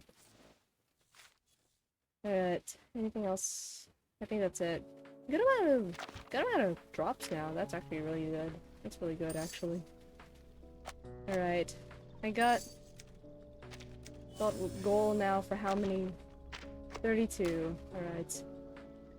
Ooh. Oh my god. I am so glad I don't need to, like, have the brain power to process this. I'm so glad I don't need the brain power to process that. To process the same things that happened in Chapter 9. Oh my god. Chapter 9 wrapped my brain around, like, some pretzel. It turned into a pretzel. My brain probably got turned into, like, the shape of a pretzel trying to understand Chapter 9 on my first read-through. But, yep. Good progress, and it's also a good time to end the stream. Yeah, my brain turned into a pretzel. I shaped into one. But it's time to end stream. So, with all of that said, normal outro stuff. If you're not already following, go drop me a follow, and there are the links to all my socials and stuff. There's my Twitter, my Instagram, my YouTube VODs channel, my Discord cookie in the room. Go check those out and support me over there. Sleep well. I will hopefully be able to sleep well. Hopefully I will be able to actually, for once, because I've been having fairly like strange and common sleep all week. Hopefully I'll be able to sleep well. But yeah. Yeah, on Monday it's probably going to be... Monday is most likely going to continue the Soul Link with Sav, so look forward to that. And yeah, probably Soul Link and finishing Wuthering Waves before the next patch comes. Before what 2.7 comes, because I need to finish that before... I need to finish Yuno's quest before 2.7 releases. So that's gonna be that, and yeah, if I end up finishing Wuwa second half early, then I might transition into Reverse 1999 and continue a little bit with the story, just so that like last day I don't have to like rush and have like a 6-hour long stream just to do more reverse story. But yeah, that's probably gonna be planned in the future. But with all of that said, thank you all for tuning in and watching, and I will see you all later. Bye! I hopefully will be able to sleep well tonight.